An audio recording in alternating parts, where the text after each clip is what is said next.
to day 2 for UWGB LAN. I am joined by Chris. Say hi, Chris. Hello. So, we are going to be having LeBron James versus Eau Claire. What are your thoughts on the match today? Based on what I saw yesterday, I think both teams are pretty strong.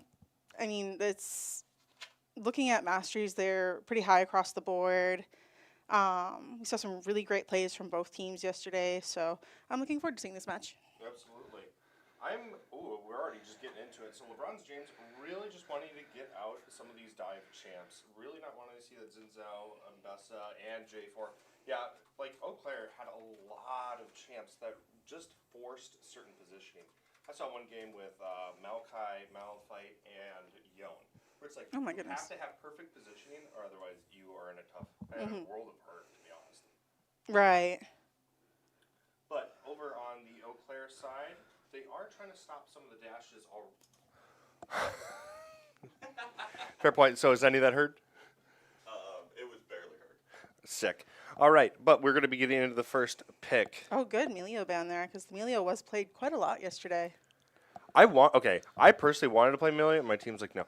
So teams do let Ivern through. So that's just banned for us. All right, I see how it is. But LeBron James is going to be picking up the Ivern. That's going to be a nice pick to start setting up a lot of this tempo in the jungle.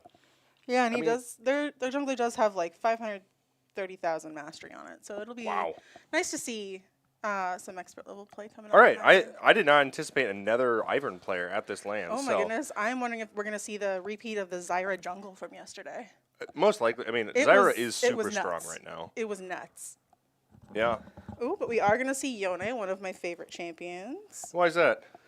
I really like his aesthetic. I really like his backstory. The lore behind him is just really cool to me. And I watched that long, like 12-minute video they released with Yone and Yasuo's backstory for Spirit Blossom. Oh yeah, and it was so good. Like, I'm actually going to cosplay Heartsteel Yone. Very nice. So. I think that's a good choice. Just Yone does have a lot of flavor, a lot of lore, obviously with the relation to Yasuo. Mm-hmm. But it's like you have some of these champs that it's like, where'd the lore at? And yeah.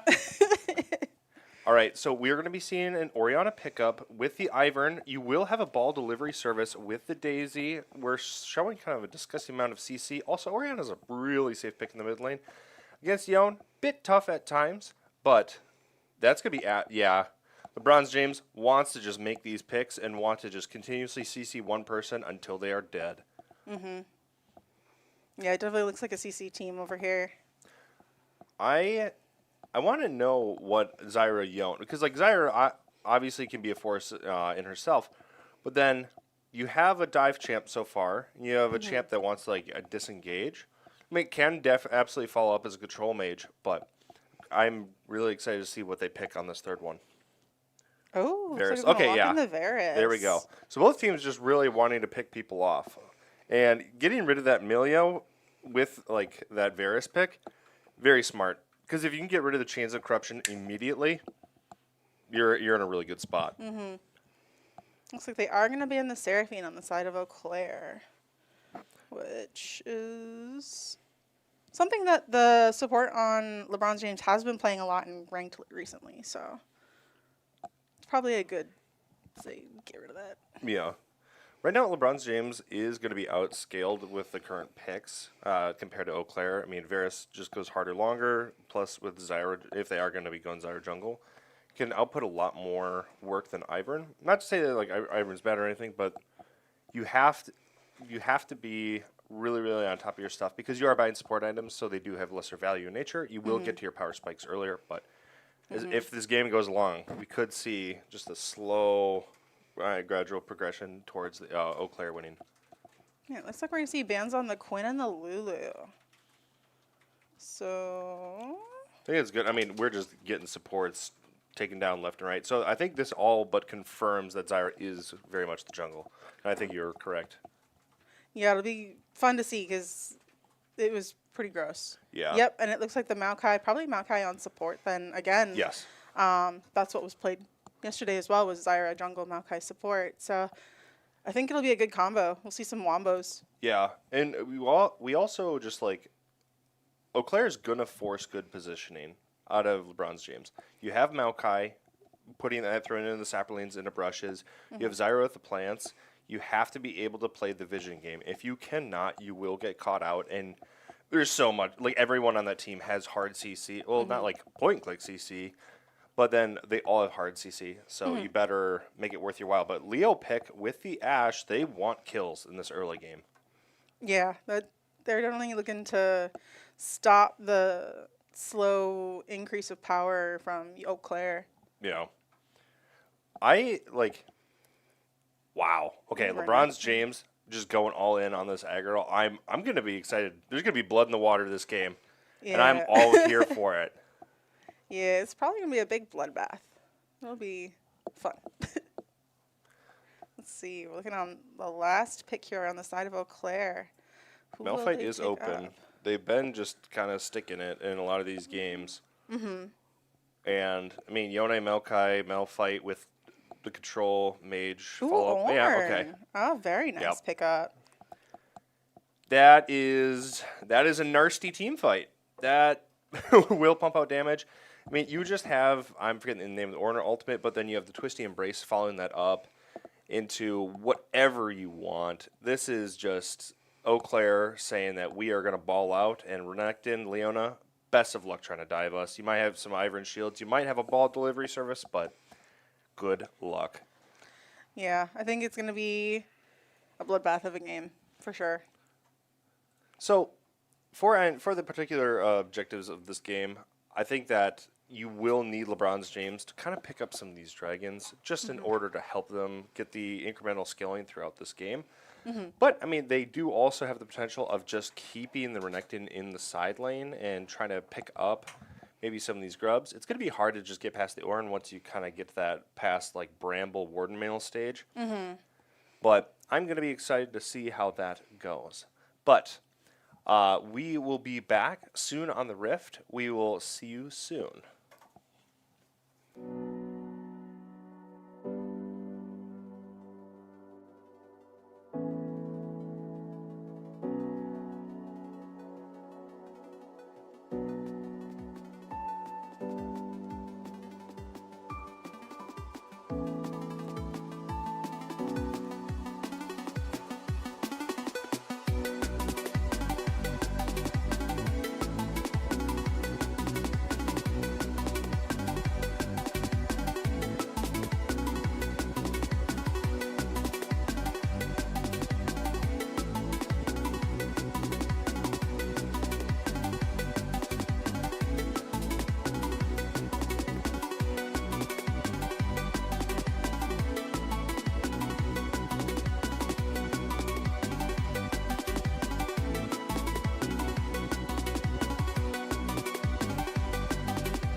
All right, getting into game here. Everybody rush into their lanes and out into the jungle. It'll be interesting to see where everybody starts out and if we see any early skirmishes. Absolutely. So I think the interesting Keystone Summoners looking at this is Bebo going Electrocute. Honestly, like, I've seen a lot of them try to ball out with Dark Harvest. I think that this is a solid pickup with the Electrocute. I'm just seeing an Aftershock on Maokai. I think that's also perfectly fine as well. But for these particular builds, I think most teams are going to look to, like, topside clear down because you have an Ashe Leo who can set up a kill very easily. You have a Maokai point and click CC on that target. So I think we're going to potentially see some blood in the water on the bot side. I know that Ivern will definitely have some goofy clears. I personally don't know like how that all works. I leave that up to Kira. Yeah. I mean, Kira's got almost 2 million mastery on the champion, so. Yeah. There's a reason that everyone bans it every game with him, so I can't blame him. Yeah, I don't think I've seen a single game where Ivern hasn't been banned against y'all, so. Yeah, no. It'll be I think we had one in this season, and he just... Looks like UIDAO wants to back them off, try and get that 2 first. And they will. They're like, this is just uncontestable. Because Maokai, like, early level 1, I think took the sapper lanes. You're gonna be unable to hard CC, so you're not getting aftershock value. You're gonna lose a lot of these early fights. You have to get that Black too. Banana diving in on Pineapple. Real close to the tower, though, so he's gonna have to back up right away. You won't be able to get a nice cheater recall, so Renekton's gonna be trying to play through, potentially get these Try and minions. proxy the wave? Yeah. Oh my goodness. Did get chunks, so it's going to be a little bit dubious in nature, but you do have the Zyra clearing away, and Orin's most likely not going to be able to get that pick up, plus Renekton's sustain is just disgusting, so we'll be able to get that nice cheater proxy recall. But this bot side, not going to be able to find anything yet. Yeah, it's still early, still first couple levels in, so they don't really have their full repertoires to really full dive in on anything, and you can't really easily dive the Maokai because he's just so tanky. Not with that attitude. Get in there! Get in there! Go down to the tower! I want to see blood now! No, I think the most volatile one will be mid lane, just because you have Yone the second he gets the levels, has the ignite, is just going to be ready to go in on Orianna. Orianna's just going to have to play, and kind of with the mana She does have pretty the safely. range though, so it Yeah. should be not easy, but at least a little bit easier. Alright. Zyra, Ivern, they're all coming up. They have the Looks vision. like both junglers are down on the bot side. Zyra's taking the scuttle, but does not look like either of the junglers wants anything there. No blood. Yeah, Eau Claire usually just has been playing very, very Oh, measured we do see the pace. Zyra creeping up off on the side wing here, trying to gank the Banana here. Banana's going to have to flash, but he's still going to burn from the ignite and go down first blood onto the Zyra. Yeah, that's exactly what they need, and they got Ooh, the Black global they Banana needed. also taking a lot of brittle damage there. Yeah, that is... You said you wanted a bloodbath, and I it's did. starting. Yes. More. More! I need it all. No, Zyra starting out with this early tempo, very, very good. The Electrocute showing its value there. Yeah, and the ignite up top was, or mid lane rather, was the perfect, like, just make sure they're gonna die. You know, no little getaways from Oriental. Oh, we're gonna see a stun here and a knockback. Varus on fire here, but the ignite is not gonna be enough to take him down. CV trying to block as many shots as possible. The Both are low on health and mana though. The problem there is that Yudao was recognizing how much damage they're taking from minions, so just having to backstep a lot of that. But that was very, very well played. Get that exhaust when it was needed. Ooh, Oatmeal in trouble here, flanked by Bebo and White Boy. He's gonna have to flash, but I don't know if he's gonna get out of here. Banana dropping the shield on him, and he's gonna have to run for his life, but the tower shot's gonna take him. And White Boy's gonna get the kill. Absolutely. Like, the Fade Unsealed just allows so much mobility for these bad plays. But starting out here with an 0-3 lead, you're down 1 point at 1.3k. Not insurmountable, but obviously a tough position to be in. Orianna mid lane. low Ooh, mana. Blueberry up a little far without UIDAO to back them up. The Vera shot nearly wipes out UIDAO. White Boy diving forward, but the E recall time is just going to scoot him back before he can do enough damage. Banana's out of mana, though. You see recalls from the red side on bot. Not able to stop that back. The advantage of Banana staying here as long as possible is to try to get scrounge enough gold together in order to get a lost chapter, so we don't have as many. Yeah, it does look like White Boy's going to roam, however. It looks like he's headed toward bot. I don't know if he's just going to ward the drag pit and go back to lane or back, but he's pinging that he wants it. For already seeing the Bramble Vest on the Ornn. Ornn's already just not having it with the sustain. Oh, that brittle damage is just a lot. Yeah, just disgusting cute. But Black Banana going to be waiting patiently for that Grievous to fall off. Now going to go good for dive that. in there. Gonna get knocked up by the wall. Gonna have to ulti here. Ornn ulti's coming in. Can he stop the ulti? No, he cannot. He's gonna get knocked up. Airborne. Oh my goodness. Looks like Pinepapple might be in a little bit of trouble now. Oh, never mind. Just kidding. I was wrong. That Grass Brittle proc, that does so much damage. And Black Banana needs to save that stun in order to stop the second half of the Ornn ult, because that activates the Brittle immediately. It slows down the auto attack tempo.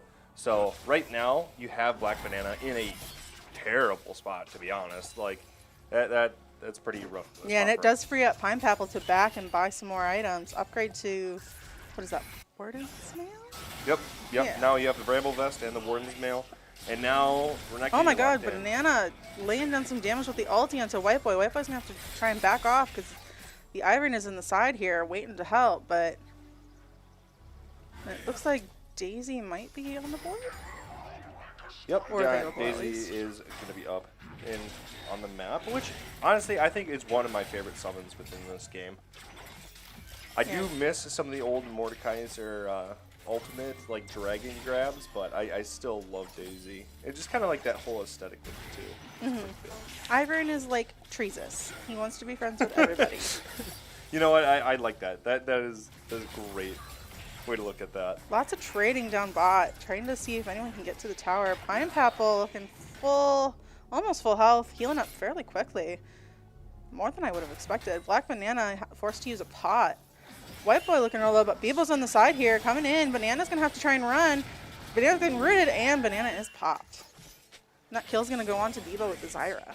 We're now looking at a 2k gold deficit here at under the 8-minute mark. And if you start having a deficit that is over 500 gold per minute of gameplay, that is certified a stomp. So not quite in that territory yet, but already Getting looking close. to be somewhat in dire straits. Yeah, and that scaling's only going to get worse as the game goes on. Yeah, I'm like, they chose the early Pinepapple is aggro. up a level on Black Banana. Looks like they're going to dance around the minions. Oh, looks like Oatmeal's going to come up, look for something. Oh, but he was spot on a ward. Yeah, no, I don't think there's a world in which Renekton can kill this Ornn at this point. Like, he has the Warden's Mail, he has the Bramble Vest. You are gonna... And Grasp of the Undying. Yeah. Oh, good knock up there from the Ornn with the brittle damage knocked back. Crunchy. White Boy trying to get some more damage done on Banana. Gonna have to snap back because Oatmeal is right there. Gonna ulti, but miss. Oh my goodness, Daisy's gonna get in there though. Knock up White Boy. White Boy is rooted. Bebo's in trouble. Stunned from the side by Blueberry. White Boy's gonna fall. Looks like Bebo's gonna follow. Yeah, that Enchanted Crystal Arrow coming in from down. Oh, we got the Maokai ulti coming in from the side, but it's not enough to do anything. Wow. That was a very, very good turnaround. A lot of gold got Oh, transferred. CB diving in here on UIDL. Can UIDL run through the minions and get out of there? Yes, they can. You're able to see a quick swing from 2k to 1.5 to a 500 gold deficit.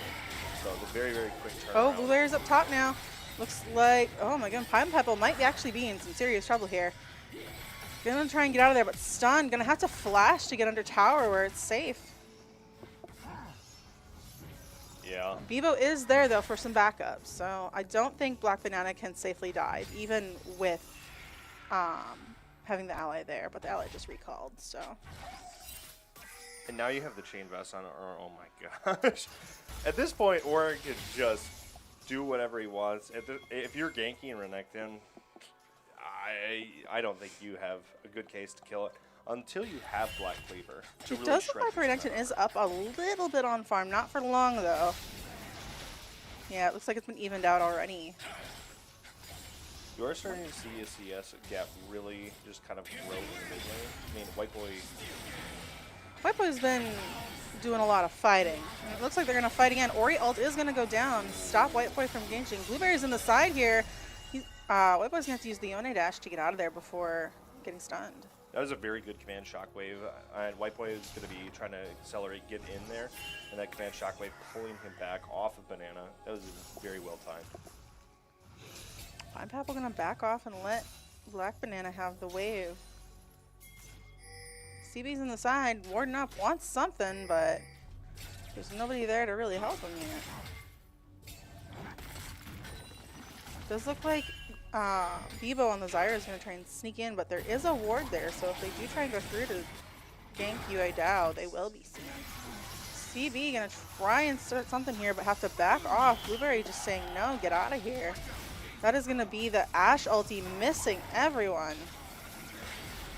White Boy trying to take down Daisy. Daisy, no! Yeah, Daisy does fall. Looks like Pinepapple and Black Banana are going crazy up top again. We're going to see the Ornn ulti come down. Oh my god, there's a bloodbath by Dragon. Lots of roots going down. White Boy going to have to back out of there and dash back in. Banana looking real low here. Good mana, but not enough to save their life. Heavenly Sunset looks like they might follow, but the allies just cleaned up, and Heavenly Sunset's going to live to see another day. Yeah, that's almost a full ace. Outside the Ivern barely living with a sliver of health, that is just a tough fight altogether. And Look at how much damage those plants are putting down on that dragon. Yeah, like she does percentile damage with the Leandries, but then also the plants are just individually proccing, so it stacks up ridiculously fast. And we're starting to see a lot of these HP style base HP damage mages do a lot of work. We saw Brand with like Nami in the bot lane yesterday. Oh my. Good God, you're just watching people melt. So I'm a Nami main, so I can see it. All right, so White at Boy this gonna point, back? we do have the Hex Optic onto Ashe, so we'll have a slight advantage over Varus in the bot lane, plus you have the CS gap that's there. But you are starting to have some of these shut down on Eau Claire. Sorry, could not come up with that. Yeah, it looks like Eau Claire does have 3 bounties that could be claimed. Not big bounties, but, you know, 100 gold's 100 gold. White Boy gonna dive in, but have to back off. Banana and Oatmeal saying, get the heck out of here. I think you can't get the Ornn one. Like, with the current like setup that you have, you need that Black Cleaver. Otherwise, you are not touching that thing. No. And it's like the AP damage that you have is just representative through Ivern and Orianna, but like Orianna's not going up there. Like Orianna can match a wave, but you're not killing Ornn quickly with Orianna. No. So Ornn just kind of gets to be free low for a while. Yeah, he gets to do. Oh, White Boy just takes down Banana while we're not even able to see it. My goodness. That was quick. Yeah. It, and it does have that Kraken and the gunmetal boots. Looks like Bebo is going to have to get out of the blue side jungle because Ivern was on his way. White Boy just clearing the wave mid. Going to see if he can get some Kraken in on that tower. I mean, you're able to get a lot of these plates, so that's 240 gold on, or not 200. That's 200 gold on top of the kill that you just got. So Yona is very much accelerated despite the CS gap. But Ornn just making an item in the face of Banana, I don't care. Oh, goodness. Ornn is also one of my favorite characters, mostly because of his voice lines. Yeah. There's one that's like, it's foolish to favor one tool over another. The hammer is my favorite.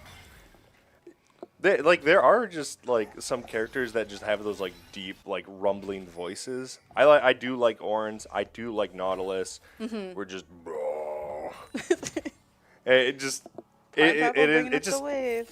it feels nice. Black on the Banana's ear. gonna dive right in and actually smite most of the wave away before it. Oh, Banana on fire here. Yone ult's gonna come down, but the E is gonna snap him back just before he can secure that kill. Oh, I thought the Fate Unsealed, like follow up and everything was perfect. He had that, but unable to get that last tick looking of like damage. he's gonna say, I'm gonna defend this tower while Banana has to back and heal back up and get back out there. We do see 3 on the top side of River. Looks like Pinepapple and Bebo. Bebo not able to get that root down. There are plants starting to come up. Okay. Oatmeal's on the side here. Bebo's coming down, but Bebo might be in trouble. Rooted, but can Blueberry get over the wall fast enough? They're going to use the blast cone. Rooted, stunned. Baited. Oatmeal, Oatmeal. Poor Oatmeal. Baited. Bebo looking like in some trouble here. Wow. Tripping over my own tongue. There's so much going on here. That's just going to be Bebo sleeping up the kill on Black Banana, and then that's... Looks like they might actually go for the Rift Herald here. Yeah. Banana trying to chase down CB. Pinepapple's there, though. Banana's going to eat some plans, but have to run away anyway. UA and Heavenly Sunset duke it out in the bottom lane. Neither ADC is there for those fights. White Boy going after Banana again. Good work here, and the snapback doesn't go off too early, so does secure that kill. The panic command shockwave was just the thing that killed Orianna, because Orianna very much could have lived that, but just the panic and the spaghetti falling out of her pockets really just sealed her doom. So UA Dow putting a lot of pressure on this bot tower. You now have a 4 Death Renekton with the Black Cleaver. Will you have a fully fit, like you have so many items on the Ornn, like Ornn's accelerated, about to be able to give out some of the Masterwork items. When does he get it for himself? 14. 14, okay. If I recall correctly. I haven't played Ornn in a hot minute. Actually, wait, no, 13 for himself, 14 he can give out the first one. Okay. Oh, okay. I'm quite thankful that they don't. I don't have to know the name changes anymore, because some of those have some real funky names. Like Eclipse upgraded was like ZYGYXY or like something. Zizagi or something like that. Yeah, it was some crazy name. But Banana real low, trying to come in here on White Boy. Might have to be careful here. Gonna get that Oriole down on White Boy. White Boy's gonna get stunned, have to dash through and get taken down. Banana is gonna get the kill. Maokai ulti coming from the side, but it's not going to really connect. It's going to be a good path to redemption getting that shutdown onto the Orianna specifically. It's going to be, ooh, I think that was a flash from Black Banana. Jumping in, stunning CB. But the Maokai tankiness is just not enough. Zyra ulti is going to go down. Vivo's going to slay Blueberry. An objective bounty, however, has been claimed on the side of Blue as they take that bot tower finally with Yue Dao. And Yue Dao's rotating up, but I don't know if Yue Dao knows that there are 3 there. Yeah, Udao is in a tough spot. Now you have Blast Cone coming in. Vaughn is. Oh, whoa. CB is right there. That's going to be the root and the knockback. Oh, that is goodbye. Yeah. And that's going to be another disgusting dragon. Amount of CC. That's going to be the 3rd dragon on the side of Eau Claire, giving them soul points. So we'll have to see if LeBron James comes back and says, no, you're not allowed to have that dragon soul. Yeah, I don't know what LeBron's James can really do, because like they're all dive champ. That's early game that wasn't able to get the acceleration that they really needed to then stomp them out of the game. So now at this point, this is just going to be a slow bleed out, I'm pretty sure.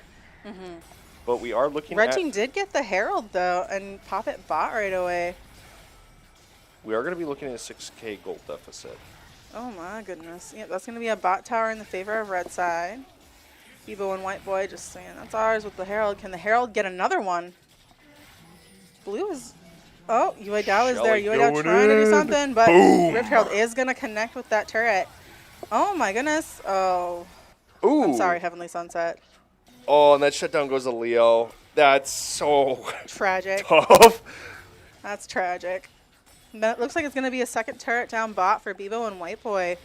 Can they push to the inhibitor? Looks like Banana's going to try and contest, but 2-1 with a Zyra Yone versus an Orianna isn't going to be... But Oatmeal and Blueberry rotated down, so Zyra trying to take that camp. So Daisy's committed to use the Shurelias, trying to get to it. White Boy looking like he's in a little bit of trouble here. Stunned from the Daisy. Blueberry also just on him, not refusing to let go. Ooh, Blueberry going to turn around. Black Banana is there, though. Can White Boy dive out of there? Oh, it is like a dive fest over here as they're dashing away from each other. White Boy just weaving through the enemies, trying to stay alive. Black Banana now stuck between Bebo, CB, and Pinepapple. Daisy is there, but I don't know if Daisy can do a whole lot against 3 people. Yeah, that crocodile's just getting ripped apart. That's like watching like one of those nature documentaries, and that crocodile is like in like the African like riverbeds, and then just trying to mess with the hippo, and they all just like rip it apart. That's what we just watched in real time. Oh my goodness, that's brutal. Yes, absolutely. Yue Dao trying to run here from White Boy here. White Boy might just snap back right away, set that cooldown going so that it's back up sooner. Bebo's back in the jungle, clearing camps, probably just trying to get some more gold in their pocket. Pineapple's bot side trying to push the wave down. Oh, that Brittle is just going to shred the minions. Yeah, Q Fire Breath, or I think it's like Volcanic Breath or something like that. They crush through it all just so fast. Sitting on the side here, Banana having to flash, but still getting dove on, knocked back toward Heavenly Sunset. Chains of Corruption. Rooted, but that's not going to be... Yeah, there's no avenue out of there. Pineapple kept Blueberry and Oatmeal out of the fight. Looks like White Boy trying to push topside now. Going in on Black Banana under the tower. Gonna eat a tower shot and have to go back. So surprisingly, like funny enough, one of the things that we did when we went against Eau Claire is that we took Cleanse on Vayne. We then also took Mercurial Scimitar, so then we can have 2 cleanses, but then I, on Braum, built Mikhail's Crucible. So we actually had 3 cleanses because of the amount of CC that Oh my Eau Claire god, wants the to bring to this. Zyra Good ulti God. plants. Looks like the Maokai ulti is going to come in, but not do much to stop anybody from getting in that fight. Black Banana dashing around. Ooh, the Yone all beautiful. Hitting, what 2-3 people? Oh my goodness. Yeah, I'm pretty sure that. Bebo taking a lot of damage from Banana. The Ornn ulti is going to come down, though, knock out Banana. Banana's going to get popped by CB. That's surprising. I thought for sure it would be the Ornn taking the kill there, but I was wrong. And this will be a mid turret for right side. Kind of interaction I Oh my sometimes god, those forget. plants are doing so much damage. Yeah. And they get targeted first, and then a lot of your minions live for longer and Yeah. continue to shove. So for a lot of the brittle procs, I always kind of forget. But then it's like I'm sometimes reminded when I'm watching this that like brittle can be procced by other people other than Ornn as long as they CC them. So it's Ooh, like looks like we are going to see a Baron play here from White Boy, CB, Bebo, and Pineapple. And it looks like Heavenly Sets it's on the way to join them. That Baron is just getting shredded right now. yeah. And that's definitely theirs. There's nobody from LeBron James to contest. Looks like the 4 there are going to back right away, spend their money, and maybe spread out, try and get all the lanes pushing back in their favor. Yeah, that's what kind of 13.5k gold lead at 22 minute mark kind of gets you. And so at this point, we are at Stomp territory. I think that we might be looking at a pretty quick end once this next dragon comes through. Oh, Banana. CB face checking into Black Banana. Oh, Banana. Black Banana's in trouble, though, but Blueberry and regular Banana are... God, we have 2 bananas. Yeah. Yeah. I mean, I guess 2 bananas are better than 1. Hey, monkeys would Yes. absolutely agree with you around the world. Hey, Wukong's a monkey. Hey. Looks like we are going to see a fight for Dragon here. We're going to see the Root go down. The stun as well, getting knocked up. Ariona is going to fall, but Leona's going to get the kill. Red team's going to get the Drake, but are they going to be able to clean up LeBron's James? Looks like Oatmeal's running for his life through the bushes, trying to get somewhere. Going to take a camp along the way. Naturally, you got to go. You got to set your friends of the forest free. But you had Oriana on a very, very hard side angle, not really able to get the ball at like the command shockwave implemented on any of your teams, trying to go for this the dragon steal, but that is You and just Dad your taking main a lot damage of right damage from now. those plants. Just one plant did almost a quarter of their health. Yeah. This is a slow bleeder. Looks like Oatmeal going to try and clear the wave up top before it can take the inhib.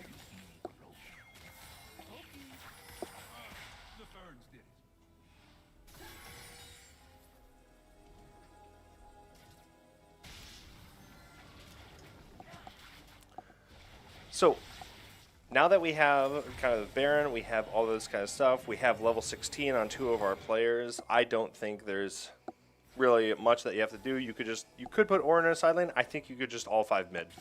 And you could just diff them. Like, you have so many CCs. Yeah, I think what LeBron James really needs to do is pick off those players that they can with the big bounties to get some gold in their pocket, buy some more items, and then group up.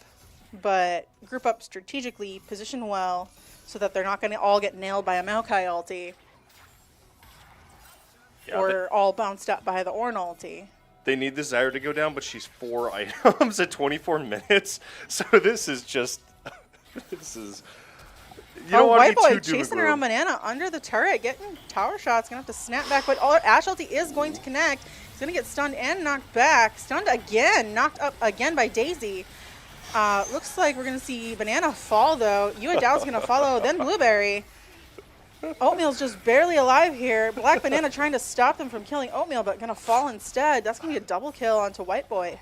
Yeah, that's just the power of wallets at this point, just shining through. You're able to survive, just kind of with the Yone getting that. I'm sorry, the Immortal Shield Bow proc. just keeping them going, and then you're able to just get the response time from the rest of your Does team. look like Oatmeal's the only one here to try and defend. I don't think that's going to be enough. Yeah, no. Not with 4 crashing in. It's going to have to flash to avoid some shots here, and then looks like that's going to be match in favor of Eau Claire.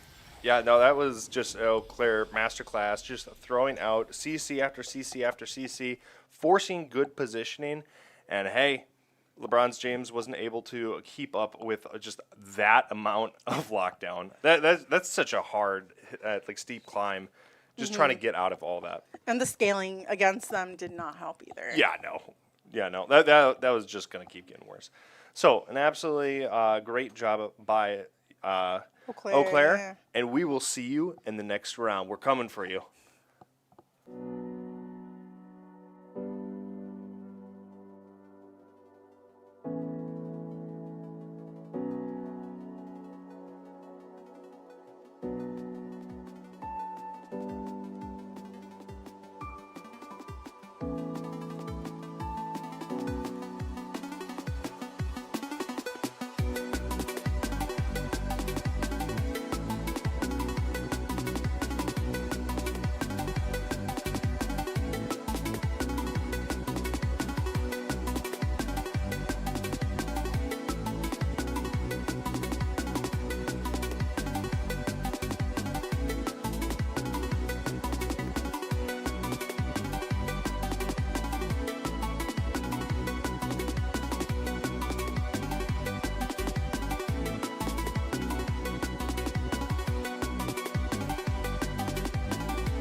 Hello, everybody. Welcome. We are here in the draft for UW Green Bay and MSOE. This is actually kind of a preview of the match that'll be happening tomorrow for, I believe, the finals of what conference would you know?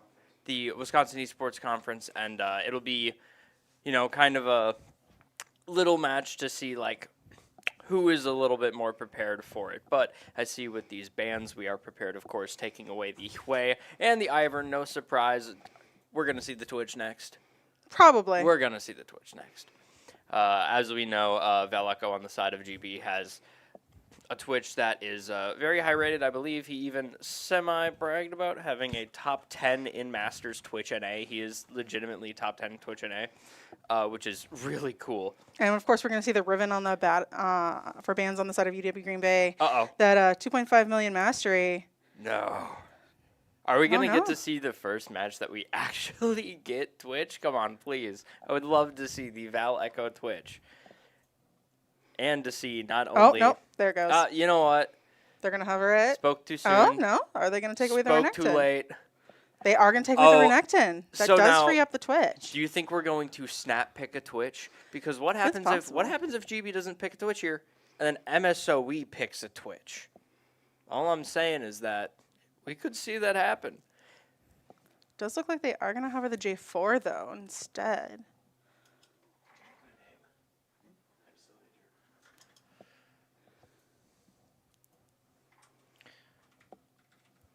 Or, they're going to lock in the Syndra. Okay. Syndra's an interesting pick here, The but enemy team is going to snatch up that Jarvan then, probably. I mean, it's Jarvan. He has Crater, Q. He has great just engage and the ability to just get on top of you fast. And like we saw in yesterday's games, if there's a Milio or like any support that doesn't have movement, like say like, oh, it's not Pyke, they can't E over the wall, they're staying in there, they're off of their team, and they cannot provide the cover needed in those important fights. Snap pick Ahri here, good against Syndra because you're just able to go through with your CC. Nefiri here, we were seeing amazing gameplay from Nefiri's yesterday. What a crazy champion. There's the Twitch. They did not pick it, so it is here. Never mind. Are they feeling confident? Do they not need the Twitch? I'm assuming they don't need the Twitch, but I would have loved to see it. Oh, we're going to see some Mbessa picks here. If I am correct, that is something that the top laner on the side of MSOE has been playing recently. Had quite a few games on it, actually. So, I do enjoy the Nautilus pick here, especially with Nefiri. Nefiri's ability to just intangible, get out of jail free, dash over the wall, dash back to you with good resets, and also that Q bleed damage, nothing to scoff at. If you proc that bleed damage off Q2, it's shredding a health bar. But Nefiri is like one of the strongest champions in my opinion in these kinds of formats, because when your entire team is coordinating, you have the ability to go in and get these kills that would seem otherwise super hard to find. looks like the MSOE is going to take out the Garen. Probably just a good overall. Get it out of here. Chocolate does play it quite frequently. Then, once again, I do not know what seeding MSOE is, but third I am getting word of. But this will be, I think, second seed versus third seed match. Ending off the day at 4-1 is UWGB, and then I believe it was 3-2 for MSOE, being right underneath. But really good gameplay from all that. GB almost undefeated. No undefeated teams yesterday, which is the other cool part. Every single team had a chance to win their match. Looks like we're going to see a double ADC ban out of Green Bay and then double top lane bans out of MSOE Now, with the Kled. Twitch still unbanned. Twitch still not picked. Do you think it'll be in the final two picks for GB over here? Because with the pick order, they get their last two picks before MSOE gets theirs. Yeah, I'm not sure. Looks like we're going to see possibly a Rakan here from MSOE. That does still leave Twitch open if Green Bay wants it. Nautilus Twitch lane would be strong. Nautilus provides so much peel and CC for the team, like multiple ways of engaging, both with starting engage with an ult, starting engage with with his Q, or even like Hex Flash over the wall auto to auto the support to then dive the ADC. There we go. Are they going to take it up this time, though? Will we see the Rat IRL? There we go. We will. are going to see the Twitch get played here. Now, I do know that we have Veleco on 0.5 mil mastery on Twitch, but he's played it enough to, I think, be his strongest pick. And we're going to get to see the cockroach Big Bug Cho'Gath. Is he a bug? Look at him and tell me what you think he is. He's kind of like a weird praying mantis looking dude. Oh, Almost. I know. My friends and I call him cucaracha, because he's just a big bug and he's going down. Ooh! Oh, we might see the couple down bot here. Happy belated Valentine's Day. We have Zion Rakan in the bot lane over here. Will that be the final pick to go?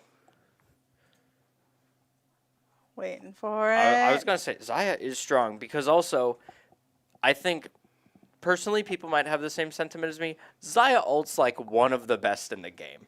Because you just have it and it's like, do you need to secure a kill in the CC? Pop a Zaya ult. Do you need to not get killed? Do you need to dodge a skill shot? Do you need to dodge an ult? Do you need to, I don't know, even like get out of like the worst scenario possible? A Zaya ult. It's strong. There's just no way that you can like really go wrong with an ult that makes you like intangible. Same thing with like ults like Rek'Sai, where you can click it at a moment's notice to just get away. And it's I do love ults like that. They're really solid, but I do wonder how we will see the Zaya Rakan bot lane into this Nautilus and Nautilus and Twitch. Another thing, Rakan, great engage. He has his little dash forward in the pop-up. If he's stopped anywhere along that dash, though, he will not do the pop-up. So Nautilus is already actually great counter to the Rakan, because if he goes in, you pop your Q, hit him before he does his CC. He doesn't get his. You can even catch him during his shield dash, and if Rakan is out of place, it can be very bad for that bot lane. But, of course, the Zion Rakan synergies. Do you know exactly what happens when they're together? Do you know the things that they give each other? Not entirely, no. I know that they can back together, but that's about it. Back together, there is an increased range. It actually extends the range of Rakan's E shield dash by a substantial amount when it targets Zaya specifically. And Zaya gives her W attack speed bonus to Rakan and allows him, I don't think he throws out feathers, but he just gets that extra little range and attack speed so that he can, help secure kills. So it's a really cool bot lane, how they work in tandem. I think it's really well designed to just be like, they have that little bit of synergy with each other while not being broken with each other, where it's not like if you leave one of the other two unbanned, it's an immediate pick situation. But then, of course, we have the other bot lane of Twitch, Nautilus, which is just, if Nautilus CCs you, he has Q, he has his auto attack, and then Twitch is just here, like, if Nautilus CCs you, Twitch throws the poison ball, you're just stuck on that for like a few seconds and you get max poison. Yeah, that cask is definitely dangerous, especially if you're stuck in one place and you got to keep taking the stacks. And then the level 6, well, sewer skewers for everybody. Yeah. Top lane, interesting matchup. Cho'Gath, who is, if you look at his kit, and his passive with its like one line of text where he just gets health back for killing a minion, and then Ambessa's passive text, which is long. Interesting stuff out here on the top lane, I will say, because it's a character that has so many dashes and so much to their kit. And then Cho'Gath, who has a knock up, a silence, an auto attack enhance, and the execute. So you really look at the differences of their kits, and it's one where you have to think, will that be the difference? Will the 200 years of collective game design versus the bug? I do wonder how that will turn out. So as we are going to get into the game here, once again, thank you all for tuning into the stream, and let's get into some fun league gameplay here soon. All right, here we go. Fist bump coming out from Zion Rakan. That's a way for a couple to say, let's go. Good old fist bump. But runes here, what are we looking at for the team? Anything out of the I'm gonna see ordinary? the flag go down in the bush right away too, saying, you don't get to go in there. Oh, I like the phase rush on Syndra here. Just if you're able to proc like auto Q and then maybe the W with your Q, you just boom, get that extra movement speed, move forward, maybe get your E off, and then when ult is online, even stronger. Nothing out of the ordinary here on the side of MSOE. Guardian on Rakan is normal because you just E to your teammate and you have that extra little shield of Guardian. And actually, I learned when playing Rakan for the first time that Guardian more often so procs when you shield or heal your ally that's getting the Ooh, looks like Troglodyte and Can't Type already just trying to smack each other around here. Yeah, see, the benefit of Cho'Gath is you have good early poke. Even though you're a melee champ, it's melee ranged. You have that auto attack enhanced that you can hit the minion and it keeps going through. And if you're not paying attention, you're taking damage. So it kind of makes the melee matchup a little bit more in favor for Cho. It does look like he's getting beat up quite a bit though with the Ambessa damage here. At least he has his passive to heal up over time, so it won't be Yeah. as detrimental. And plus, both champions with Grasp of the Undying, they're going to be healing constantly throughout this lane.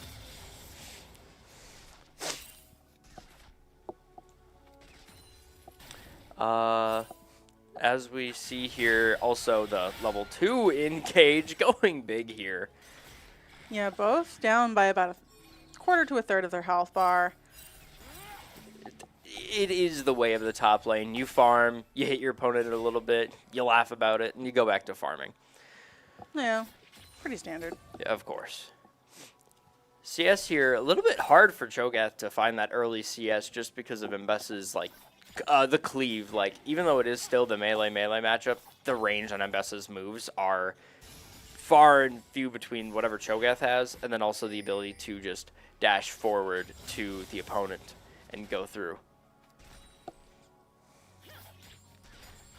So as we're looking here, Nefiri just continue to clear camps. Nobody really going for the counter jungle at the current moment.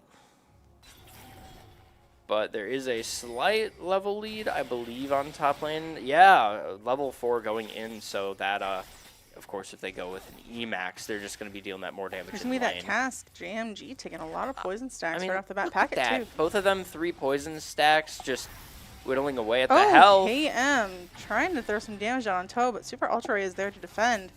Gonna drop a ward in the bush for coverage. Great movement for KM trying to go up to the jungler so that if something else happens, Nefiri can be there right away. Kira Chudracer, by the way, using one of the April Fool's skins for Nefiri, aka Glizzy Nefiri. One of the funniest skins in my opinion. I like what they've been doing with the April Fool's skins. It's nice. Yeah, for sure. So you can see lots of scuffles going on all across the board. Good stun there from not KM onto Toad. Yeah, just going into the jungle and stealing the Raptor to say, hey, Merry Christmas, and throwing it on there. Oh, I remember the days of Syndra just dragging blue buff halfway across the map. What a time. Looks like we are going to see a back from Super Ultra on the J4. Let's see what he picks up for Nautilus items. going a little greedy, but that's 5 stacks of poison on Rakan. It actually procced his bone plating right at the tail end of it, so he does not have that defense for the next fight. Q going in. Okay, oh my god, knockout right there from the root too. JMG is burning and is going to go down first blood. The kill is going to go on to our Nautilus, Verdant Chaos. Toad chasing after not Cam. Good rejection there. Yeah, unfortunate. Well, here, like I say, we're support mains. KS, kill steal. No. Kill secure, because guess what? The Ignite took it down. You place the Ignite so that if they run away, you're able to get that kill. But also, it was also Twitch Poison and Ignite at the same time. Like, you're actively just, like, coughing, and it's like you just ate, like, I'd say, like, a gallon of hot sauce, and you're trying to make it to the bathroom, and you couldn't. That is what Ignite Twitch Poison is kind of looking like right over here. Oh my goodness. But for the Nautilus, as we see for items, boots, ruby crystal, cloak, defenses out. Toad dashing around. KM looking like he's in trouble here. Yep, Toad is going to get that kill. Ahri passive, keeping healing Ahri for that decent amount, just not letting the Nautilus go. No Hex Flash, actually, so not a Flash Q. Great knockup by Cho'Gath to stop the dash, but level 6 Ambesses is something to worry about. We have the double TP from our mid laners. They have same brain. Yeah, and it does look like we've got Super Ultra Ray on the dragon that just spawned like not even a minute ago. They want that early.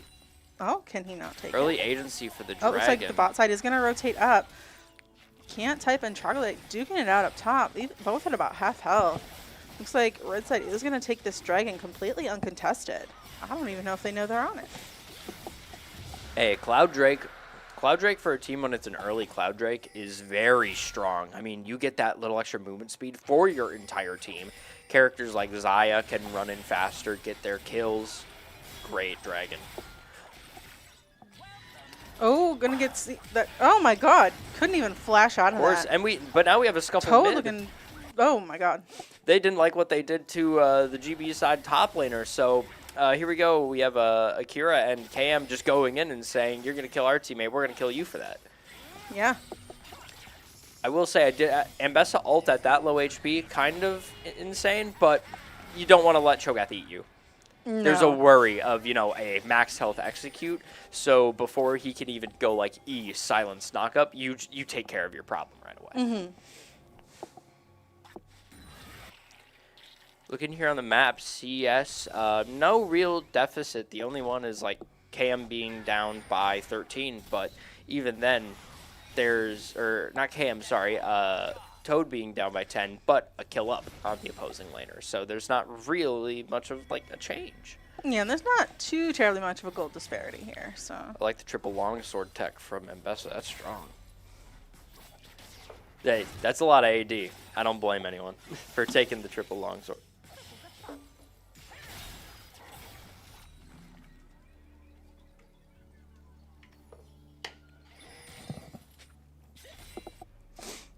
Alrighty. So we got a little bit of roam from our supports here. Rakana's backing. Ambessa but- kind of playing passively with their dash abilities. Yeah, using it probably just to be able to get out of stuff if they need to. Good, like, engage and chase down here, then good disengage. It's such a strong kit. Verdant Chaos is coming up. He is spotted on a ward, though. There's the Nautilus going in, and he's doing what a support can. Help wave. And cannon minion got it. That spoils the war for the teammate. We love to see the support get the cannon. Done over the wall there. Looks like they are going to go for the Void Grubs. No ward necessarily here on Grubs, but Oh, now there goes in. is, so they know they're doing it. We're seeing the Looks scuffle like we've here. got 4 versus. Oh, it is 4-4. 4-4, both ADCs ADCs are on both down bot yeah. lane, so the main. Blue team stole a Grub. That's a Grub steal from GB. Nice, nice. Looks like we're going to see Toad have to run out of there. Kira's going to turn around. Not KM is going to fall. Let's see the J4 ult go down. Looks like our buddy here, Troglodyte, is locked down in that cage. Kira trying to turn it around as Nefiri with Verdant Chaos on the side here, but it's 4 versus 2. I mean, you had to back off in that situation. Akira here using the intangibility to get out of there, but now we see the scuffle here on bot. Ult popped. It Getting does the root. connect. But Oh, Sewer we do see the Skewers- TP bot. And we could see this kill. Let's see. I don't think it ticks enough, but the TP forced the runaway. Looks like Toad and Can't Type going to try and engage on Vallejo, but Verdant Chaos is there to slow him down and take the hits. I mean, that's the Warden Nautilus skin. He's acting like a shield, a warden for his Twitch, not letting anything happen. Really good pump fake, honestly, on the Q when he was there. I thought he'd pop a Q to root everybody, but he used that to make sure he could get out of the fight alive, too. Really good play over here by Verdant Chaos. But as we see on the board, actually, the Grub fight wasn't all that bad. They were still able to secure 2 of the Grubs and currently are here getting the 3rd. So even though they lost members in the fight, they are still getting the values worth of this jungle camp. Crossing here at the 10-minute mark, already been an explosive game with that fight that we saw over at the Grub pit. Really cool stuff that we were seeing, and good coordination by MSOE. Yeah, you can see a good scuffle here from Troglodyte, and then, oh, we got 3 versus 2 down here below the Baron pit. That's going to be a charm down. Can not KM walk out of there? JMG is chasing, but he's going to turn around and try and take down Akira Choudhary there. Could not take Super Ultra Ray with him. Not able to take him down in a blaze of glory, just not fast enough to be able to follow. That is the deficit of not having boots versus somebody who has boots. I will always say, having your pair of boots is so important. Not having boots versus somebody that does is the most detrimental thing because you just can't catch up with them. Oh, wow. Troglodyte really going in here.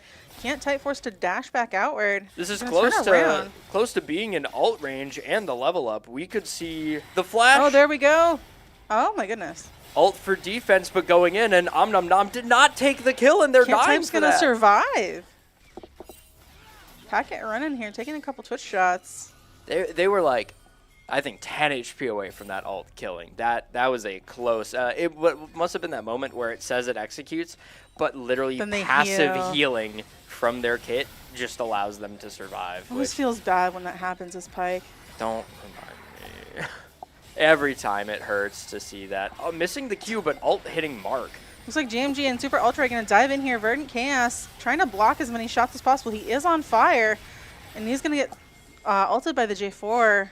I mean, that's another case where I mentioned the J4 ulting the support. If Nautilus is trying to Q out of there, hop on him. He Qs your own wall. Now he doesn't have Q for the next 4 seconds. Yeah. And That what was is the Nautilus going to do? Walk around, pop an E, auto U once. Because, fun fact, Nautilus auto attack with his passive, that is the slowest auto attack in the game. Huh. It takes forever to hit the target, but that is categorized as the slowest auto because of the insane windup he has moving the anchor down onto the opponent. Looks like MSOE going to take their second Drake of the game, this time in Ocean. Now, we do see that it is a Mountain Drake type of game, so map changes that a little bit on bot side with that extra wall for drag pit, making it hard to drag it out, but allowing for those interesting fights to occur. Other rocks, of course, forming on the map like we see over here in the jungle side at this blue. I do like the Earth map for the Mountain Drake change. It just adds that little bit of extra wall vision control and makes for some interesting matches. Verdant Chaos almost walking into face check JMG, but Both the saw shot's each other gonna on come their out. sweeper, just seeing like a little red outline in the bush, knowing Yeah. each other's there. Kind of like a game of chicken, except Rakan's actually like, I don't know what kind of Vistayan semi-chicken, but yeah, we don't know what's under Nautilus's mask. But we got an engage here coming in from the jungle. yeah, Packet going to shoot some shots back in. Kira Cheddar's are just going to take the recall here. Yeah, I mean, Got a lot of pings going down. They want not KM. we're seeing here why Rakan with Xayah is so strong. They would have not been able to E to their ADC at that range, but due to it being Xayah, they're just like, okay, I got more range now. I can get out of jail free, which is so nice because if you're coming back, Xayah's up in the fight, you eat a Xayah, W in, ult in, charm, and then when you're done, you can just go back to your Xayah because you have the ability to do that in range. Verdant Chaos hiding in the bush, but he's going to get spotted on a ward. He is going to queue in. There's going to be a root and a knockup. Packet's going to have to flee here. JMG dashing out of there. And see, look at that range. Is that not insane? Just stop them, get your ult, they can't continue, go back to your Xayah. Like, what is that? That is insane range on just a basic ability that you can cast twice. Oh my goodness. Yeah, the recast of Rakan always gets people where it's like, I'm going to hop, give a shield to my teammate, I'm going to do it again. Lots of skirmishes going across the map here. Looks like not KM has been spotted in the river. However, I am noticing there is a little level deficit, 7-9 with Valeko leading the ADC matchup because there's That's a... going to be a Q. Don't stun. There's the Xayah ulti, but Verdant Chaos got behind. Oh, and she pulled back a little later, so Verdant Chaos did get stunned. There's the J4 ulti. Verdant Chaos is trapped, and he's going to go down. Okay, I'm getting closed in here by this Ahri. Akira trying to save them. There's going to be the charm onto Akira, but Akira Ooh, diving in. going Oh in. my god, right into Packet. Might die for it, but Valeko and not KM are still there to help him out. Flash gonna coming be- out by Jarvan. Valeko going to have to flash to get out of the J4 damage. JMG going to fall here. Super Ultra is burning down with poison ticks. Great fight started by MSOE, but not able to be cleaned up. It was a trade on the side of GB, but like I was saying before the insane fight, 50 CS difference on the ADCs. No wonder we have level 9 to level 7. It is showing and attest to why Vallejo is a top Twitch player. He knows what he's doing. I mean, you see some scuffling here in top. There's going to be the silence down so that Ambessa can't engage. Now, Looks like it's gonna be some Cho'Gath is looking a bit chunky here, having a few eats from the minions, and also with Burden Chaos going to get jumped on by Super Ultra Ray. Toad and NotCam are rotating. GMG is on the bot coming up. Charm does not get thrown out, so no fight started. Troglodyte forced to run back toward his tower here. That is a really cool effect on the turret. Oh yeah, the crystal buildup, it is really sick, and then the proc of the crystal hit is really cool. But see, it makes you want to hit it more. You see the tower like that, and you're like, but I want to hit the tower. Once again, showing the strength of Cho'Gath's little extra spikes, just able to clear extra wave and just kind of make you scared of going in and hitting. Gonna leave one minion up. Kira and NotCam are topside. They did get spotted on a ward, so they might have to just retreat for now. Only got spotted on the ward. There is a control ward in there, but as all wards function, if you start hitting a ward that is vision canceled by a pink ward, you will get seen. There is like something on the map as an indicator, so hitting that allowed them to be seen.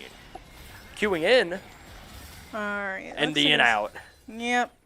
In and out. But hey, Guardian was procced for Rakan, so that is not a thing that we will be seeing here soon. I don't know if they know that there's a pink in that bush. Now they do. Looks Well, like do Toad they and know Super that there's Ultra the enemy coming in their down. jungle? Oh, we've got 5 versus 3 here in the bot side. Verdant Chaos trying to body block for Akira and Vallejo. Vallejo invisible, but W still in. seen. Gonna have to throw some poison casks down into that field. Oh, excellent stun there from NotCam. Cam TPing in, but this is the 5 this is the whole versus team. 3. JMG gonna die to the poison text. Not a necessarily good thing for GB having one man down, specifically being Nefiri, which is one of the strongest members of their team in terms of general game. But they're gonna, Troglodyte's gonna kind of keep it going. Looks like we're gonna see a bunch of backs. Probably to just buy some items, spend gold, and then come back for another fight.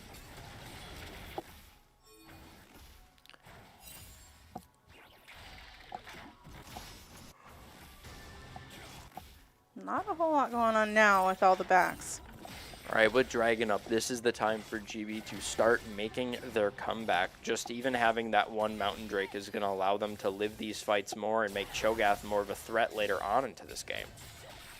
Yeah, looks like both teams are starting to gather around the pit. It's been started, but we'll see who ends up getting to take Currently, they're dragging it out. it. The dragon. They just might.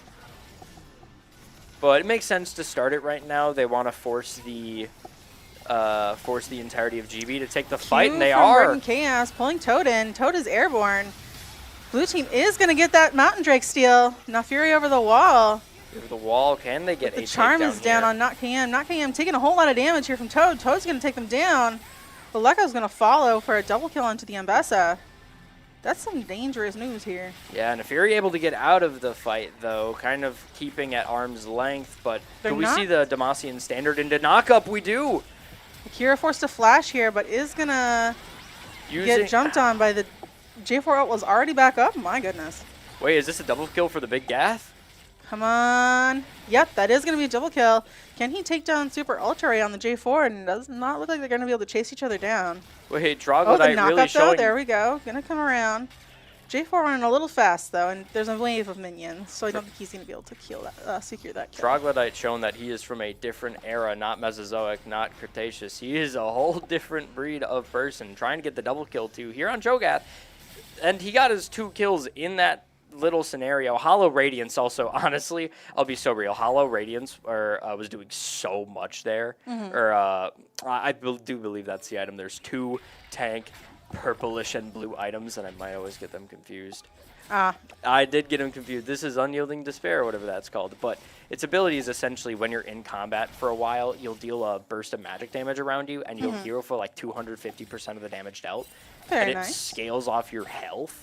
And it's Cho'Gath? like, if you're in a fight for long, you're just going to get so much healing from that. Twitch sitting invisible in the top lane.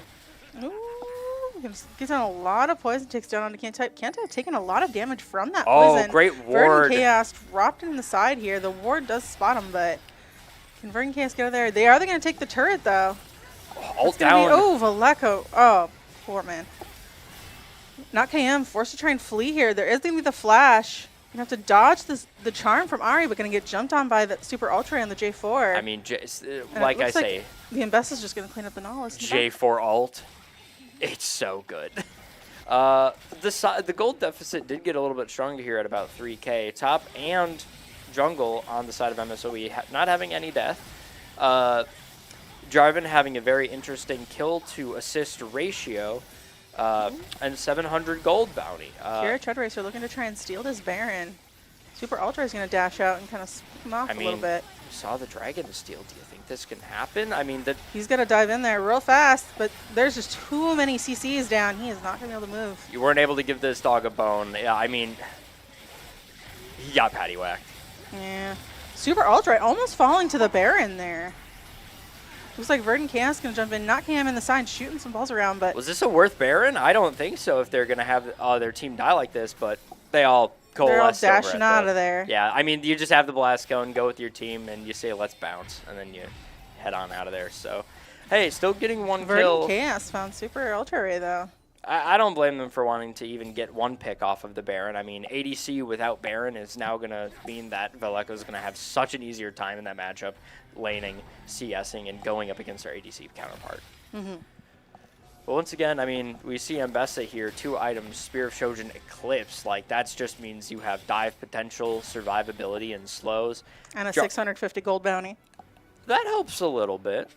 Jarvan here over with Sundered Sky and Black Cleaver, just that armor shred plus the like 6% current health heal. Like Sundered Sky is insane. I believe that it's like one of the most broken items because you just go on somebody, hit them once, and just.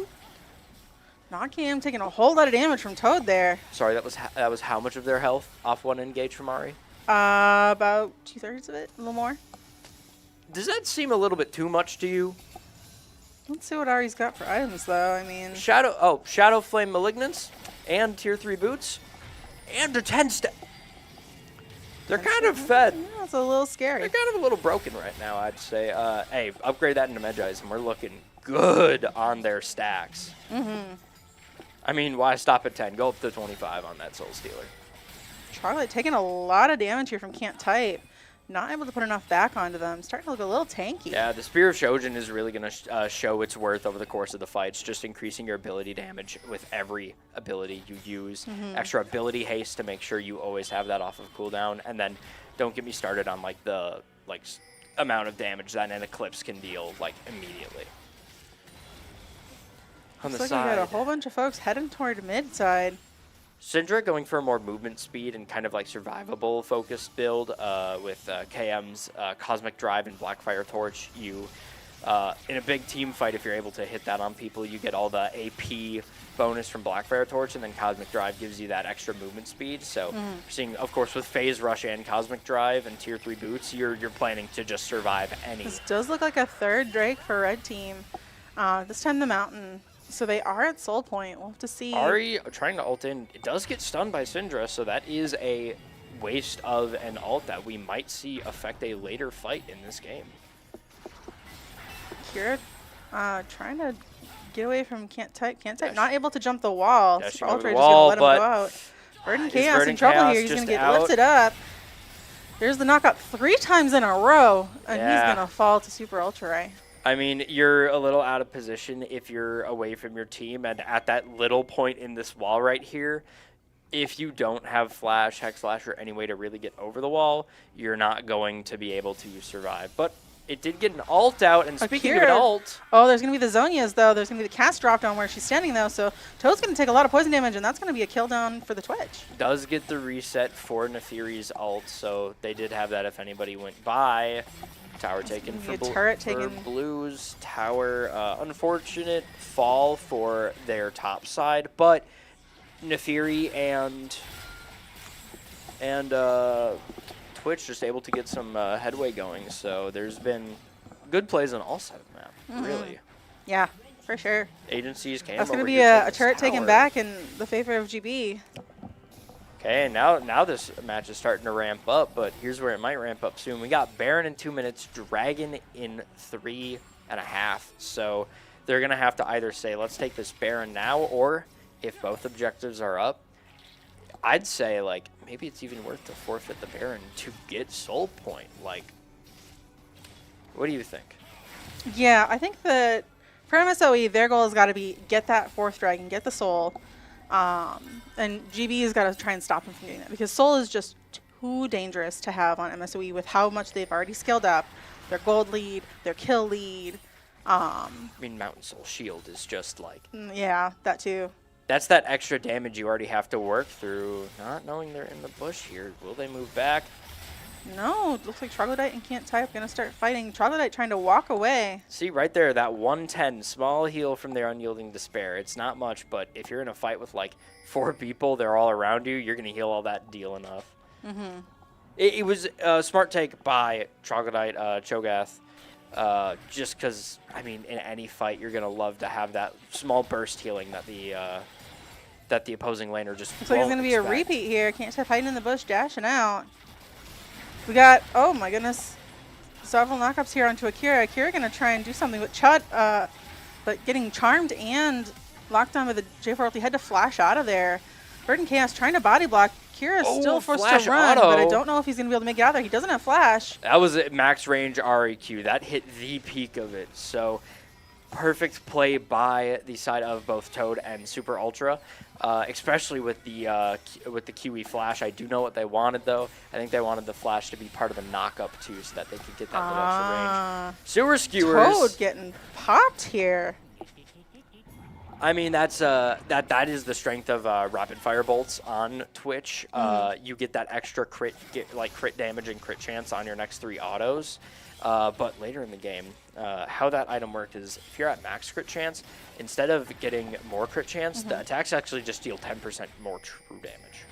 So Wow. if he's able to build that far, there's already Unans and IE and these rapid fire Twitch sitting at a nice 75% crit chance. And of course, I love Yunnan, the Yunnan arrows that he has, his first item, because it's you just build up crit chance with every attack, and then it gives you great attack speed multipliers. So on Twitch, it helps you stack up your poison to full, get the spread damage, and then just stick on the enemy laner.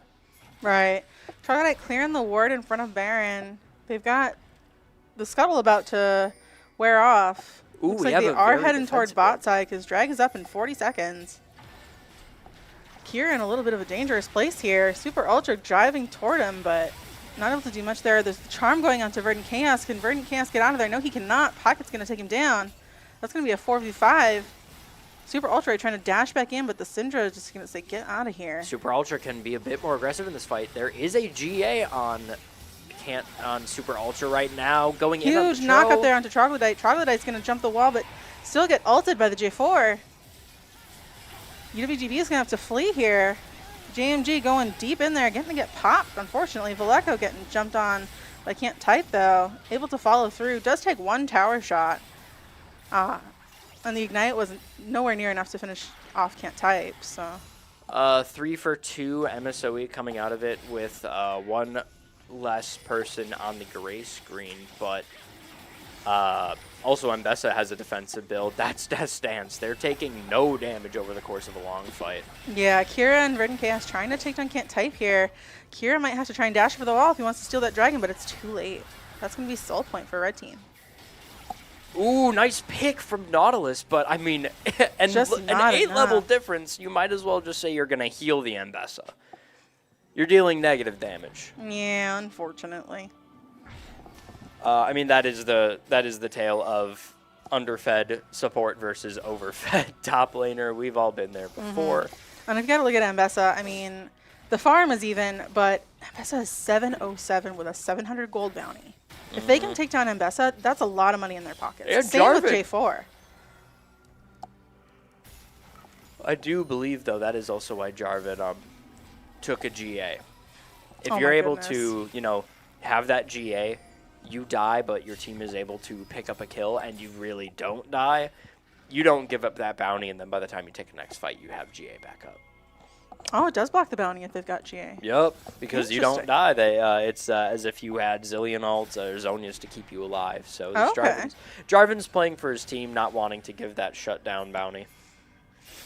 Not a big gold deficit though. There is only about 2K in between the teams. Wanting to take this in on Ambessa, starting the fight, missing the CC, and There's going to ulting be the in. dive in from Akira onto Can't Type. Can't Type barely taking any damage, though. Oh, no, the damage getting bigger. Not KM trying to throw what they can in there.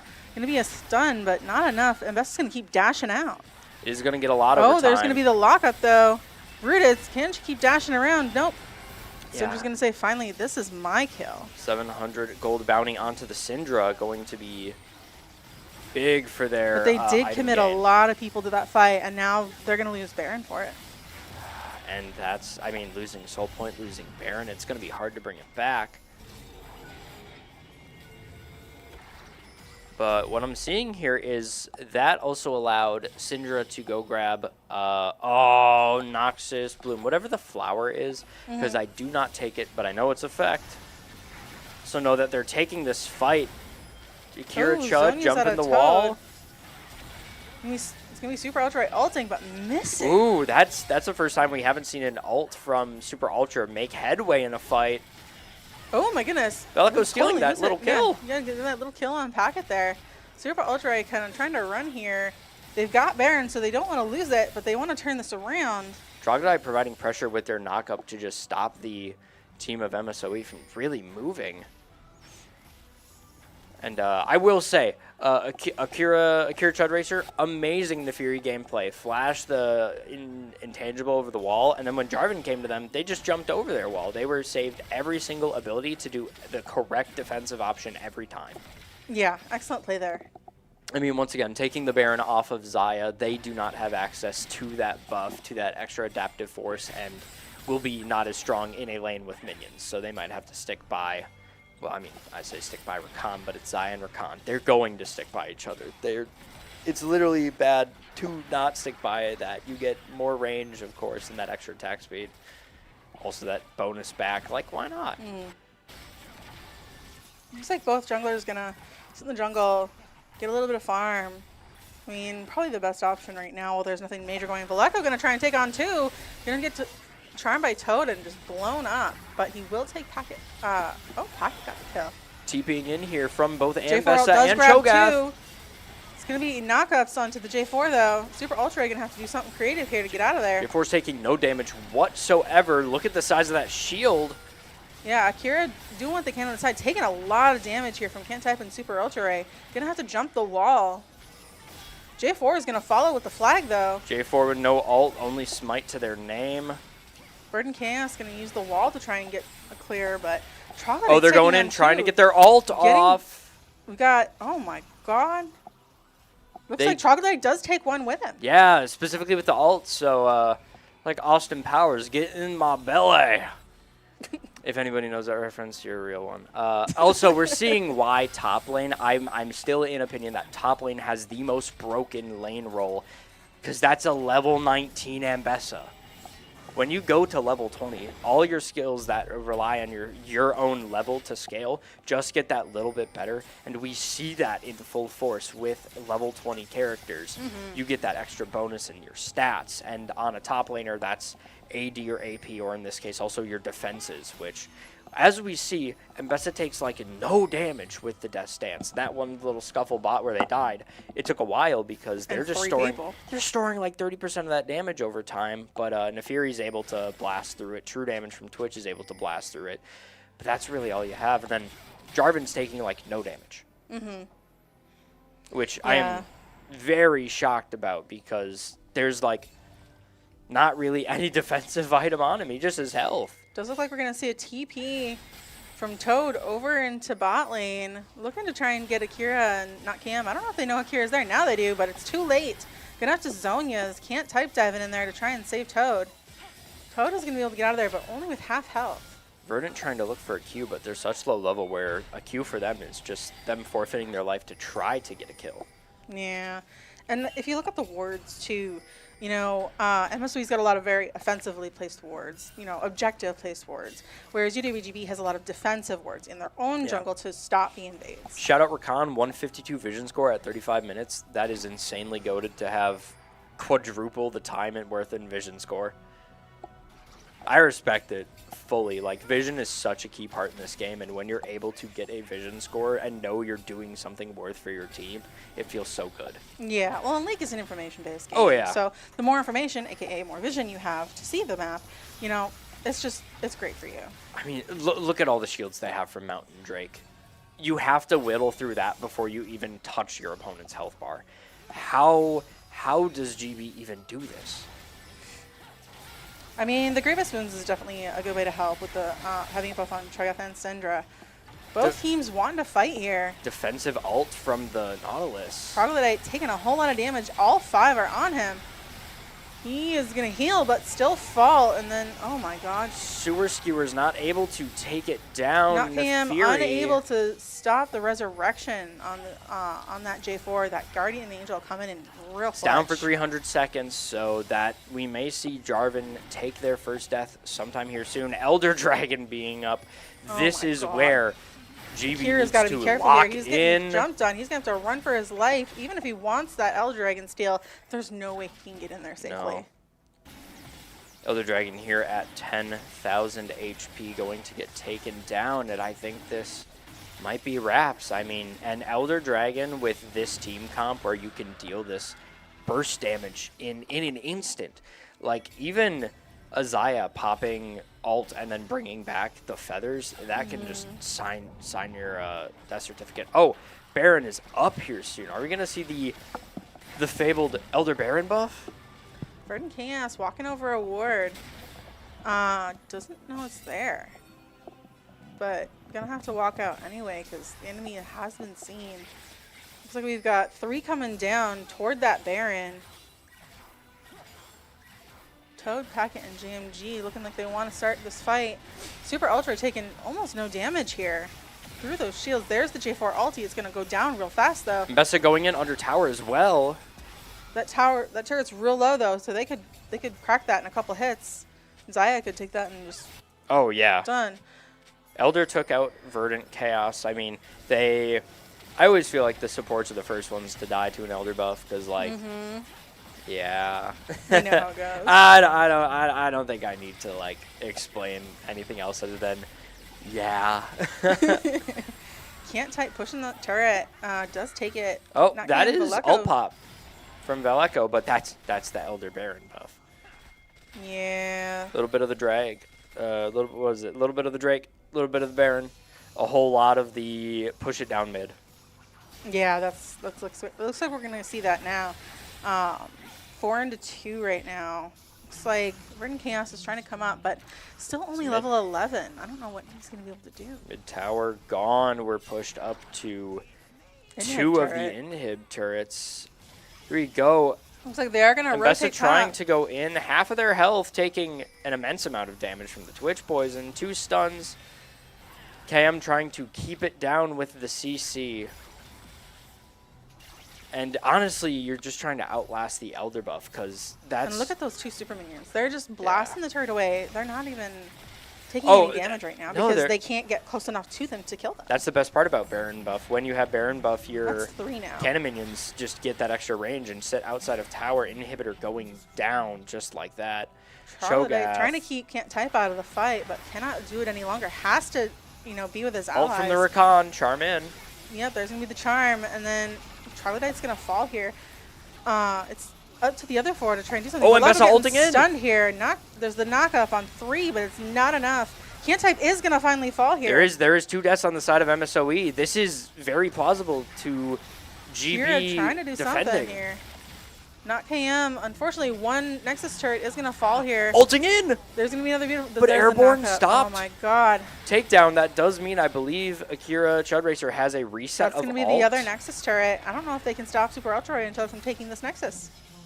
They are low enough health to where I could see the Syndra go in. Charm hit, There's but good stun stun. hit. Flashing away from the Q. Oh my gosh.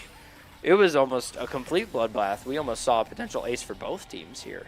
Yeah, looks like Super Ultra is going to steal some jungle on the way out. Back, using that Baron, empowered recall. Get back in the game faster. They've still got supers pushing mid lane quite a lot, so they have to clear those waves as best they can without dying to MSOE. I'm going to bring attention to it once again. Jarvan hasn't died. And if you look at that little timer down there, that's an almost backup GA. Surviving for that amount of time with your GA to have it back up, not dying, I'm pretty sure when they die, we will not see that 700 gold bounty go away. I feel like somebody's going to claim it, and they're still going to have it. They are that fed in this game to where I could see them having an astronomical bounty. It looks like MSOE is going to push down the top side. Good idea here. You want to get that second inhib, apply more of the pressure. I mean, tower's at a sliver of health. You might as well just go Jarvan EQ flash and just auto the tower once. Ooh, Akira going to dive in there and have to jump back out. Throw on some range. Oh my gosh, Sewer Skewers, is that going to take down the GA? Oh my gosh, living with a pixel. Oh, it did take down the GA. It did. Very nice there. I mean, that makes the next fight a lot easier for UWGB.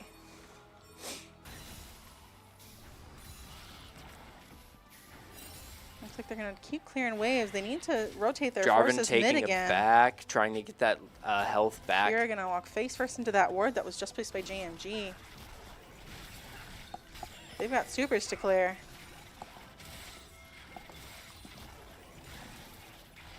Now, are we going to see a repeat? I don't know. Elder in 50. Baron in 2. We could see the same thing that happened or something completely different. And I think where the game is now, I do think we could now see it go either way. Yeah, I think so. Unfortunately, blue is not quite there yet, and the Elder Dragon's up in 30 seconds. So it looks like red team is going to push forward a little bit, try and stop them from even coming close to the drag pit. Super Ultra going to steal that chickens. As we're going in here, oh, we have Jarvan moving Super Ultra around the coming around the back. flank. Veleco is invisible at the current moment, not being able to see. We have every single ult up from every player in this game, and that is an Elder Dragon spawn. Looks like they are going to hide in that bush in the back row and hope for a good pick here. It's not Wisconsin Verdant without Chaos cheese. in danger. And this is bush Oh, that's cheese. going to be some... Oh, yep. Goodbye. Troglodyte trying to do what he can to slow them down. Silence going out, hitting like 3 or 4 people. Here, Chud Racer trying to find the moment to ult because that's immediately slain from Veleco onto the Rakan going in. Oh. GA proc. Looks like we're going to see a GA proc here. Can they stop it? Oh, the J4 ult's going to get down immediately. Oh, but a big engage Akira by doing some Neferi. serious work here. Dashing around like a fiend. Can't type chasing him down, though. Looks like we're going to see now KM trying to reject them onto the jungle. What a and that's fight. going to work. Akira's going to live. And Cam looking insanely healthy. Like, not taking too much from this entire fight. Here, Chud Racer needing to make a push here if they're going to want to do something, but they are living at, like, astronomically low health values. So they're poking with Q and doing nothing else. Yeah, this is the perfect time to take that back. The enemy just back too. But Jarvan's it's going to be a first death. rush to Elder Dragon. This was Jarvan's first death. He still has 350 gold bounty. Oh my god. Like I said, he's Mr. Moneybags right now. Kingpin from Spider-Man. Who's that guy? I know Jarvan the 4th Super Ultra Ray. Is he full build? Yeah. Yeah, it looks to Loki and be. Mbessa I are mean, full build. the only person that I can see here not on technical full build is Zaya, Twitch, Nautilus. Okay, yeah. So we're looking at if they want to change up items, they got to save up the gold Yeah. and then see what they can buy that situationally will maybe change the fight in their favor. Akira Ooh, getting ulted jumped on, over taken the down. wall. That's going to be real rough on UWGB. It's a big source of their damage taken out. Nakayam going to have to flash out of the J4 ulti. It's also their smite taken down. So I think MSOE backs up, tries to take the Elder, but Twitch being up, sewer skewers for everybody. Yeah, Toad already taking some half poison healthing damage. most Not a lot. characters. Is going to get a heal in there. Are going to get to see the Q onto the team. I Looks will like say GB does want this Elder Dragon if they can take it from MSOE. Super Skewers are down. We're not going to see the ult take anybody here. Going invisible, trying to go in and make something happen. Guardian Angel is back up on the J4. Mbessa Or no, it's back not. with teleport. Ari back with teleport. And now the entire team is full health again. What are you going to do? Yeah, it looks like it's going to be Burning Troglodyte Chaos trying down. to do what he can Oh, to he's going steal to try this to ult Elder the Dragon. Drake. Oh, but he Does didn't not get it it in time. I do respect the ult in, but the team of MSOE did just kind of like burst him down before he could even use his ult. It's not a case of, oh, I ulted too early. Oh, I Yeah. ulted too late. It's a case of, oh, they got me. What? Did that? I'm not going to mention it. It might have been some. It's League of Legends. True. There's going to be the J4 ulti. Not KM going to blast him into the wall. Going to proc that GA, but die to Toad here. Toad chasing down Akira. JMG going to ult right Flash. in, and there's going to be the knock-up, and Flash he's gonna W, follow. taking it down, and they all have a minute-long health timer, so I do believe that this would be the end of the game. Veleko's Veleco up the here only with one ult, though. left, Super but- skewers for everybody. can he take down anybody before that Nexus falls? No, he cannot. Unable to, and that is a win for MSOE Raiders over UWGB. Great game all around. We saw amazing gameplay from both sides on this team here, and I just have to say, great work from the side of MSOE being the lower seed in this. So technically, yes, it is an upset. They are outperforming their seed currently. So great gameplay. I really liked the team comp, and of course, Jarvan fourth, always a strong pick. I think that you can never go wrong with that as your jungler. I really liked the bot lane pick, Zyra Khan. This is, I believe, the first time we have seen this duo Yeah. in this game, and it was a really good way to just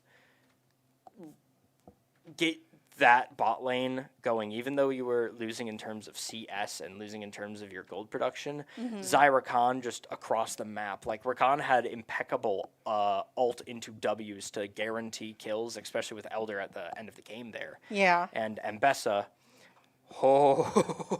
dashes, going in, going out, getting to get the picks that they needed early into just getting the picks they needed. Yeah, they did a lot of expert. They like, literally won footwork. an Elder fight because of that Mbessa ult going in onto the Nefiri and 0 to 100ing their entire health bars. So Yeah. great performances. Do we know what the next match would be here on stream?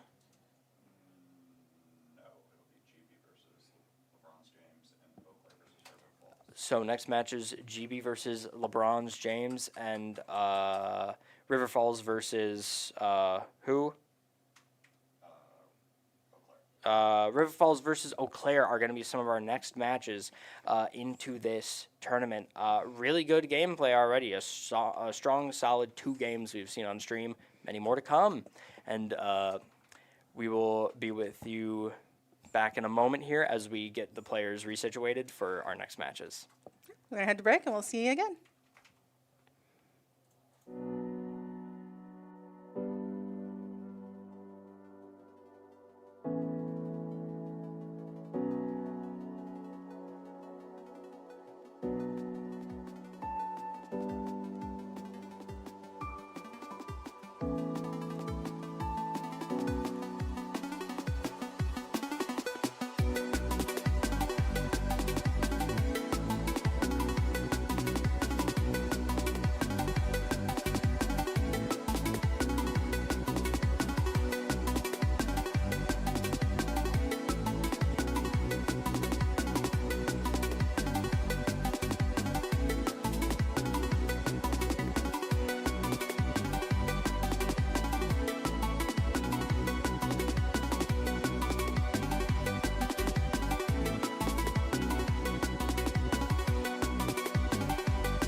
All right, hello everybody. Welcome back to the stream. I'm joined here with Jared. You want to just give a little bit about you, what team you play for, and what role you play? Yeah, so I'm the top laner for UW-Madison Varsity.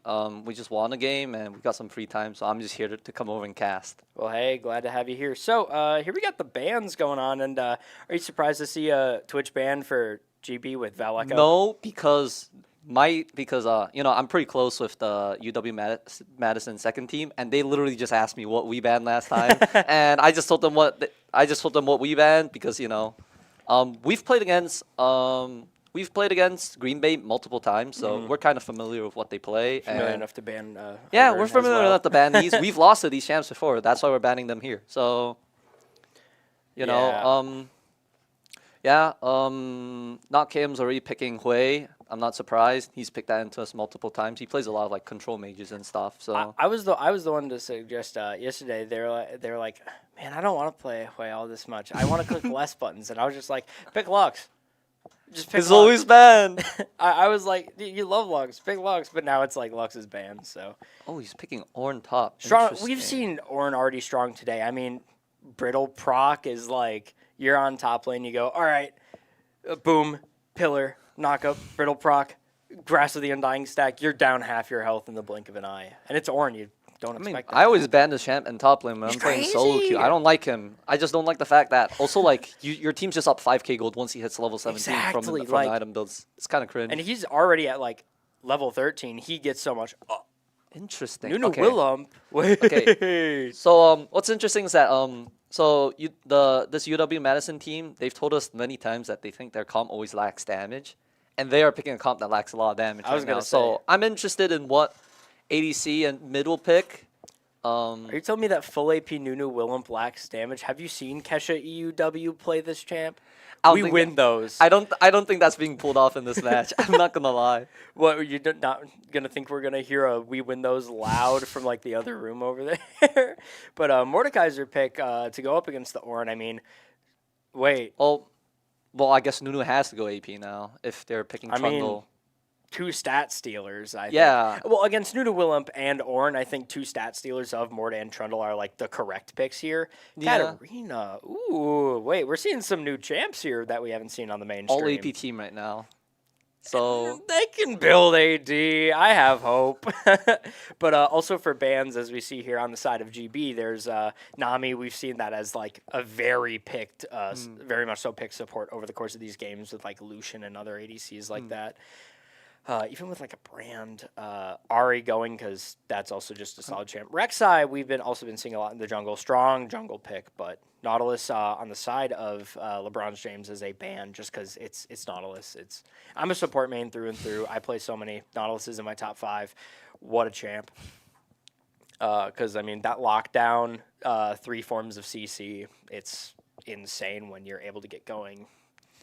I'm thinking we're seeing the Ashe ban here solely because we've also seen Ashe Seraphine as a lot of bot lanes in this because, like, it's strong.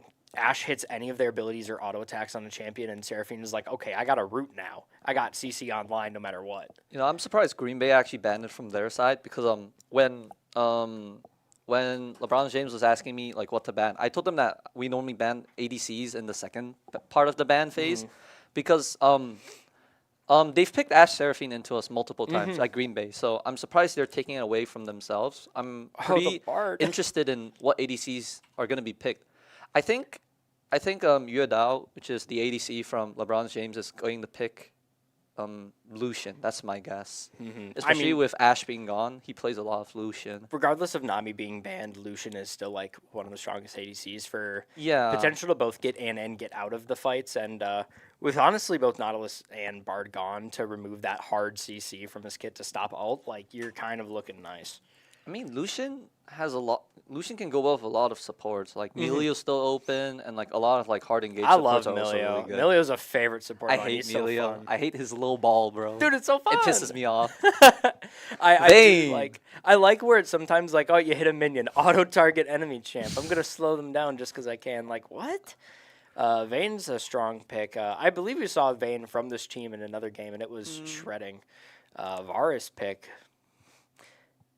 Wait, ooh, we're seeing a bunch of new champs to the stream too. Tristana. Tristana. Maybe just for that burst damage to get down, and then Braum. stand behind Braum, the shield. Braum's another one of my favorite supports. Just, I mean, with Tristana, that extra attack range, you get to guarantee your stuns on most any Yeah. champions. And then, I mean, against Nunu Willem, blocking an entire snowball, blocking an Ornn ult even. That is my guilty pleasure. If I'm in a game as Braum and there's an Ornn, I'm just like, oh, you popped ult, let me just shield. Bye-bye. And then they just can't do anything after that. Yeah, you know, lore-wise, Ornn actually, I was gonna say Ornn actually made Braum shield. You Shield? know that, right? Okay. Door. Door. Ornn's like, yeah, I'm going to make this impenetrable door that can't be taken away. And then Braum's like, give me that. give me that. I like that. I do love the lore because Braum's the coolest. He took that door off its hinges, wingmaned Tryndamere to Ash, fought with Tryndamere for a while, and was like, man, we've been fighting for a while. Let's go get a drink. He's so cool. But Lulu coming out here, I mean, we've seen Polymorph is like one of the best CC tools in the game. It's like a slow, you can't auto, you can't ability, movement's gone, it just locks you down, and then people do not respect E. The burst damage immediately because there's no cast time and then an immediate shield, it's so valuable just to have on your team. Also, Q is annoying. I hate Q She's so a very much. strong laner. It's definitely good with Vayne because to be honest, I feel like this game, right side's draft, if Vayne is not ahead, this team will just collapse in 20 minutes, I think.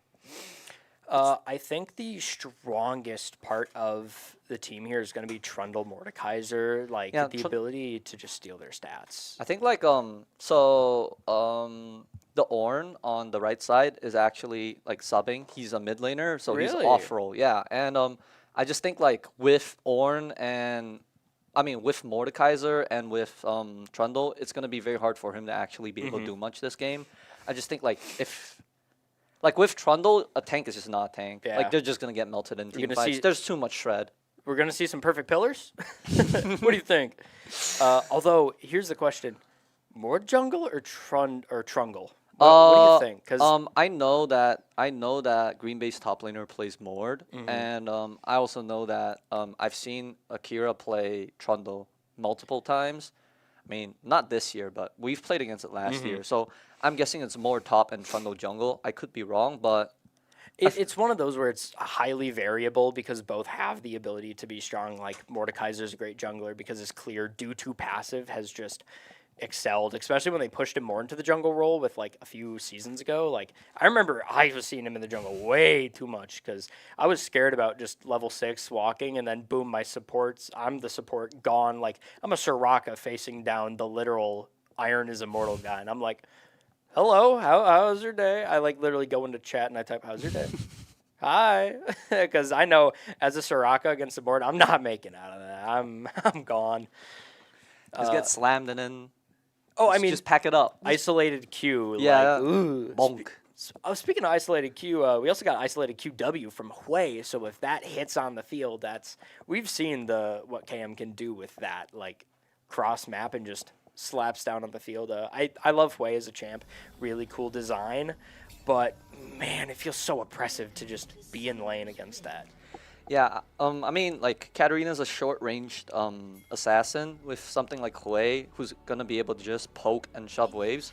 I think, like, Katarina's definitely an X factor this game, Ooh, KM kind of looking a bit too far out, gonna get caught out here. but that's Flash. I think, like, if Katarina gets fed, this game will be a lot easier for right side. Yeah, Katarina is definitely the Yeah. champion that they're looking to get ahead here.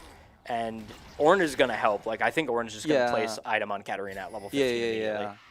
But I just think that, like, this team is a little too reliant on Vayne without too much setup to get either Vayne or Katarina fed. What's but we'll Trundle have to doing see. here? Jungle camp seemed to be up. Yeah, I think maybe he tried to do something, but he gave up afterwards, and he's wasting maybe like 20 seconds. All right, we're just getting camp timers up here to fully know what we got in the match. First Drake, do not know yet.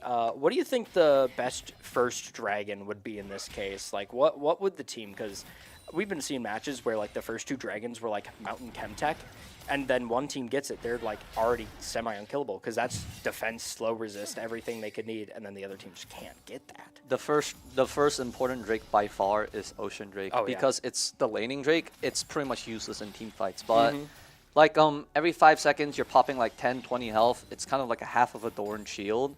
It's they've nerfed Ocean Drake so many times in the past Yeah, few I mean, years, but it's broken. by far the best first Drake to get. Honestly, I think like Inferno Drake is kind of useless. 3% is kind of nothing. I know, like it's only good when it's the Drake of the Yeah, game. yeah. Because if an opposing team has 2 Drakes and you get all 4 Infernals, like you're dealing damage. Even then, it's been nerfed so hard. know. You know, Inferno Drake used like the just the one Drake itself used to give 6% in one season. It's 3 now, so it's pretty much nothing. Exactly, you have to get 2 Drakes worth of what 1 used to be. At that point, you're like, your 4 Drakes equivalent to 2. Yeah, and I mean the Soul is just a lot weaker too. I feel like the Hex Soul is really strong. Cloud Soul I think is I the mean, it's Static strongest. Shiv. Yeah, it's Static Shiv with a slow, which is really strong. The DK slow is really disgusting on like Speaking of Static ADC. Shiv, next season, have you seen? Yeah, flies on hit now. Oh, dude, Cyclosword. Yeah. Have you seen the Full- one where Kaisa goes Cyclo Sword and Cyclo Sword with Dusk and Dawn and Who thought that was okay? 99% slow. Stay there. someone was playing Ethereal Weapon Kaisa in Area Mayhem and they're like, what if I decide to play this in the normals game? Wait a minute. I kind of like this.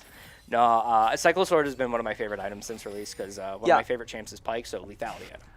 I mean, I just love how good the slow is. I'm kind of sad it's getting removed, to be honest, Yeah. because I mean, I play a lot of Aatrox and it's my go-to second/first item. My every buddy's time an I'm Aatrox main through and through. He loves Cyclosword. Also, my good friend who mains Fio, he loves taking Cyclosword on Fio because you dash in and you hit that proc the slow, like they're not going anywhere.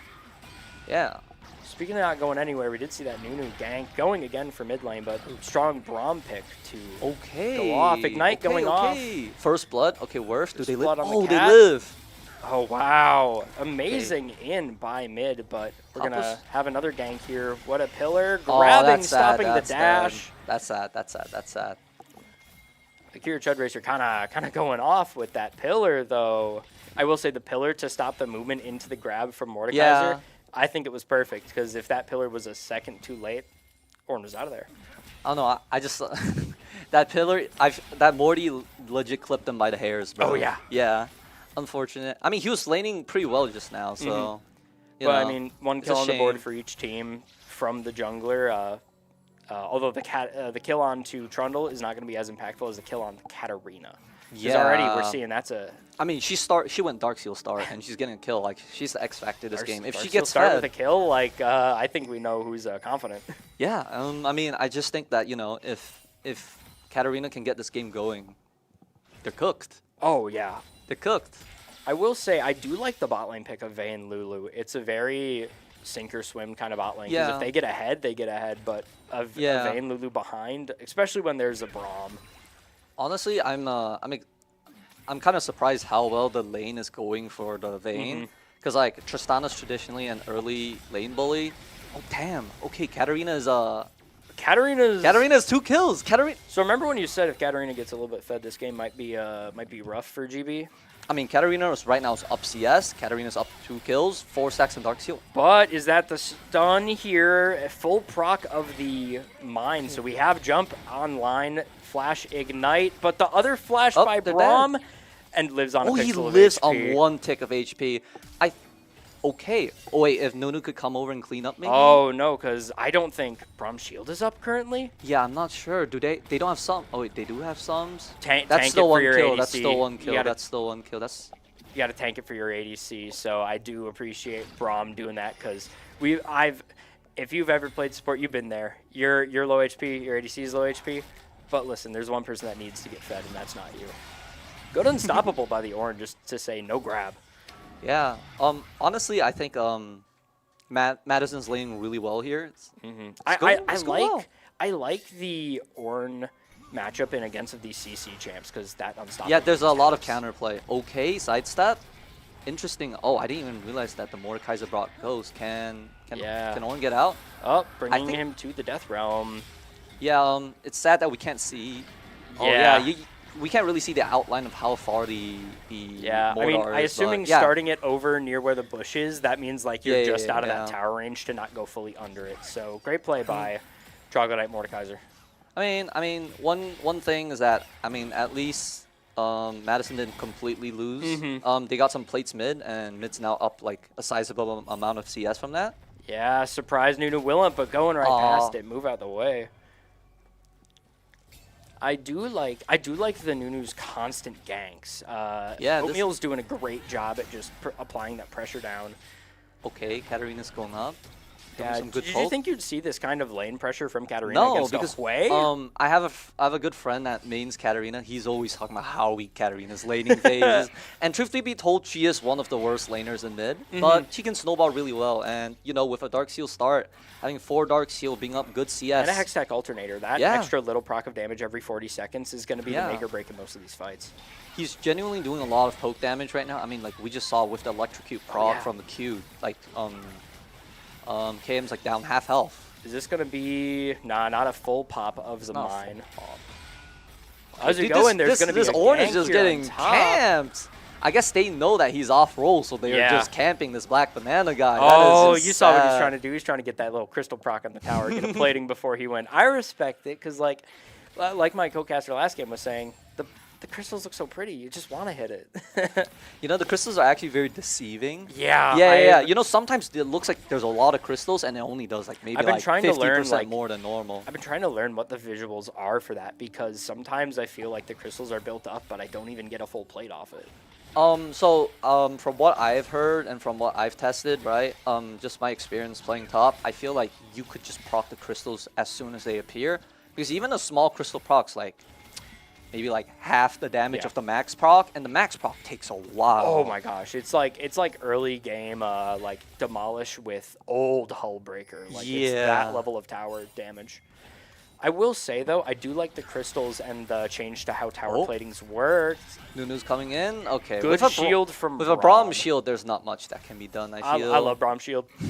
One of my favorite abilities just because it's like, I love the movement it gives him. And then, of course, there's that moment where it's like, if my laner and myself are backing, I'm going to like E back so that there's like that little case where if it's like they start their back and Braum Shield's up for like, what, 2-3 seconds? So I start it right then and there so that their back cannot be interrupted. Absolutely love it.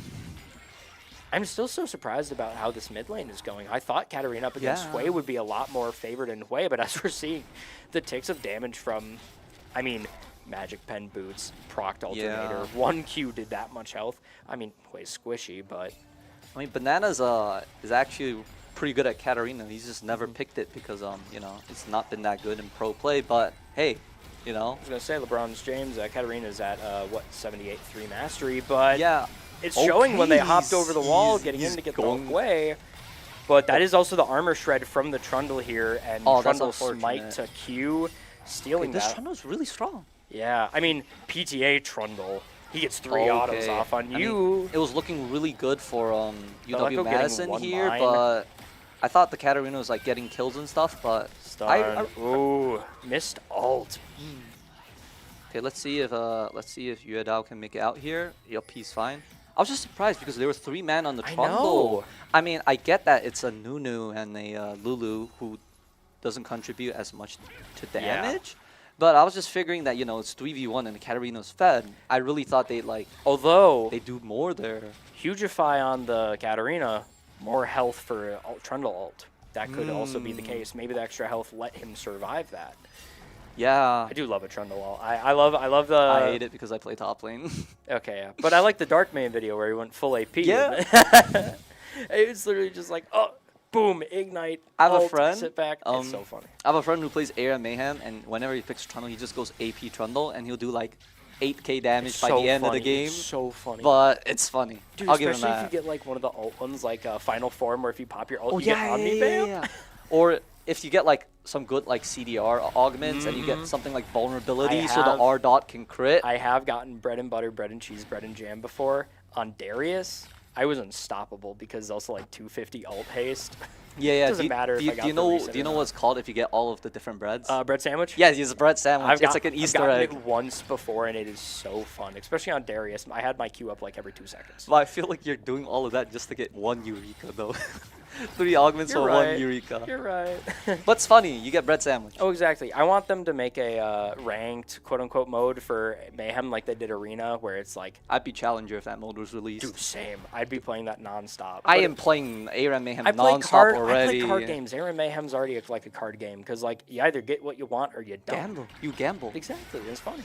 Gamblers always win. Like, I might just be in jail, like just getting terrible augments, but hey, the next game I might get something great, and I like- might be having the time of my life. You know. Exactly. We do see Death Realm up on the top, surprised by the Trundle popping the little Damn, emote. 3 people up here. He might get dove. Katarina's coming over, but I Well- don't think. Punished for being up. That's second Drake for LeBron James over here, and it is a mountain game. We actually saw mountain game in our last game with UWGB, and it kind of proved strong. I mean, I mean, it'll be really good in like trying to stop some of the poke from the mage on Oh, mid yeah. lane. I mean, what is it? Like 5% defenses or something like that?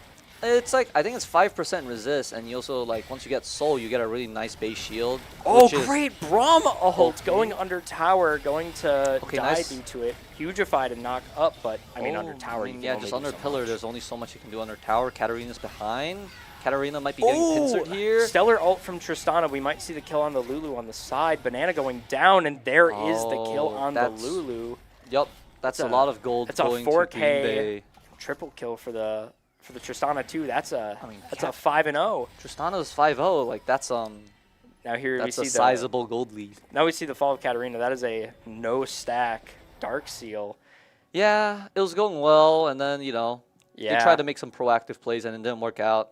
Sadly, he's just falling behind now. I feel like for a champion like Katarina, one of the reasons why it's so tough is that with a coordinated team, once you die on this champion once, I feel like a lot of your tempo and power is just gone. Yeah, Katarina's biggest thing. I think that's the same with any assassin in this game. Solo queue assassins are crazy because if your other team doesn't know where they are, if they don't have enough vision to solve it, an assassin who knows what they're doing can hold it down. But against a team that's coordinated and having verbal callouts rather than Yeah. things, it's hard for assassins to even get anything. I mean, I feel like this Katarina champion, one CC and boom, you're gone. Oh yeah. like you I don't feel have like much. you just die. You just Especially die. if you CC'd, if you like did your dash in and you got yeah, CC'd, yeah. and you missed your dagger and then it disappears, you have no way to get out. But That's first tower on First Katarina. tower on the Katarina, though. that's That's more some gold. gold. and also their quest on, they do have tier 3 boots, but Trundle going in, wanting to get something, popping ult. I mean, yeah, he just gets out. Yeah, She I mean, saved the E, she just gets out. the PTA procs go crazy. PTA Trundle is one of my favorite things because Oh, there's so much damage. pop a Troll early. Town, pillar them into you, you just auto Q auto, and they're taking already half their health. Just bonk, bro. Just bonk Exactly. them. Bonk, and then PTA, they take more damage. Yeah, you're gonna ult them. But Trundle ult is one of my favorites in the game because it actually, like, people don't respect it as much as they should. Oh, it's troll time. It's troll time. Is Lulu Pillar dead? Does up, Lulu have flash? smite Lulu, for the Lulu might slow. be dead. Oh, I mean, But that's so much damage. full from the proc of mine, Tristana. and that's why I do like Braum Tristana as a bot lane. 1Q Okay, or auto Lulu's from rolling Braum. up. Is something gonna happen? Braum loves to get that stun, and just Tristana helps that much more. Ult going in, and that is a Katarina kill on dead? Katarina. That's okay. That's a tower shot. Yep, she's. I dead. respect going in, Way going at low Yeah, health. If they I had mean, a little bit more time, It's an like, attempt. yeah, if they didn't take the last damage from the tower shot, I think it could have been a trade. Maybe, yeah. But I mean, it's showing what Katarina still had Ignite and stuff, and I think Hui just used all their abilities. Banana just needs to do what they need to do Oh! here. We'll pretend the R did not miss. Yeah, I mean, Braum Shield was there. I think it wasn't going to do much. Um, But Death Realm to Vayne, can they do it? Vayne to... has no mana, not enough for Q. Okay. Oh my Vayne's gosh, wait, dodging. but the second he comes out, is that the ult going to take it? Nunu Willem, great ult Okay. usage. I mean, the Vayne played really well there. Yeah. With no mana, like how well it went. I was going to say no mana, dodging the Q twice, dodging Yeah. the grab. They were able to let the Mord be at 1 HP, and then you go out of the Death Realm, and you're seeing a Yeti scream really loudly. I think you're going to panic. But great plays. Gold deficit here, we are kind of sitting at about, what, 4K? 3K-ish? Oh, yeah, 4K, yeah. around 3.5. I mean, it's makes definitely sense at with the 60 kills. minutes. It's a big gold loss early. Okay, is Katarina gonna get killed? I think Ignite takes Ignite, it. yeah, I think Ignite takes the it. Can they last get out? tick. They're going back. Hey, that's 2 Okay. stacks on Darksteel. We're looking good, but Hey, if Trundle overcommits, maybe okay, Trundle's not overcommitting. Nunu's rolling a snowball over, but I don't think it matters too much. Trundle's too tanky right now. yeah.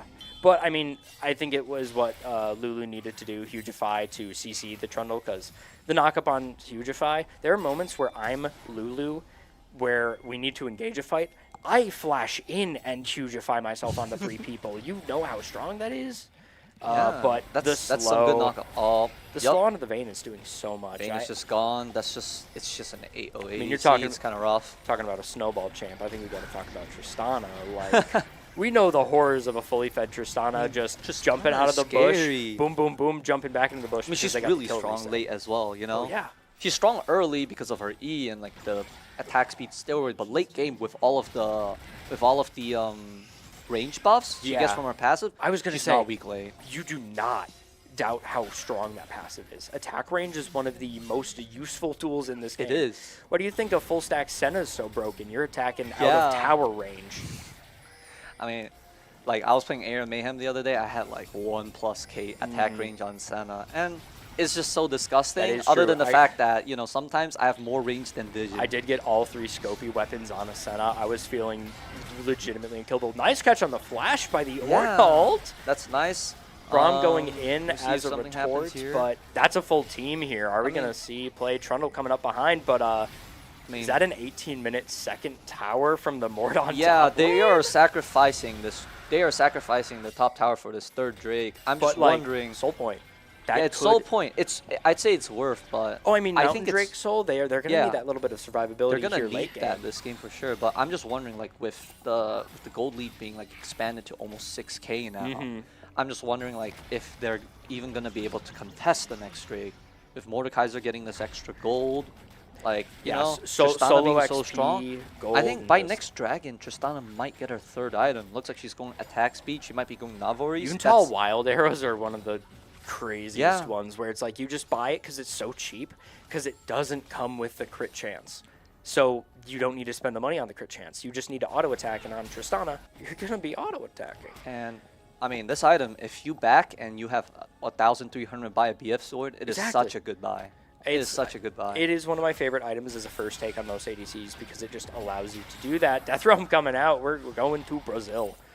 I think it's gonna be tough for. Yeah. It's gonna be tough for Ornn. I mean, Ornn's like, able to get out, not he's give able to full get out, stats. but the movement speed stacking. Oh, I mean, I Flash guess if there he is nice, flashes, but, he gets I mean, out. Lulu's coming up. There would have been a nice Hugify going there. I mean, I feel like if they fought, the Mord would just 1v2. Mm-hmm. Mord can't chase though because Mord doesn't have As we're Rylai's. looking here, we got the build on this Trundle. We got Trinity for Spirit Visage. So, of course, it's like Pillar here up in front, but having to flash Damn. over. Really, just flash like that? I mean, Trundle has ult. You got to be Yeah. scared. Like, I would be scared, too, if the Trundle was running at me with a Pillar. Because he didn't even pop Troll Zone. Can I be so real? I don't even know what this move is called. I do not know its legitimate I don't think name. anyone knows. It's just the I don't zone. think anyone knows. It's just Troll a Town. zone where It's he Troll Town. bonks faster. He moves faster. He bonks faster. Moves faster. He control 3 dances faster. I love when they change it to be move speed. I was so happy. Just I'm dancing. I'm shimmying, and I'm like, wait, this guy's cool. Hui here having a full Archangel staff and damage showing on the I mean, Katarina half healthing off a Q. I'm just surprised he decided to go Sarah's first item. Like I was gonna talk about it earlier, but he went it before he even fully stacked. Yeah, here. I was gonna say like and I saw the stacking Tear of the Goddess at like 88. yeah, and I I'm feel like that's so bad early. But I mean, it's working for him now, I guess. And he's also going no other mana item, Yeah. which I think is interesting. Hui is Solo such a mana Sarah's- hungry champion though. To be fair, Yeah, but like, I mean, maybe he wants the survivability, but Seraph's into Leandri's is the interesting. shield is great, but here comes Nunu barreling down with that snowball, not able to turn the corner. But I mean, with the 2 biggest guys on their team, you got to be scared. I mean, right now more than Toronto just seems so beefy and so scary Mm-hmm. for Madison to deal with right now. Oh, exactly. Mid tower gone, however, so that's gonna be on the side of GB. They're just able to really push through. Yeah, I mean, right now it's like 6.5k Yeah, 6.5 gold lead. gold lead. It's rough right now. I think the next Drake might be Ornn is 13, so that is an upgraded, what is that, Hollow Radiance? Hollow Radiance, yeah. I always get that one in, what is it, Unyielding, whatever that one is, confused. Unending Despair? Yeah, that one. Yeah. Because last game, that was used on another champ and on Cho'Gath, because it's crazy due to the health proc. But I do like the fact that there's another more MR-focused Sunfire? Sunfire item. Like, I really enjoy Hollow Radiance. I think it's so good for wave clear. It Oh, just feels yeah. so nice when you kill a minion and it does the AoE proc. Sometimes you kill all the minions together and it does like this really nice satisfying thing where they all Oh. proc together. Yeah. Oh, popping the ult, not able to hit. Kind of greedy with that ult. They're trying to cam. dive this way. I mean, Hui has empowered recall. Oh, we got an Ornn okay. ult going in. Oh, Not missing the mark.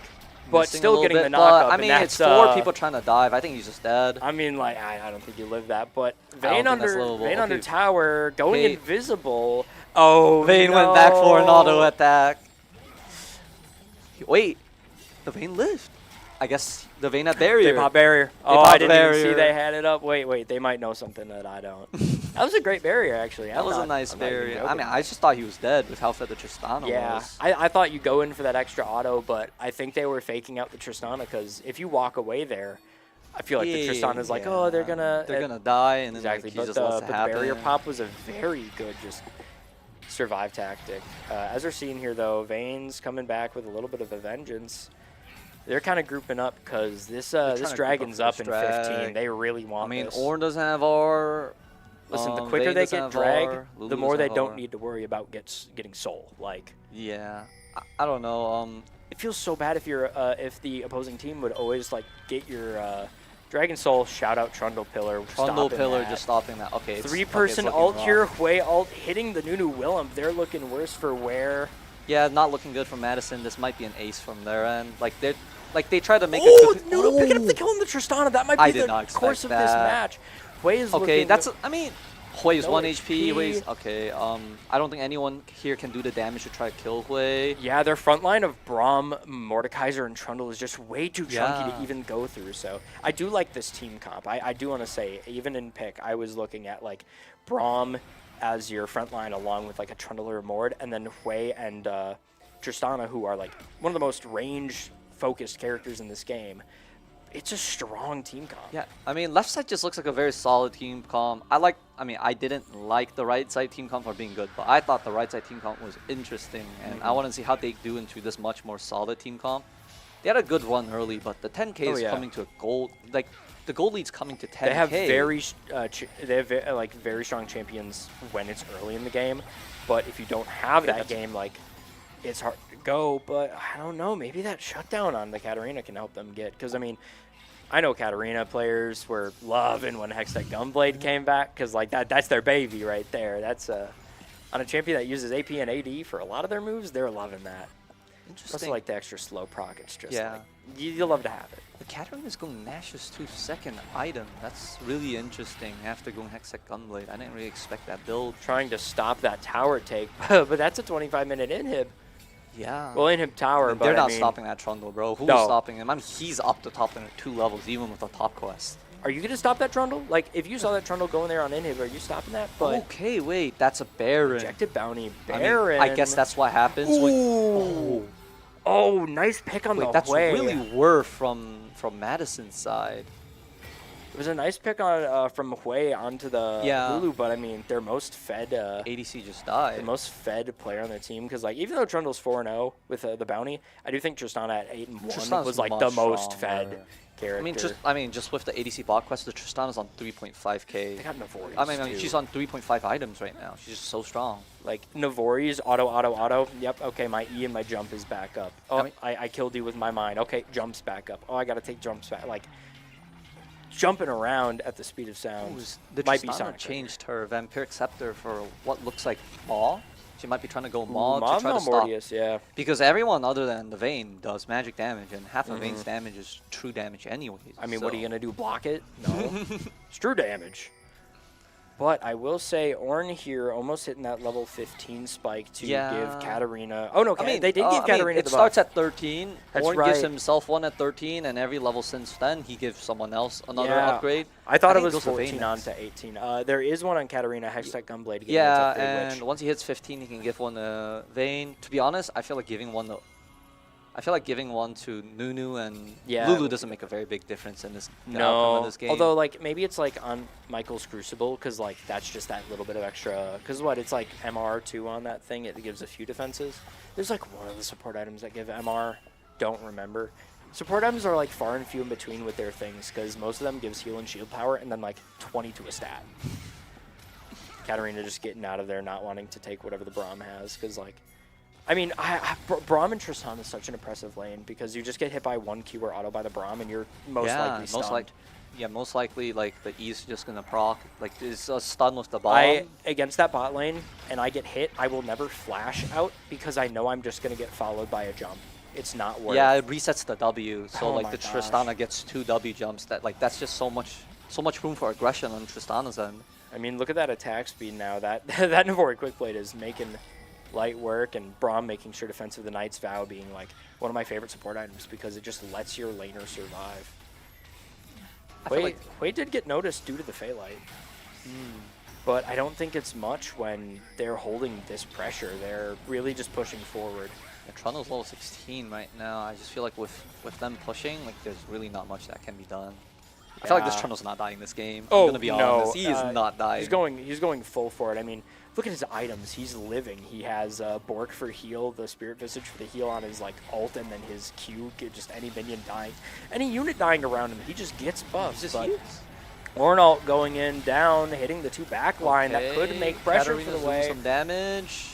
Doesn't. Ooh, Vayne getting a double Hey. kill here, following KM. Are they able Wait, this to is kill looking the like a really good Tristana? fight. Like the Vayne's Tristana's not 1 dying, the HP, Vayne's not dying. having an auto attack on them.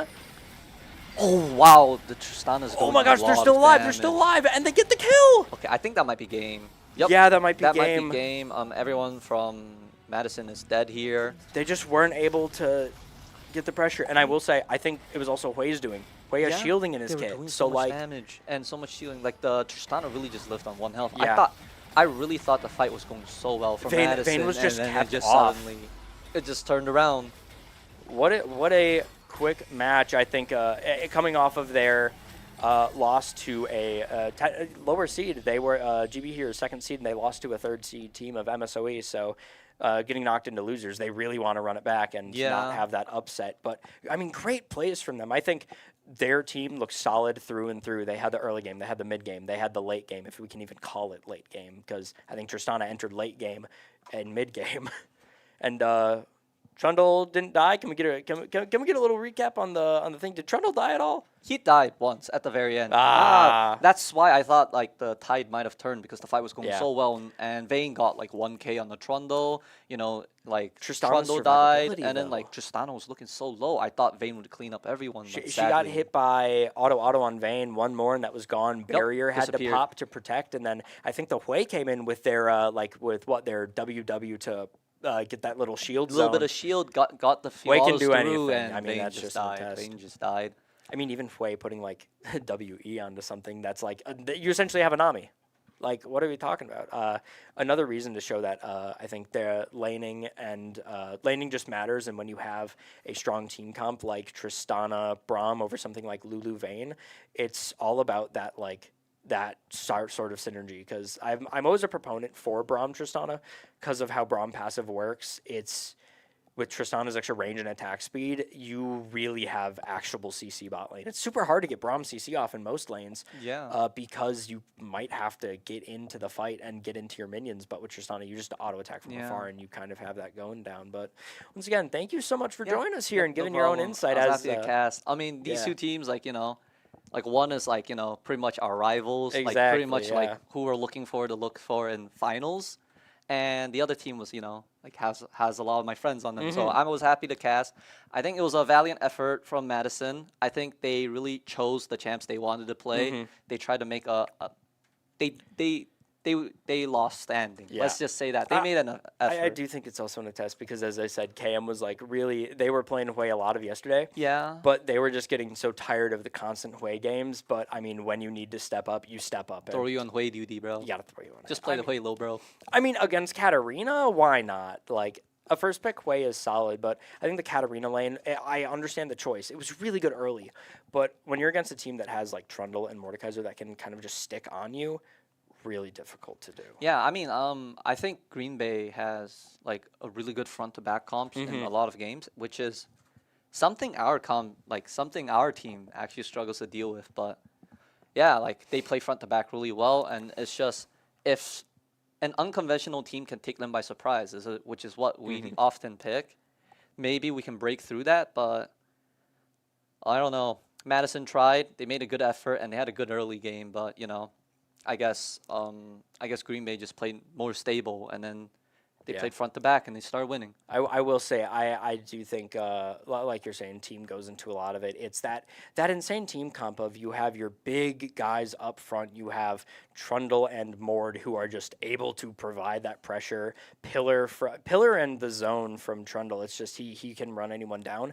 And then you have of course Hui and Tristan in the back who have range. They have don't so care much about being range. in the back because that's Yeah. where they love to be. The thing is, like I feel like in this comp, Vayne was really struggling with like the poke Yeah. from Hui and like the constant threat from Mordekaiser and Trundle. On the other hand, I felt like Hui and Tristan in teamfights just had so much free range to do damage. They just had so much. They just had a good environment to just be clicking their spells, right clicking, doing damage without the fear of like getting caught or getting killed. And with the Braum around, All right, but next match we have, I believe, MSOE against what team? against me. Oh, wait a minute. We might be seeing some gameplay there. And then, once again, what lane are you for that game? I'm top lane. Got and it. the So we're gonna get to varsity see of some Madison. fun top lane action. The island, of course, as it is as a lane.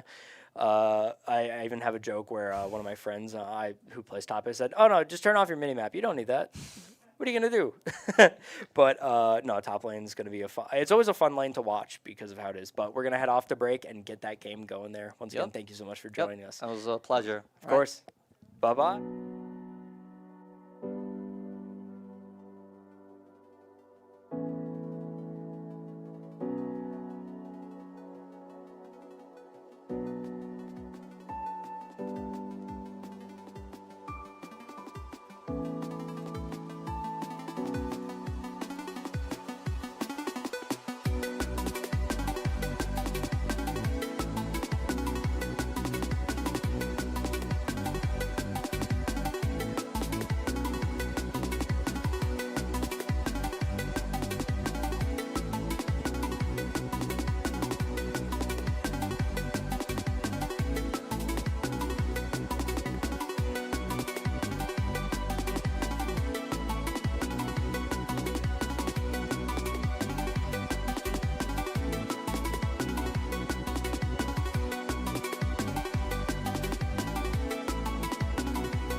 Hello, everybody. Welcome back. We just took our quick lunch break, and we are now back here with the game of MSOE Raiders versus UW-Madison Varsity.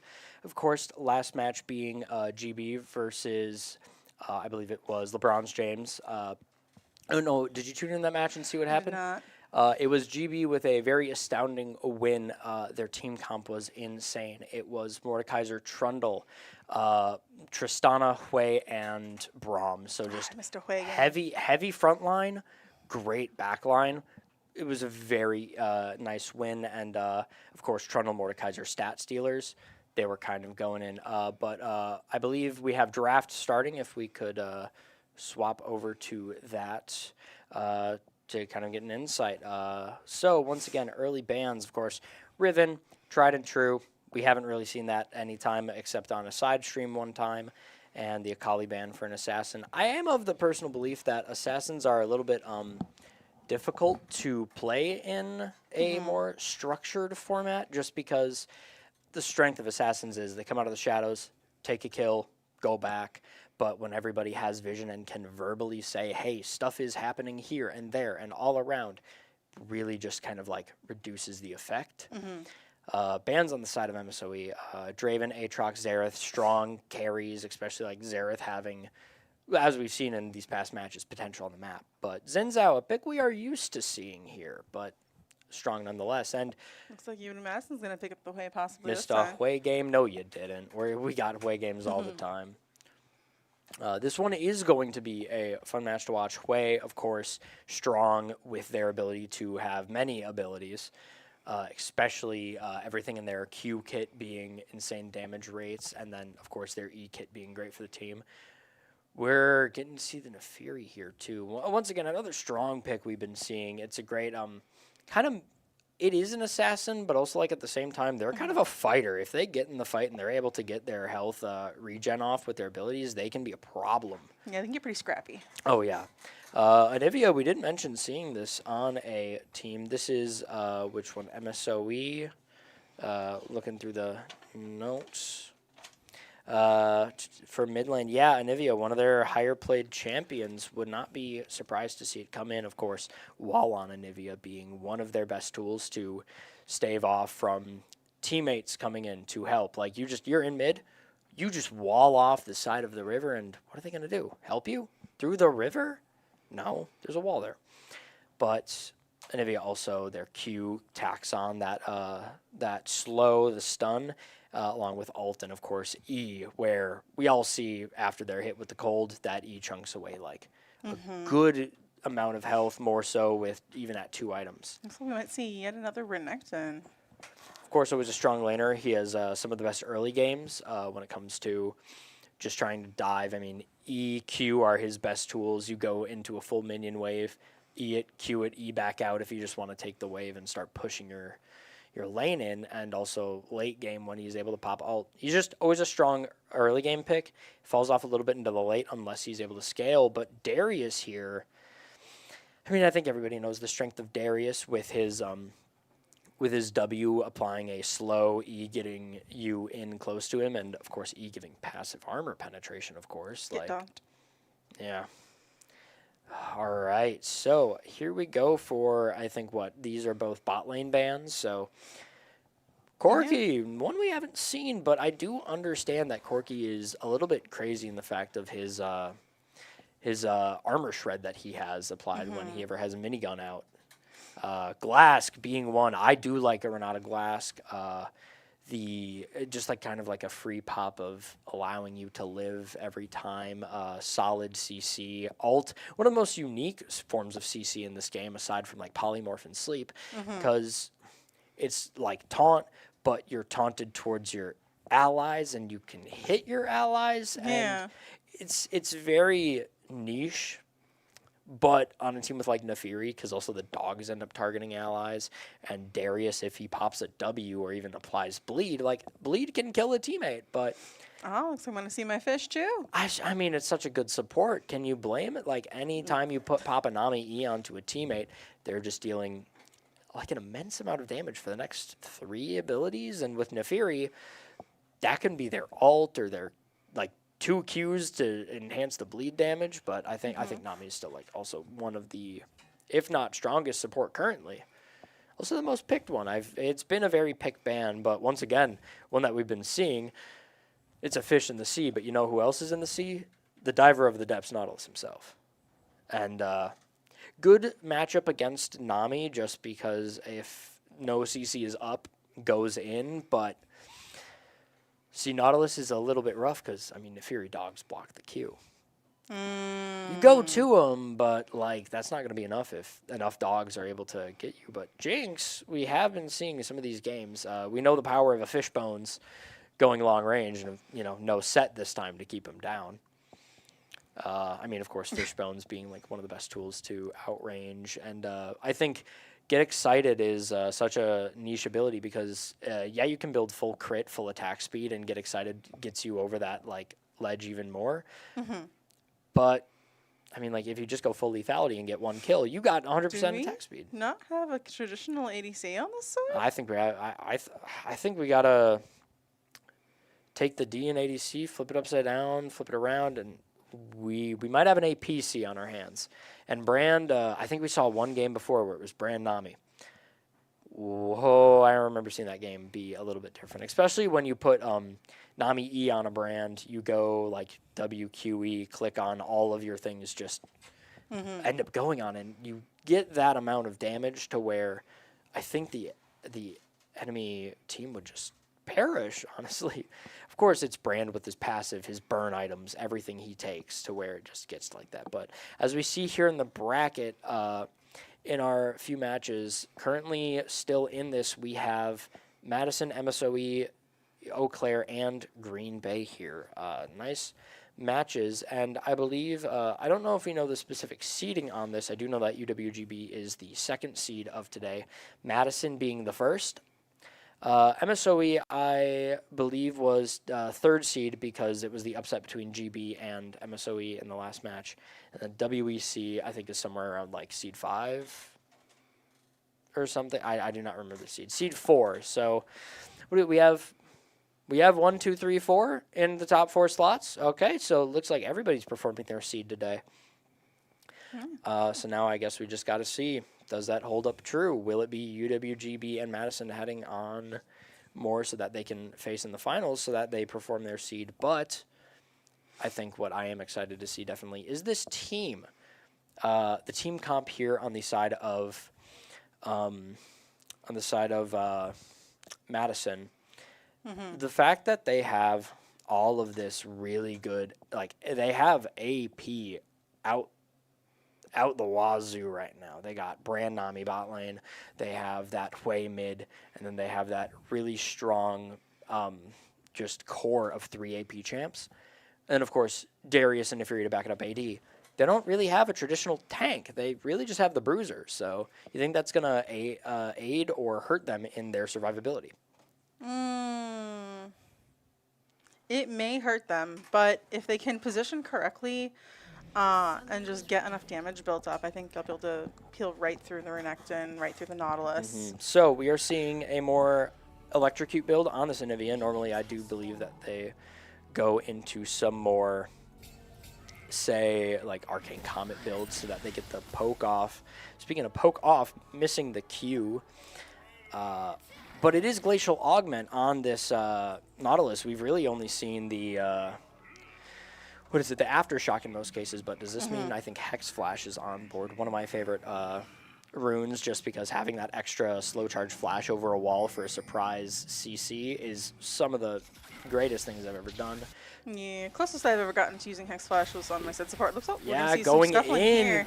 JMG gonna Q into them and get a lot of damage down, but he's also taking quite a lot of damage himself. Can't type in Yellow Chud, duking it out up in top lane, both at about a little over half, one now under half. Going for the Gonna have to be flash. flashed out of there. I mean, max stack Hemorrhage, you kind of want to go in, and I mean, if we look on the side here, that Renekton has to take a back. This is all for Darius to take, but of course, Teleport can solve some of that, but still an insanely good engage. I'd pay my flash for a flash and the enemy laner's TP, unless they're just going to rough it to lane. Looks like he might just rough it to lane. I respect. A good Q coming out from JMG. Yeah, Lilala and Bork are going to have to try and turn this around a little bit. Heels popped. GMG taking a lot of damage, though. Such a strong bot lane. Arcane Comet summon Ares, so every time the brand hits you with a Nami E, I mean, that's a good chunk of your health gone at the early stages of the game. Does look like Can't-Type just hit level 2 as Yeah. well, and Yellowshad's already at level 3. One level deficit in the top lane, and do my eyes deceive me? That's Renekton with his first few CS. He was really kept off of his wave. Yeah. Well, and Yellowshad really kind of just jumped on him right away and said, no, I'm not letting you have this. The only thing he bought when he went back to base was probably a new health bot to replace his old one. Yeah, by the look of it. Great engage here for the bot lane, hitting their level 3 spikes, so that brand has the full ability to stun people, which I think that is the other strength of the brand Nami bot lane. When you have brand stun online, that means that you have Nami's airborne to like guaranteed get a hit. All you need to do is just apply the pressure with your brand. Brand gets the stun, and then you are able to go all in. Looks like we're going to see a little bit of roam out of Lilala on the Nami. They were spotted. They did ping that they were out there. But Yellowchud and Can't-Type still duking it out. Yellowchud just chasing him down, even into turret range. Taking a tower shot. The Toad apprehend. and Loco. The apprehend just to Lilala's get there to in. heal, though. And the heal's going to bounce. Toad's going to take a lot of damage from Oh, that what a perfect wall by the Anivia, just to make sure that Hui could not get there in time with any ability. Super Ultra Ray in the side here. Spotted on a ward.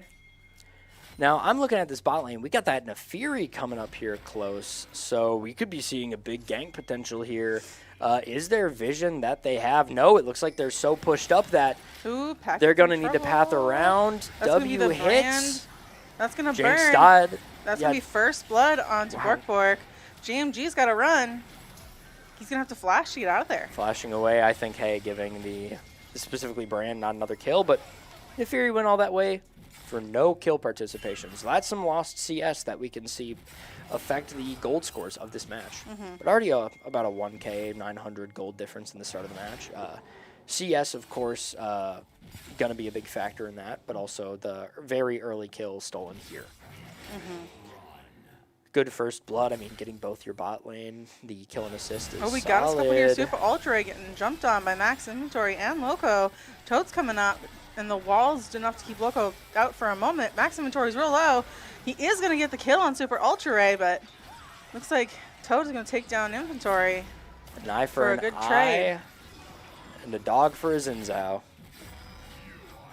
I will say, great use of the wall by Anivia, but of course, I mean, Nefiri having the ability to flash right over it, and Anivia was going for the stun, but intangible just means you can't get hit by that. So, once again, a great use of and tandem of both of these abilities from both of these champions, knowing each of their champs well enough to perform at their best in that team fight.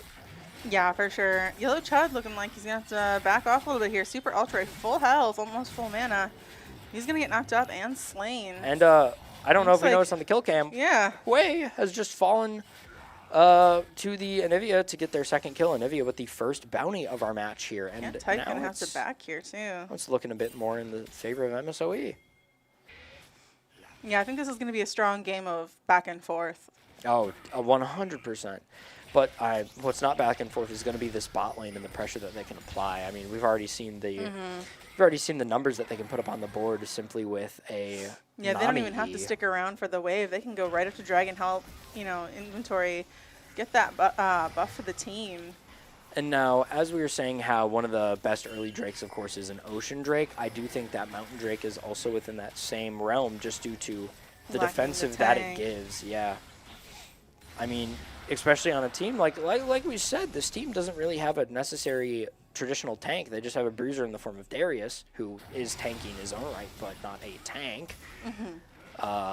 But I mean, that Mount Soul could maybe make that difference. Now all of them have that extra resistances, and Darius can spec a little bit more to make benefit of it. Anivia here looking to go back in the lane against Hui, maybe Looks get like a little Super bit. Ultra Ray wants to do something bot here. Maybe just relieve some of the pressure. Was spotted on the ward, so he's not going to get anything. But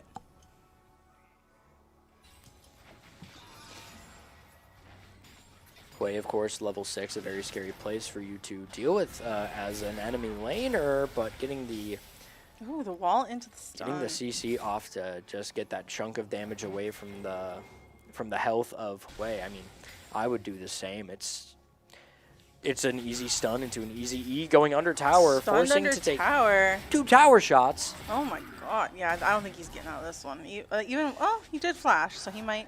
Yep, looks like Cantype's going to let him walk away with his life. That is one of the Darius classics. Proc your W, hit the opponent, get the slow, flash on out. Because even if they flash to follow you, they're going to be that little bit slower that you can't. And once again, Darius with boots, Renekton without boots, that little bit of like what? Got a bush party 45 here. movement speed just lets you run away for free.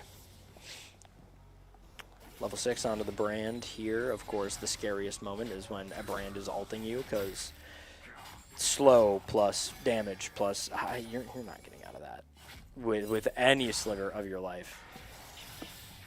Not unless you got a whole lot of heals and shields to keep you up. Bot lane on the side of Madison is backing, of course, wanting to cash in, and what a cash in indeed. That's a lost chapter, and looks like we're going the Andrew's first item on brand, and of course the Codex for Nami, getting that little AP, and the most important, 10 ability haste. Yeah, the ability haste for Nami is especially good.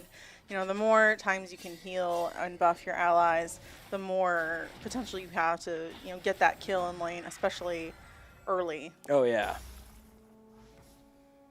I myself am a mana fiend, so I usually go for a mana item first, but I mean, hey, now with the new item on Tear the Goddess that'll help heal and shield power, I think you're all good to be a mana fiend. You're getting it back from Tear. You're going to see a Q come out here from Nautilus. No, DMG hitting the gonna wall. max inventory in the middle of 3. Toad keeping Loco out of the fight. Loco's looking real low here.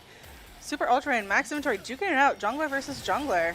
Toad's coming around from the back, though. Can they do anything? Ooh, That's gonna be dodging the knockup. isolated W. That's a good flash there. Dodges the Jinx ulti just barely. Not able to get enough pressure on this field to steal away max inventory or Loco's life, but enough to cause them to back. And seeing the E, look at that, half health. Damage. And they had to pop the W on themselves. I mean, like, you got to heal for the team, but always remember you can target yourself with it. Yeah, you can't heal anybody else if you're dead. Exactly. So, I mean, you got to watch out for number one, which is yourself. Yeah. Hwei maybe looking at something mid lane. I mean, every time they step up, it doesn't matter how far they are, it's Hwei. They're going to try to take you from afar. Yeah, Yellow Chad really making good advantage of that bush, keeping Cantype's vision on him pretty low. Yeah, wanting to find a pick here, get a W. Q stacking on the first hit of bleed. Going in, apprehend, auto W, hitting the reset. Yeah, looks like Yellow Chad and Cantype are going to fight. Cantype taking a lot of... Oh, there's the dunk. There it is. All you got to do is hit auto, reset, ult, and you just get that kill all for yourself. Oh, that delicious gold just for you. Yeah, we had a lot of pings going down bot lane. I don't know if they were trying to engage or if they're saying get out of there, but looks like we got some roaming from our Nivea. Toad looking to possibly go bot, but maybe just to get some ward coverage. Now, Or what clear we're the wards. seeing So there's a lot of is we're seeing Sway really wanting to get something going on the Anivia, but I don't think they know here. There's going to be the Hwei Ult. ulti. Max inventory's going to dive in. Toad's they're under tower. Going to pop the egg. Can they take her down Oh before my she gosh. resurrects? They can. Max inventory is going to slay Toad there. And But Jinx with the Jinx rocket ulti coming in. is going to come out of nowhere. Perfectly timed ult, able to catch under tower for the last shots, even though you went intangible. You still Oh my started God. to deal damage. Excellent Q into the knockup. Nautilus ult doesn't get anything except the laner off, but that Looks Nami. like the Super Ultra is going to fall. Loco's going to get that kill. That'll be some extra gold in his pocket. Get him back in the game. Excellent Nami bubble just hitting the mark and allowing that kill to be taken. I mean, they turned out around that unfortunate team fight where it started. You actually had your Nefiri die due to the Jinx all the way back, but like you were able to get value off of it. Yeah, for sure. It's excellent gameplay all around. You love to see it. Looks like we may see a dragon fight here. Red side looking for it, already starting it, pulling it out so that blue side can't just jump over the wall right away and get it. Blue side does have a ward in the pit though, so they could, in theory, get over there. Looks like they're waiting for them. taking their sweet time, but it's going to go down. The smite's not actually going to get it. Of course, Anivia being a little bit more of a mana-hungry champ here with 2 mana Loco in items. trouble. He's going to get cubed. Excellent Q by the Nautilus. Ooh, that was rough, buddy. Max Inventory jumping over the wall right into Anivia Toad. Get the stun, getting the Super Ultra Ray throwing some abilities down. Gonna dive back in, but gets slain by Ult is Packet. not enough, and that's Packet's second kill. They're going to start being a problem now. Items on the board. We got 2 Blackfire Torches for the Hui and the Brand. Just a strong item. The more your abilities are affecting people, the more AP you get. And Inferiority has Eclipse for that survivability and extra damage.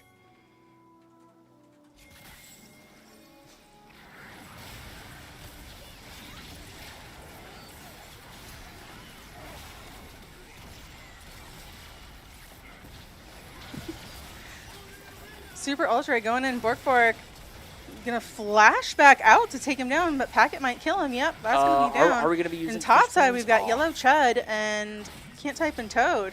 Can Yellow Chud he did get the kill on Toad, but it looks like he the might follow up ult. with the kill on Can't Type. If Can't Type can't get out of there, Excellent Can't Type's gonna flash. walk right toward the minions, and that might be his life. Walking towards the minion, trying to get the Q on both the Darius and the minions to regain his health with the Rage, but I mean, minion autos stack up over time, and you know what else stacks up over time? A Bleed. 5-stack Darius bleed. And as we saw, that bleed is no joke. If it gets on you, it cannot get off. That'll be the That might plate in here. be- Maybe the full even tower? Or Nope, leave got a it for full wave later? there, so it might take a hot minute. I mean, Loco towers. clearing the wards. I mean, excellent vision coverage overall on both teams. Getting a lot of vision down on the map. You can't go anywhere if you don't know what's out there, so. I mean, you could, but then you might face check a Nautilus. I mean, and nobody likes to do that. You can see a little bit of pressure down bot. Packet coming back to lane to clear that wave. I see, looking at some of the map here, and to see these certain little what are they called? The jungle plants. As we see Scryer's Bloom Blast Cone and the Honey Fruit. Noticing they look a little bit different. That is because it is the Chemtech Rift right now. So Chemtech Dragon is going to be our Drake for the rest of this match. Of course, really strong. You get the slow resist. You get some of the tenacity. But already what's happening now is also when you get that soul, you just get, more bonuses the lower health you are, and that is like the best thing to have on a team that Absolutely. doesn't have a traditional tank. So everything turning up Madison just for the way that they are getting their defenses in the form of all these dragons. Yeah, no, and they need it. I mean, if there's one way to make sure that they aren't going to die as easily, it's get the dragons, get that mountain, get that Chemtech. I mean, we've already seen the fact that they've been barely surviving these fights, but I think it's also an attest to the Mountain Drake. They just have that few extra defense that are just able to let them live. Lots of little scuffles across the board, lots of pings going down. Vision, and what do they want to do? It's like blue side is going to invade and take that Gromp. Little damage from the brand ain't hurt nobody. You just go in, grab your little poke, and maybe force them to take a worse fight. Neferi over Yellow here. Chud walking in under tower, cannot take that tower. Just barely out of tower range, picking a fight with Can't Type. Can't Type's going to back up under tower. Neferi over here. I think they really want this Rift Herald. Yeah. In fact, I think Rift Herald is what they're going to get. Seem to be uncontested, and there Yep, it is. there it goes. Another gold lead just up on the side here of Madison. What are they looking like? That's about a 4K gold lead. Ouch. I It's mean, going to be bounties on the first board. turret to red team as well. Blue turret just barely falling Looks like afterward. we're going to see a scuffle top lane. That Zinzao was seen by the Neferi. Here comes in Can't Type. And did get the Gromp, the most important thing, the jungle camp. Always got to get the jungle camp. You never let that behind. As we're seeing here, this Nautilus really pushing up, looking like he wants to get something. Does seem that Rift Herald was summoned to mid, so that may be a cracked turret. Yep, and that is Ooh, Rift Herald might fall before though. the first turret of the game. Herald is going to be taken down. Yeah, I was just sitting in the Anivia zone, so it was just taking tick damage after tick damage. Was not going to be able to live through that. Nope.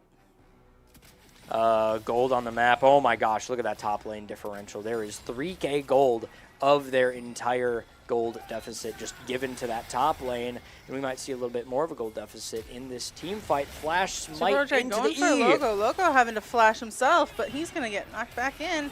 He's going to turn around. Max Inventory's there to help him out. Excellent Xin Zhao ult. Ooh, Jink's ult is going to whiff, but Toad's still going to take down Max Inventory. It's going to be the knockoff onto YellowChud, but YellowChud's still applying all that bleed, even though he might fall here. Nami Heal is going to keep him alive And a is little that bit the ult for longer. the That's going to be kill? the dunk. That's going to Ult be a for the double second. dunk. Now he's going Ult after for the Packet. third. That's 3. Nivea's in egg form. Now she's down. Quadra kill. Quadra. Oh, we Can can he get see the it penta? today. Can he get the penta? Come on, I know you want He to wants give it. Come you on. know he wants it. Oh, what an excellent TP. Even though he got stunned, he was in the midst of the fight. So, I mean, Darius Q, max range, hitting the end of the Q, getting his health back, popping the ult. So, obviously, with Rune's Triumph is proccing, he is a full stack It's not really conqueror. soloing the dragon. I respect it. I also respect it. I mean, it's not. What's the dragon going to do? Kill you? No. You got your team here, I hope. But now, no penta on the board, but still an excellent quad, already bridging that gold gap to be even just much more astronomical. I mean, we got, what is this, 7K, maybe 6.5K on the board? Max Inventory looking for JMG. JMG's going to queue to get out of there. All right, Hui. I also do want to add Xin Zhao had a great ult moment against this Hui, just blocking all the damage from Hui ult by being out of the ulting zone. to get himself out of there. Lilala there to support. Lilala's only at about half mana, though, so Ooh, they're gonna ult have from to the be Nefiri careful. coming in. That's going to have to be a dive under tower if they really want them. Nami Super ult Ultra. not hitting the mark, Brand but not doing enough burn to take down Super Ultra through that shield. I mean, not even the shield. If he's out of the zone, that's no damage taken. So smart ult by the Xin Zhao, but he just died to the burn. Oh, JMG coming back in for Lilala, but it's going to get stunned immediately, and Lilala will claim the kill. Looking like they're going to dive under turret. Are they going to take the turret first, or are they going to try and get some kills here?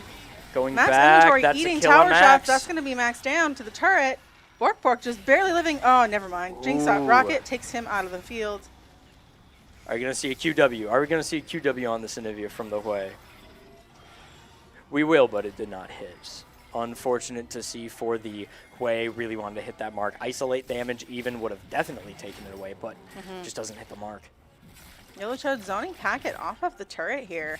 Packet's got to be careful because if YellowChud jumps on him, What are he's you done. going to do? Fight the guy that just got a quadra kill at Oh, level looks like 15? they are going to send 4 for him, though. Never mind, you might He's going to get just. stunned and grabbed in by the Nautilus. Great hook by Nautilus. Flash gonna over the see- wall.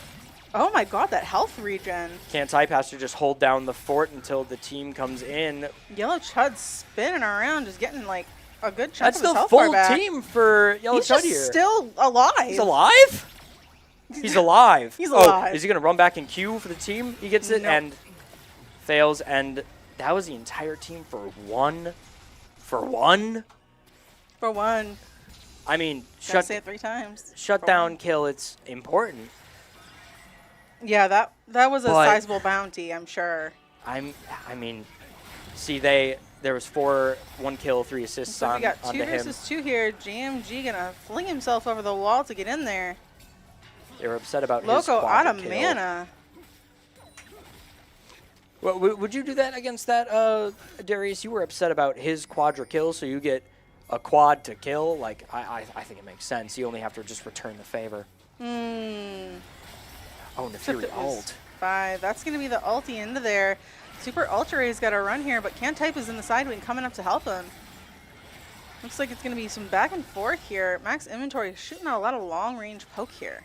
We're And gonna Bork see is now in the side, ready to start throwing some brand abilities. 2 backs wanting to regain their health. Darius is going to start climbing down this. Yellow Chud over here just trying to make sure that there's enough headway in this lane to just keep scaling him out of control. Once again, we go to that gold lead. We're still at about 7K, maybe around like a little less than 6, just how many. But as we see in the top lane, there's over 5K gold in that gap. That is just denoted to the fact of how much Darius has his like 90 CS lead. That's like been a majority of it. So Yellow Chud over here, I actually just even commentated with him, and he was talking so knowledgeable about the game, and it definitely shows in waves about his gameplay here. Excellent Darius work. Like, he knows the heals. He literally TP'd in, got stunned, and was like, oh, you think you're going to kill me? Got a nice little four-piece combo. Yeah. Call him Wendy's. He's got 4 for 4. Super Ultra, looking for just some jungle camps. Gotta keep up, because otherwise... Yeah, we have Baron up and objective bounties for blue Dragon side. 1 minute as well, and it's soul point for UW-Madison. And a little not known info, since I was attempted to back on a ward, so if they know that he's about to take that back, they're just like, okay, let's start getting that. And are we seeing a rotate to Baron with mid? No. Well, it looks like they're changing course. Yeah, Baron's one of those camps where you'd rather get the guaranteed kill on it than actually want to go in to, you know, start it with a full team against a full team. Now, here with the Renekton, I understand the pick, but I mean, Darius is just such an oppressive laner. He has CC armor pen. It doesn't matter what you get. Like, that Ninja Tabbies, that 45 or however much armor it gives. Does look like blue side is making it to the He's drag pit first. They are going to grab the scuttle, so they will have vision of it. Of course, this is after Baron's Scuttle, so the pop of it gives a nice vision burst all the way around on its death. Something that is widely used to just set up for this, and that's the Dragon Spawn. This is soul point here for Madison. And they are hovering in the area. They want it. I mean, that soul would be like putting the nail in the coffin. Oh, yeah. There's Wei kind of making the zone to make sure people are not in the field. Will this be a Nautilus flash here? Anivia goes in, pops the... Not for you trying to get on Toad, but cannot because can't type, steps in the way. It's going to be Big a real Wei close call ult. here. Objective bounty claimed But- for MSOE. Yeah, that's not soul point, but is that going to be an ace? It might be. Looks like they're chasing hard. Toad's in trouble here. Toad. Jinx got CC Ignite down. not enough to take Toad down. Bork and Max Inventory are going to have to split apart to try and catch Toad here. That's the egg. And Max Inventory not having the low enough health to die from the Anivia's burn. That is a easy cleanup for Madison. I mean, you take our Dragon, we take your team, we take this Baron. I do believe they might be rotating with a full team. No one died, so you're so free to do Baron right now. And of course, I mean, we Why have wouldn't you? Nefiri. They have so much healing in their kit. They pop their bleed, pop the attacks, and look at all the healing Yeah. they've gotten already. Yeah, this is going to be a Baron play from them. And Nami I don't here to think W. anyone from MSOE can get there in time. Once They again, are going to Jinx ulti into the team, knock some damage off of them, but Spear of Shojin just being one crazy item. That ability. Nafri has damage. more health than when they entered the pit. Now, than when they entered the Oh pit. yeah. And we're seeing what, another 7K gold gap. How astronomical this is going to be for later fights. Nami, 500 gold bounty. That's 3-0-11. That's I think that might be MVP. I don't know. Well, yeah, I'd say so. Most valuable fish, spelled Phish. That's what it means, I think. I was more of a math and science guy. I wasn't too good at words. I'm the opposite, Social so What? we'll let it slide. Oh, I was gonna say, okay, well then was I right? I don't know. You're Nami main. I don't know. You might have bias.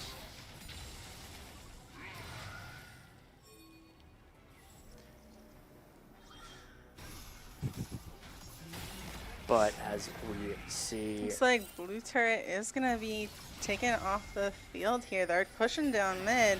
Super TP on Ultra coming in. inside, but TP's coming in. Loco in the mix. Max Inventory out under tower, just taking down tower. Packet. GMG trying to get an ulti out in there, I think, but low health Nautilus, but that Lala's down. survival 1, 2. Oh, dunk. That's a double. Illusion flashing the wall, heading after Toad. Can he get Stridebreaker get just stunned, missing. though? They wanted that. Oh, yeah. You don't flash a wall after somebody unless you want that. No, play. the Stridebreaker attempting to just slow them down perfectly so they can get in range for an E. Mm-hmm. But Darius still bloodthirsty, wanting to go in, keep moving forward. That's going to be Nexus turret number 1. Right. They got supers behind them next to start number 2. I think YellowChud is going to want to go for this. Team is coming up, but I don't think it's going to be fast enough to stop Wait, them. Oh, YellowChud's never going to mind. get taken down. YellowChud's in danger. Toad is going to blast him with ice and cold, and then just he's going to freeze to death. Is It is looks like this this the may not turnaround? be the game. Is this the turnaround of the century? Are We got going to get Wingyans to in see? here, though. They got to clear the Wingyans. I'm sorry, Anivia and Renekton are TPing in. They want this. They got the slow, the wall. Q goes the wrong way. Loco using his abilities to get them out of there with that movement speed buff. Yeah, and we got a big 600 heal coming from Redemption and Nami W, letting that brand live whatever is coming their way. But it's like a pretty much full Baron buff That is another removal. blue turret down. Yeah, a very open base, so all we need to see is that brand TP in or the Darius TP in and just take their base for themselves. Very easy possibility that we can see here. Yeah, we do have Dragon 1 minute, so they could also try to push for Soul and then end the game. But we'll see what happens. And at that point, you're just going to have to farm this gold lead, still being a big, what is this right now? 6K? 8K. 8K? This is an 8K gold lead. Of course, a lot in favor to this Darius, who is about to Flame Horizon the Renekton. Flame Horizon is, of course, when you are a full 100 CS or more up on your enemy laner. Something that is hard to achieve, but if you can achieve it, you know what you're doing. Super Ultra going to take a lot of blast from Loco there as he walks into the bush on a ward. Wants that last tick of the pink. He's going to get it, but he's going to get rooted. Xin Zhao looking like he's captured Yellow by the Chud Darius. yanked him out of it, just Ooh, barely. ult Maybe not saved killing. his life, but Super Ultra is going to fall here. Borkborg's on a killing spree. GMG looks like he's going to fall next. We've got Anivia in egg form. Anivia's going to fall. That's a double kill onto That'll the be brand. a recast of ult. That's going to be Max Inventory jumping in on Packet, and Can't Type's going to try and kill them off, but I don't know if he can. Darius missing the apprehend, but it does not matter Oh, here. oof. And this will Max just be a Inventory game looks like he wants to end. jump in and just do something, but it looks like this is going to be game. Valiant effort by the Jinx to keep their base alive, but it just was not enough for Madison to falter. Amazing gameplay. Like I said, unorthodox team, not needed really with their like less defensive team comp, but they still were able to run it down. Once again, the Drakes allowing them to be that little bit more defensive, and Darius just absolutely cleaning house. Almost a pentakill once again, but that quad, oh my gosh, it was amazing. That's the kind of thing that you make a highlight clip of. I mean, Darius, max, hemorrhage, ult, to where then you immediately stack a hemorrhage ult on any target that you auto-attack in a set time. So you just get that free ult kill.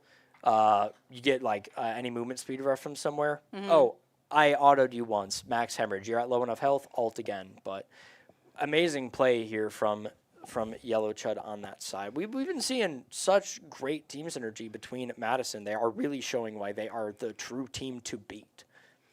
They only dropping, I believe, one game in yesterday's pools, and today still being on winner's side. So Yeah, they are moving on. So first seed, they got to perform, and we will see MSOE Raiders versus the person that won the match, which I am getting word is Green Bay.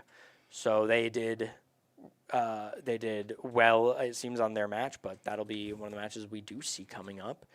And once again, I think we're going to throw it over to a little break just to get the players calmed down, because Madison is going to be needing to play their game soon. Same with GB and MSOE here, now moving on to the loser side of bracket. But big energy surrounding in that room over there. Every team is working their hardest to kick butt here today.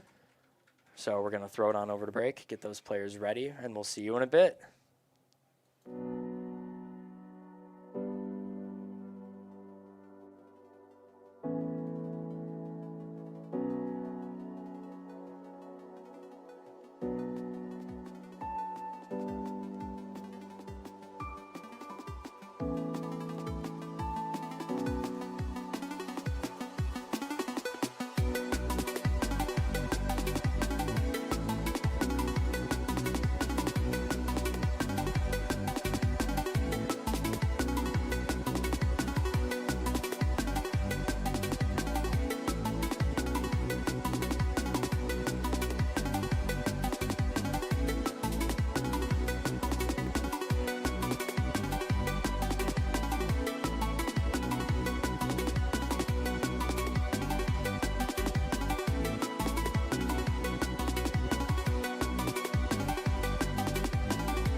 Hello there, everybody, and welcome back to the 2026 Green Bay Invitational. I randomly am thrown on the mic now as one of our main casters takes a break. My name is Kenneth. I'm the esports coordinator here at UW Green Bay with the program. Chris, it's been a fantastic day of League of Legends so far, and I'm excited to finally get down to starting to conclude the weekend. For sure. So, who do we have? Looks like it's going to be MSOE versus UW Green Bay. It looks like they let the Hui through, so MSOE might snatch that up before UW Green Bay can take it.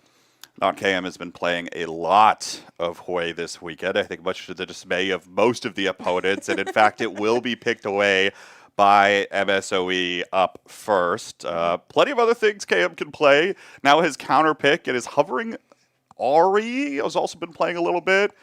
Okay, never mind. We're just going to go through the whole alphabet of League of Legends champions before we are actually able to settle on one. Otherwise, bans coming through. I don't think there's anything very noteworthy or surprising. Ivern and Twitch are very commonly banned versus this Green Bay squad. And the Jarvan being banned is what sent Green Bay down to the lower bracket earlier today from MSOE. So no surprise to see that banned either. Absolutely, and it looks like they are going to pick up the Lux since they can't have the Hui. So we'll see how that matchup goes. That'll be the second time KM has played Lux this tournament. The first time was the final game of last night's action, where I think KM went on some ungodly KDA spree again. I don't know exactly what it ended up being, but it was enough, certainly, to get the job done. Matt will go ahead for the Belveth here, likely in the jungle. And that's the other thing. The Riven was up, left open by UW Green Bay. So MSOE hovering here and potentially looking for it. Yeah, 2.5 million mastery is obscene. So if they don't pick it, I'd be very surprised. Waiting. All right, it's locked in. So no surprise there at all. Looks like it'll be the top side round out with the jungle here, potentially, or that's what MSOE is thinking about doing with a Wukong. And Wukong will be fine, though I will say not a ton of tanks here. Maybe that's not a huge priority. Or a Xin Zhao. Looks like they might try and run it back with the Xin Zhao. How did that go for them earlier? Decently well, but they got stopped in their tracks quite a lot. So we'll see if they can turn it around this time and get some better positioning in. Next up, pick for Green Bay. We'll see what role they decide to go for here. Could just elect to get ahead of ADC bans, and Velko has been playing the Vayne quite significantly again this weekend, and that will be locked in for him there as well. Getting ahead again of those, the second ban phase, which will start now. Who do you like here so far in terms of their team composition? As far as Green Bay, I'm really liking the Belveth. I think Belveth is a phenomenal champion, very versatile. So I think Belveth could be a game changer, especially when paired with the Lux and the Vayne. We'll see who they pick up for support and top lane. Looks like they're holding on to their top lane until after the bans. Rakan banned away by Green Bay. I think MSOE also played that Xayah Rakan in that matchup earlier today that sent Green Bay down to the lower side. So Green Bay doing their best not to repeat that. Again, this is still only a best of one. So very high stakes here for determining who gets to go ahead into the finals match versus Madison's varsity team. Renekton banned away in here. Haven't seen a ton of that, I feel like, from the Troglodyte from Green Bay. I haven't either. Going to be a solid pick there, though, especially when you're considering want something that maybe has a little more attack damage, can just sustain decently well, and be a general nuisance. So a couple support bans will round out the pool here, and it's back to Green Bay for their fourth pick, I should say.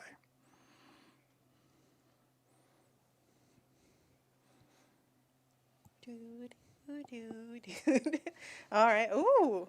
Oh.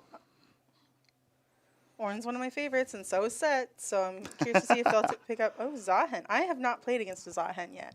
So The extent of Zahen I've seen is teamfight tactics, but we will not be worrying about Zahen at all. We'll be worrying about a champion I know decently well, Malphite.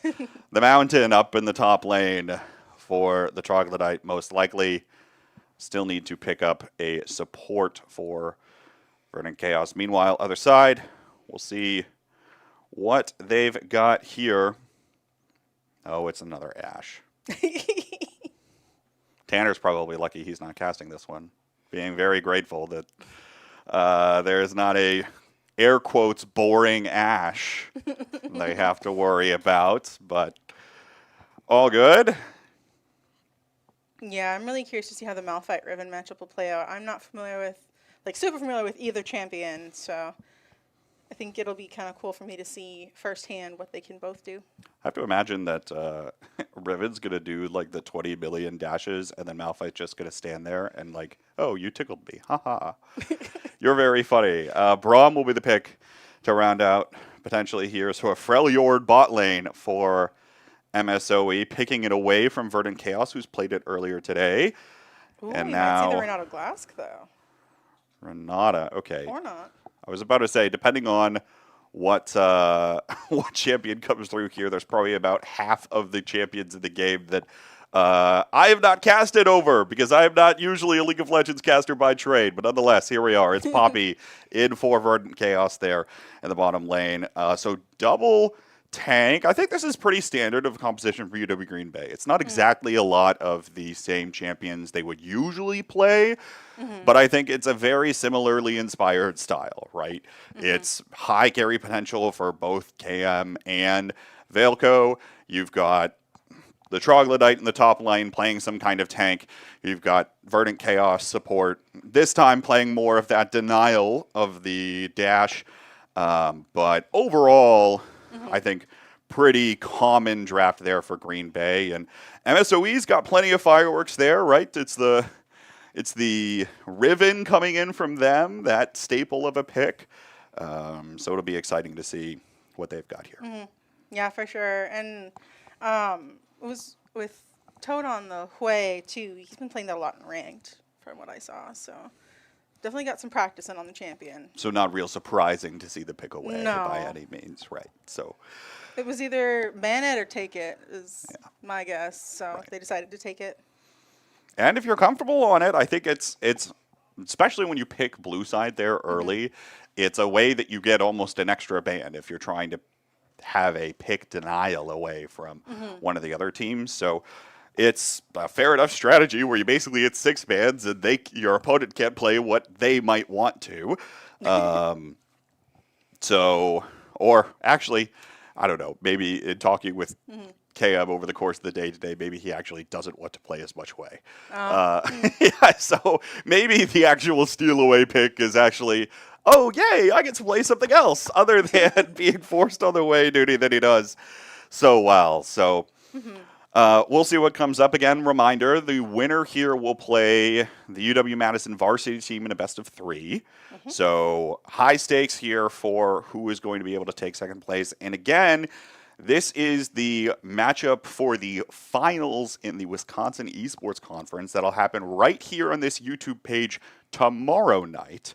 So if you're interested at all in more League of Legends action and you're tuning in, make sure you're tuning into that one because that should be a very fun series to watch. It'll be a best of 5. Oh, wow. Yeah, we're doing the full esports gambit, best of 5 completely, and will be a lot of fun to watch. Too bad I won't be able to watch it because I have a job to do, like Rivals tryouts. So if you're a student from UW Green Bay and you're interested in playing on our varsity teams next semester, varsity tryouts are taking place next week. Started with one of our Rivals. League of Legends will take place next Monday. So if you're at all interested, you should join us. But if you're not a student at UW Green Bay, then you probably don't care very much. And that's fine. I do have my coach friend who said if we ever needed a color caster, he'd be willing to jump in. He's not from Okay. UWGB, but All right, we'll add it to the books. We're slowly starting to expand our contacts and our reach. So as that goes on, we will certainly start to reach out to more folks. I'm excited to continue growing this program. I think we've experienced a lot of growth in the past a while here, and so continuing to put in the work to expand what we do, host more events like this, bring in high schools and get them involved in what we do. All of that will be fantastic. But we're already getting straight on in to this game now between the MSOE Raiders and the UW Green Bay Phoenix. Yeah, it looks like there was already some damage put down that we didn't get to see. That's going to be a little bit rough. I mean, Toad's starting out with less mana, and then Super Ultra Ray starting with that little bit less health for the buffs, or the camps, rather. So Certainly, and seems like a rather standard level 1 across the board. Nothing too terribly crazy here.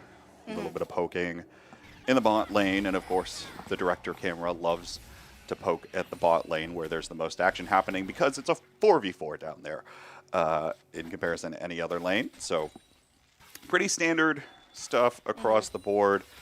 Any particular things we notice with the starter items? Not really. seems pretty standard. Yeah.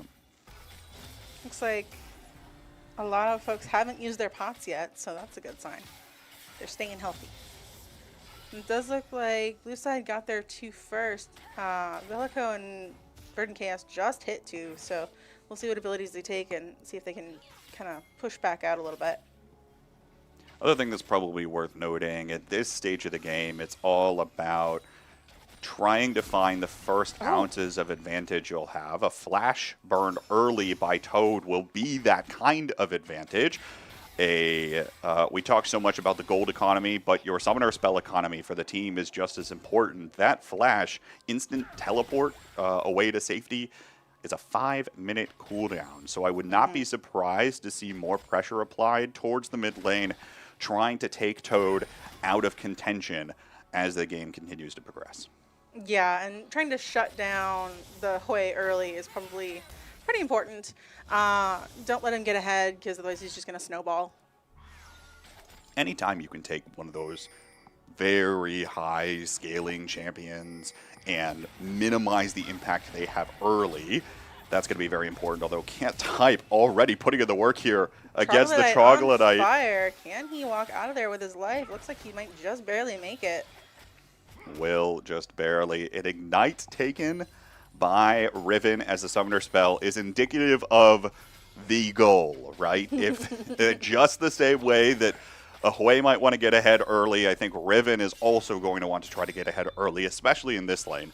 But the good news, if you are the Phoenix, is the Troglodyte on the Malphite doesn't really need a lot. Eventually, you'll get enough gold to have a couple of tank items, and you'll just be a tank. You don't need those items to get your build online and do a lot of damage for the team. Instead, having some of those tank items that are a little lower cost and more supportive in nature will mean that the team needs a little less from you. In some cases, this is called playing on the weak side of the map, right? So right now, we'll see if Can't Type can try to get ahead and become an uncontested threat, potentially by getting a kill there early would have been very important, but doesn't draw first blood. And now you see both junglers meeting in the mid lane here. We anticipated that there could be some pressure there, but it looks like that was very well called out by Super Ultra Ray and made it a part of their pathing to make it into the mid lane, fending off that from Akira Speed Racer. But here we go on the bot side. Akira Speed Racer diving in right away, getting that first blood over onto the Poppy.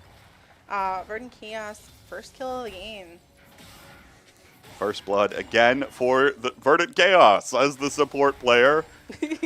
Probably not the gold that you want. The Poppy's not the one you want the gold on in the same way, right? Yeah. You want to try to get your damage carries ahead early, but even still was the only one really around. I don't know, wouldn't surprise me, frankly. Just waiting for a moment. But yeah, the bot lane backing, and it looks like most of UW Green Bay is going to be able to get backs off cam, is going to use the teleport to get back into mid lane here as well. and so won't be that Cute. much. It actually, oh my. Akira's right in there, ready to dive, but Super Ultra Ray is there to back him up.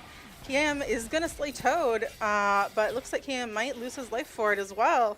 Akira forced to kind of float away here, but Verdant Chaos is there to say, no, I don't think so. And Super Ultra Ray is out of mana.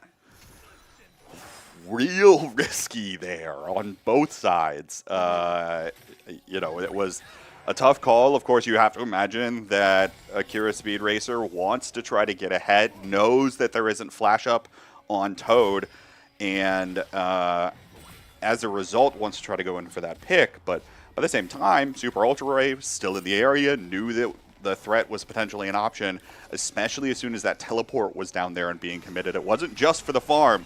It was trying to apply that extra pressure. 1-for-1 trade here doesn't really mean that much for anyone. If anything, it'll help get KM maybe online a little earlier, and I'd expect Lux to have a power spike before the Hui.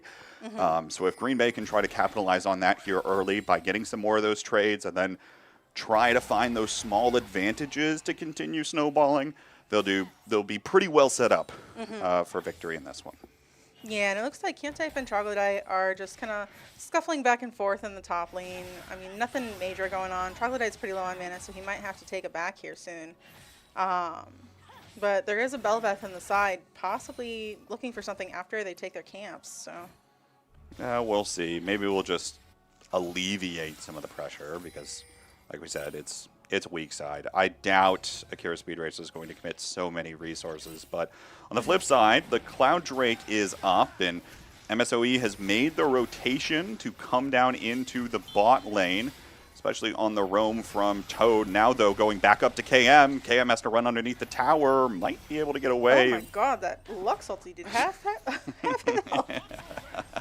There's more to come on that for sure, but it does look like MSOE has enough area around the Cloud Drake secured to pick it up first, which is quicker on the rotation. Cantype and Toad looking, about half and 3/4 health. Akira, though, gonna face check, trying to get a ward in there. Not KM, not able to save him. Going to guess that Akira didn't think that there was a ward there from the teammates and wasn't expecting there to be anyone there. So face check will turn sour and not what you would love to see if you're a UW Green Bay fan. This is a team that I think, Akira Speed Racer likes to do a lot of those kinds of face check plays, likes to play it a little riskier, knows that he can get a snowball rolling, but sometimes it'll come back to bite you. It does there. And MSOE is setting up decently well, but Green Bay has gotten first up here to the topside river for the Grubs. Yeah, and it looks like they may be doing it completely unseen. No wards in the pit.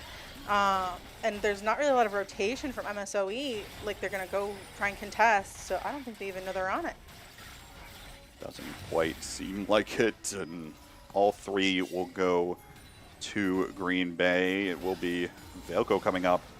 And Not we'll get KM it back. getting that stun down, or the root down. And then Toad forced to kind of waltz around trying to avoid skill shots. Yeah, root down there won't mean anything. Again, I think Super Ultra Ray is sitting around this mid lane because they know UW Green Bay wants to play through mid. If they can get KM online, it'll be that much more challenging. So by having the jungler present in the mid lane, it's less of an opportunity for KM to try something risky, to go for a solo kill, or for Akira Speed Racer to come up, or a roam from either of the other laners to come in and apply pressure down there. So I think it's good game state awareness here from Super Ultra Ray to continue sticking around and continue making appearances in the mid lane. And I wouldn't be surprised, even after this one, just ignores the bot side completely. And yeah, likely is going to be looking up to mid here again. And actually looks like they might be setting up for another play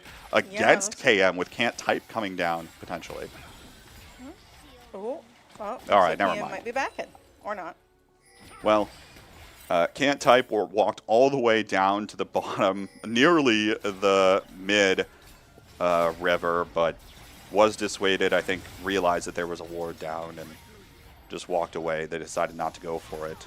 Looks like we got a scuffle here. They're trying to chase MSOE down, but MSOE is just too fast for them to catch up. And that roam from Can't Type could set him up a little bit behind, you know, missing all that farm. You know, yeah, you got to kill ahead, but you're still not up on CS. Maybe a touch, but Maybe a touch now. I don't think if you're Can't Type, you're not afraid of the Malphite being scary, right? The Malphite is going to sit there, and it's going to be a rock that you can't break, and it's going to be annoying, but it's not going to be a threat or a problem. And so I think that does provide an opportunity for Can't Type to potentially go for another roam play, especially as things start to break down here. And with Drake coming up in 1:28, MSOE probably wants to continue accelerating towards that Dragon Soul on that 4th Drake. So wouldn't be surprised to see even more coming from them soon. Yeah, for sure. And they're going to have to start getting wards down soon if they want it that bad. I mean, walking into a completely unwarded dragon area when bot can rotate up, that's always a scary prospect. At least for me it is as a support player. I will say the one thing that Can't Type doesn't have going for them is taking that Ignite, remember? Doesn't have the teleport to get back into the lane after anything here. So might elect to just continue trying to pick up the farm, and we'll see if they can come into a fight later. Meanwhile, see some backs coming in from MSOE, preparing for this Drake potentially, and actually Can't Type going back as well. So MSOE might be setting up, but it's a full team back nearly at this point, while Green Bay has some ounce of control with vision in the river, and will likely be looking to take that here, at least in a moment, as you see Akira Speed Racer start pathing down towards that Drake pit. Yeah, and Super Ultra is already sweeping the wards in the area, or at least trying to. Bird and Chaos not going to let him take that one. Is there a chance? Well, there might have been a chance that Akira Speed Racer goes over the wall, but you see actually MSOE starting to come back in. The pings are all going down. Both teams really understand the importance of trying to take this Drake and start getting it ahead. Super Ultra over the wall. Ready to try and step in. JMG and Packet are coming up to help him, but it could be a flank if they're not careful, with Verdant Chaos and Valico on the right and Troglodyte and Akira on the left, with KM kind of hovering also. So both teams have to be careful about being flanked here. Troglodyte going in Ooh, with the gonna see R. double stun, not KM burning from Ignite here. Did get like what looked like a shield that saved his life. Can't Type also real low, looking to try and back here. Super Ultra running for his life from Valico and Akira, but Knockham's going to turn and throw some abilities in there and pick up a kill for it. Can't Type having a good solid presence at that side. Meanwhile, Troglodyte going to get taken down as well by Toad. So couple kills into the bank. Super Ultra Ray goes down. Meanwhile, Verdant Chaos and the Troglodyte both go down. But notably, all of the damage dealers, the squishy champions from UW Green Bay, still up, still collecting some of that gold and getting progress towards some of their lane quests.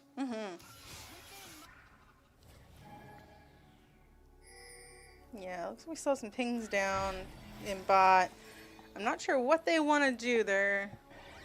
If it's just ward coverage pings, or if they're saying, I want to go in, but JMG kind of in the side here. We'll see. Oh, and Super Ultra back in the mid lane side wings. Knockham's got to be careful. He's almost half health. Potentially here. I actually don't know what the next play is going to be. I mean, I have to imagine either team's going to try to set up for the Rift Herald here in a moment, but not a lot until then. We're just probably going to go back to our lanes and try to pick up some gold, although meanwhile, I say that, and Super Ultra Ray could be looking for an invader. That's actually a oh, no, they didn't get a ward down. That was just a ping. Never mind. Was just checking a camp, I think, real quick to see if there was any information about where Akira Speed Racer was, but don't think got a ton there. Just knows that the camp is gone. So. A lot of really good tumble shots in here out of Alico too. Just rolling forward, smacking them with a bolt, and backing off right away so they can't retaliate. Yeah, well done. And Velko's been playing this vein for quite some time. This is actually my first time seeing it, so. It's come out a couple times over the course of the day. Not a ton, right? But has been there. Meanwhile, Engage in the mid lane. Yep, Toad in trouble. The Lux ult is going to take him down almost to 0, and Verdant Chaos, unfortunately, will take that kill, but Super Ultra Ray there to back them off of the tower. Can't type and Troglodyte are racing around in the top side of river here. Looks like, oh my goodness, that's going to be a knockup. We're still continuing. Oh, Super Ultra Ray tries diving in here as well. Akira Speed Racer is going to pick one up, but now might be in trouble. Is going to try to run away, but Verdant Chaos going to pick up one against Can't Type, and MSOE tried to capitalize on an engagement with weak members of the Phoenix, but they are punished for it in the mid lane, and that opens up this play towards the Rift Herald, going to mean that snowball continues for Green Bay. Yeah, and that leaves them completely open to take that Rift Herald that they've been looking at.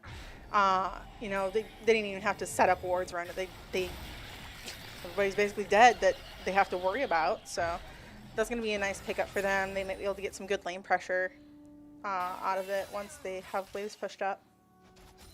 Very risky from MSOE to try to go for that play in the first place. But now I wonder, what is the next step? Another Drake in 1:30 with either team having one.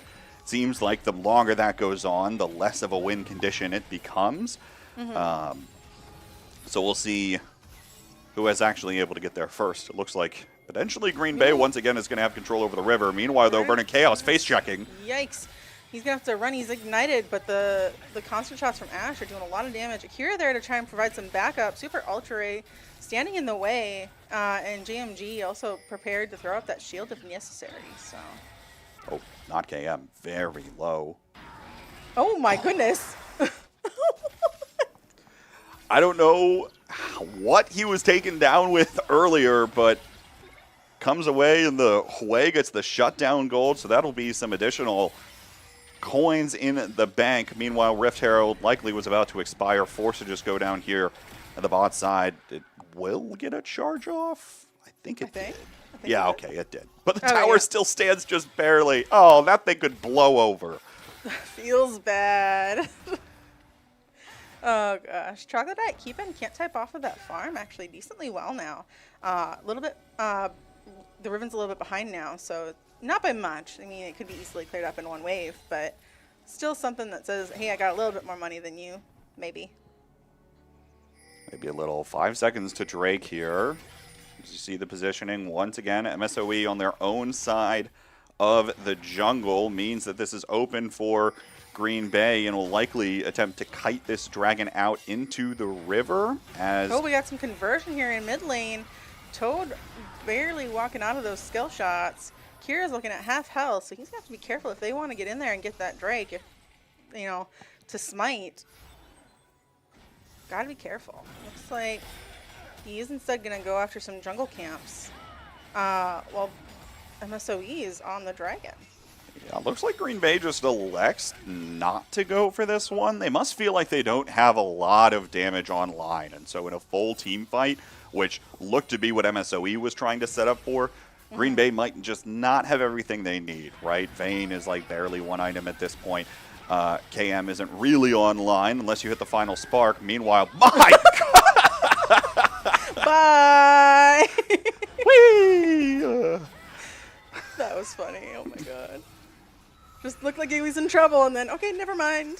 He's fine. Everything's fine. Forced to give your own life. Ooh, for that it, though. beautiful Lux ult right there. Taking down Can't Type. Takes out a good damage dealer from MSOE. Looks like GMG is going to follow. That takes away their tank. All right. So Green Bay comes back in after everything, even though Verdant Chaos goes down. Not really that important. They're able to centralize all 3 of their damage dealers and jump on some of those last champions in the chaos after the fact from MSOE. Like the play, and also like them being more conservative with it. No need to push the issue right now is what they say. We'll start finding our advantages later on as some damage and chip to Super Ultra Ray, but very easily able to escape, forcing the ultimate out. Yeah, it looks like we're seeing some dancing around from Packet and Valco. It's time for that shift into rotating lanes, so we'll see where folks go. Looks like the top laners are going to hang out back up top again. I'm kind of surprised we didn't see a... does Malphite have teleport? Yes, he does. I'm surprised we didn't see a teleport down for a dragon fight, but if Green Bay decided, hey, we don't need that right now, then it was a good idea to stay. That's the thing, right? They probably elected not to go for the 5v5 completely around the dragon. Didn't think it was going to be that beneficial. Know that they can try to scale, and their power spike is still to come. Meanwhile, probably not terribly scared of anyone yet, in particular from MSOE. As long as the Riven's not there, they'll probably be in a pretty advantageous position. Looks like we had some jumping out of the bushes. Toad looking like he's going to eat a lot of damage here. He does dodge the Lux ulti. Oh, that extra explode at the end took a lot off of Can't Type. Super Ultra Ray ready to defend the tower up top. Troglodyte's forced to run here. Oh, and that's another kill into Verdant Chaos. That's going to be one very rich poppy. Takes another one on a Can't Type. Meanwhile, Super Ultra Ray looking to run down the mountain, but we'll just sit underneath the tower. Falco will pick up the extra gold from the mid lane tier 1 and be looking to continue pushing in. Like the setup here from Green Bay, they have a lot of map presence and priority. Meanwhile, Akira Speed Racer might catch out some of these members here in a moment. Or okay, no, just taking care of vision. Probably worthwhile. We do see a whole bunch of pings down. Both sides are like, hey, stay out of that bush in particular. So neither side really willing to commit in that little corridor. Oh, Troglodyte didn't back. Actually just my waited for God. Can't Type to back and then comes back in, takes the tier 1 up on the top side. Meanwhile, here we go. Toad trying to escape. Yeah, but rooted in place, and there's going to be the Lux ulti to lock him down and take that kill. I don't think that was... Oh my goodness. The long range from the Vayne, too. Taking down Packet. But now he's got to run from both Can't Type and Super Ultra Ray and JMG, so I don't think he's getting out of that one.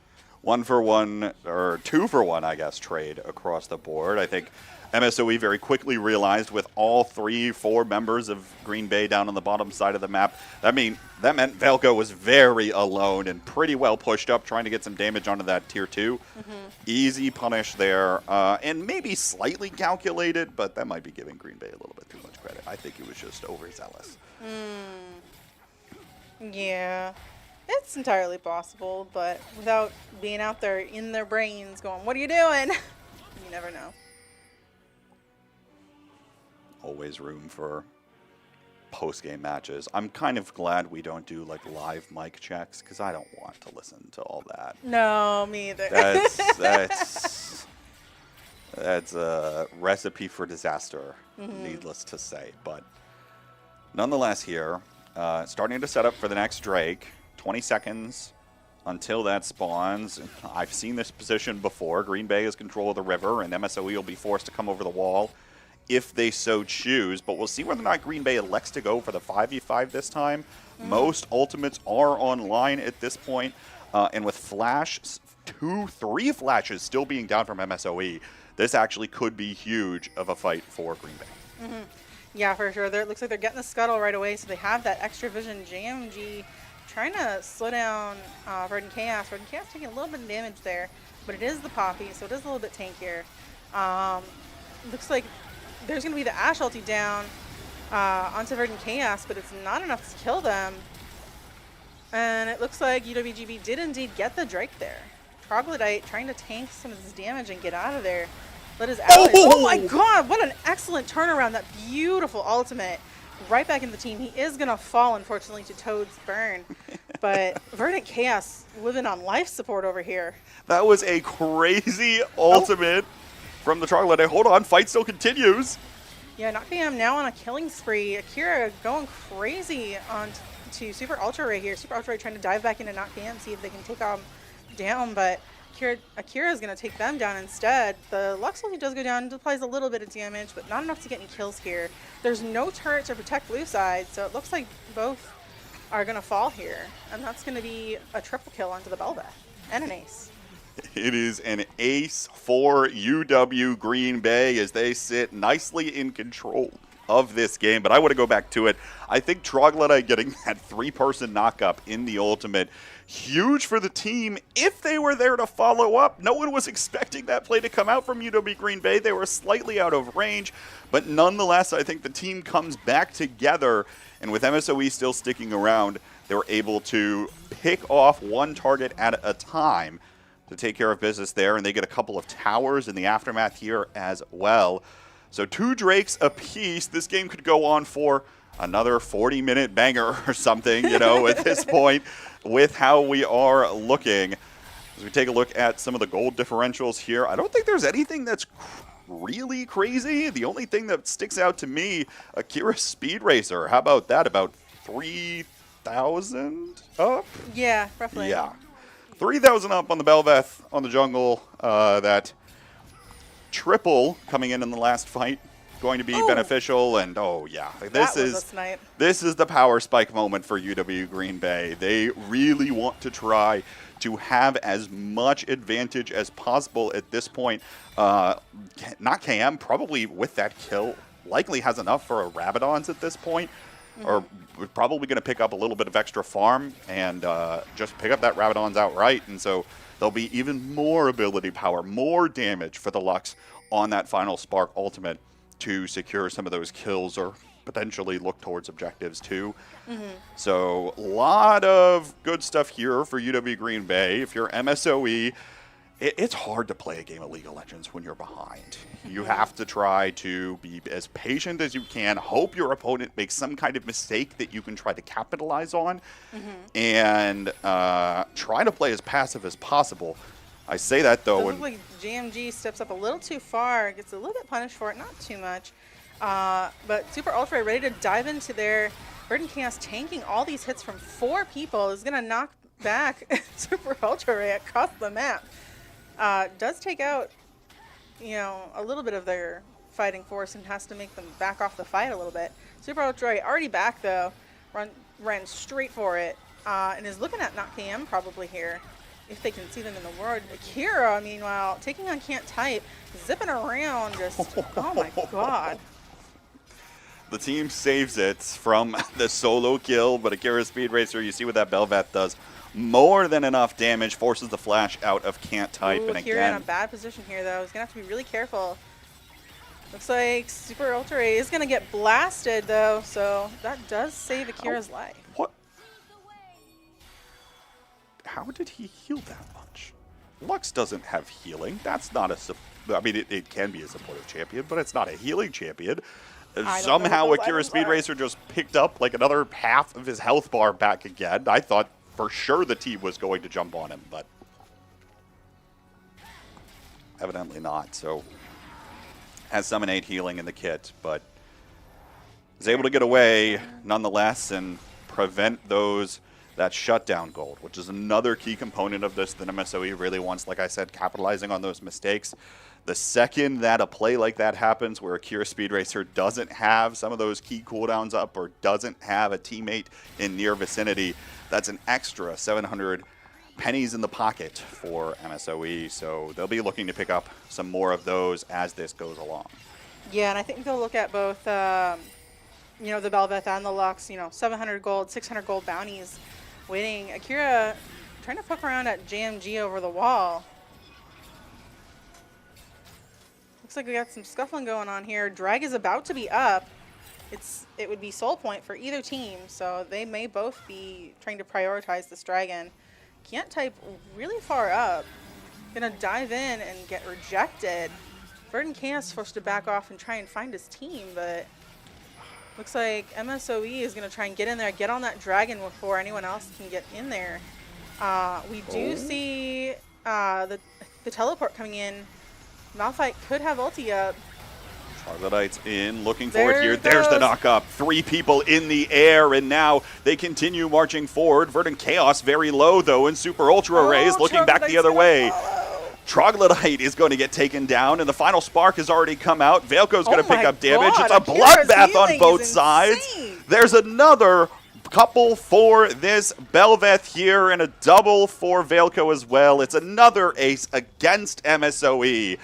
And Green Bay is largely in control, even if they walk away only with 3 players.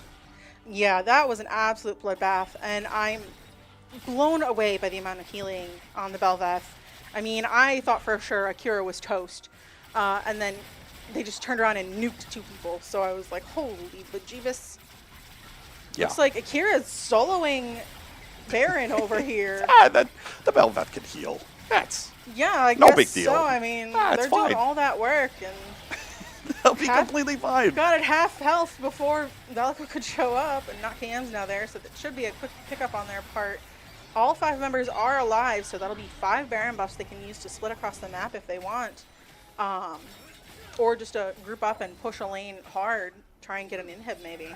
Drake finally taken 30 minutes into the game.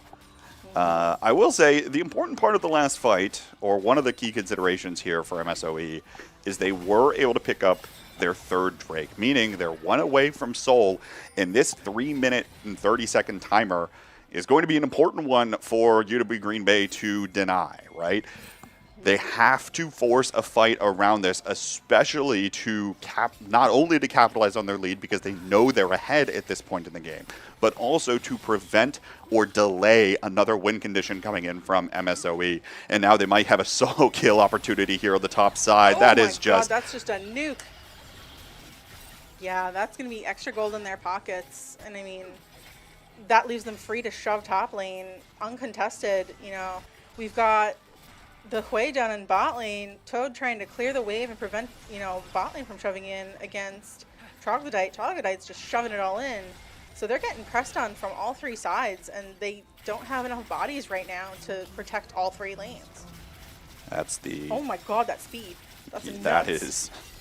Welcome to Belveth at this point. Level 18, certainly plenty fed. Going to be dissuaded for a moment by the ultimate coming out from Super Ultra Ray. But even still, UW Green Bay is going to rotate back towards this mid turret here and look for the tier 3. That's taken down. Look for the mid inhibitor as well, and could be looking to force the fight to end the game. Yeah, Troglodyte sitting there and about, Oh. that's absolutely nuts. Oh my God. There's the Rabadon's death cap from the Lux and takes down 1. That means Green Bay is more than comfortable sitting around here. They are going to take down the Nexus and force a rematch versus UW-Madison for the title at the Green Bay Invitational.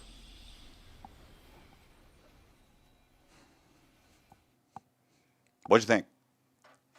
That was more than a bloodbath. I don't have a good word for it.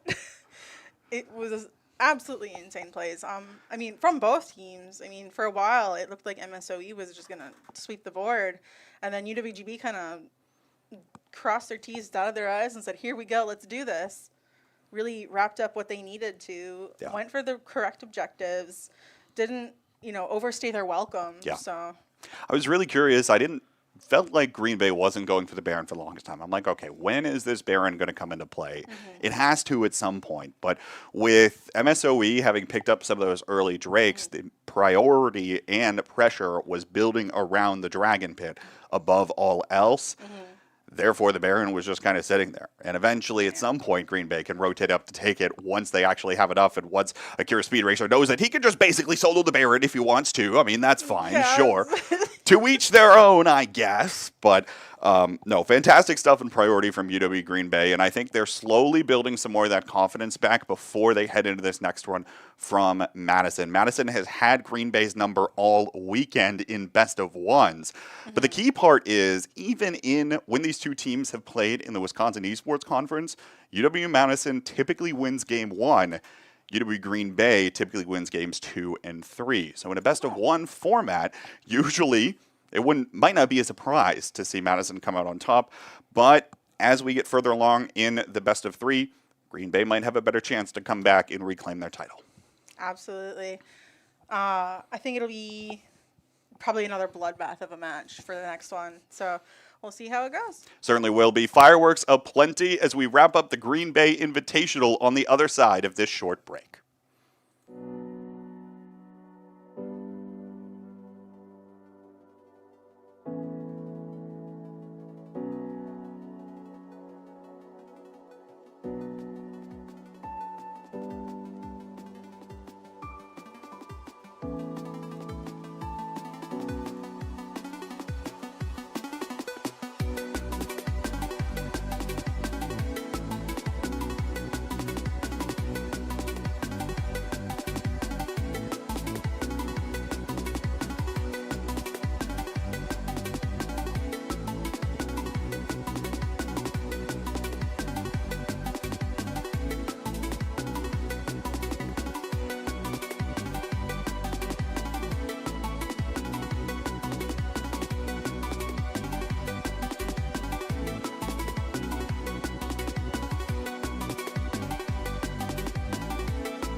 Hello, everyone, and welcome to the finals here at the UWGB LAN.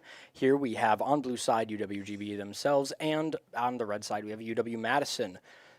Once again, a really just known matchup. And here, I know yesterday we were mentioning how in these types of matches, normally Madison gets the game 1 and GB can take back the game 2. It's been best of 1 throughout the entire day, but this finals. This is best of 3, so we might be able to see the prophecy come true once again. And it does look like we'll see both the standard bands of the Ivern and the Aatrox, but we will see the Twitch as well.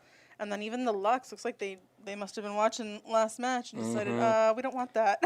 Understandable. It's a valid option even for the mid lane, for the support lane, even APC if we do that. However, of course, Twitch, Ivern, but we have Aatrox, Akali, Hui, and a verbal no as Hui has been picked. I heard that all the way from across the room. And the Nami. So this is going to be the match of all time. Of course, Jarvan 4th is also picked. We are seeing the heavy hitters throughout this entire past, but we see the Lux gone, we see the Hui gone. We have seen KM Syndra, but we have not seen any other mid lanes, so there is a possibility of seeing a more maybe AD, Enchanter, depends on what the mid is feeling. Maybe that's even a time where you save it for the final 2 picks, but Nautilus, who we have been seeing in full force, is here once more. Absolutely. Once again, just another good counter to the Nami and a way to take them down easily. Not surprised in the slightest. And Next with the pick Nafri band here. away, too, they're not going to be able to block dogs. So. Yeah, next pick here, I could definitely see there being a, ADC pick, or the mid lane just to lock it on in. There, it's going to be the ADC? Could be the mid lane. Varus mid is still maybe good, but I don't think that's something that KM has. However, Varus regardless is so strong. I mean, if Nautilus gets a hook and Varus can get even 2 autos off, you're going to be able to fire a Q that just decimates a health bar. For sure. Let's see. We don't have any hovers just yet with only 6 seconds left to pick. And there it they are is, gonna go with that the brand. APC bot lane, super strong as we have been seeing throughout this entire event.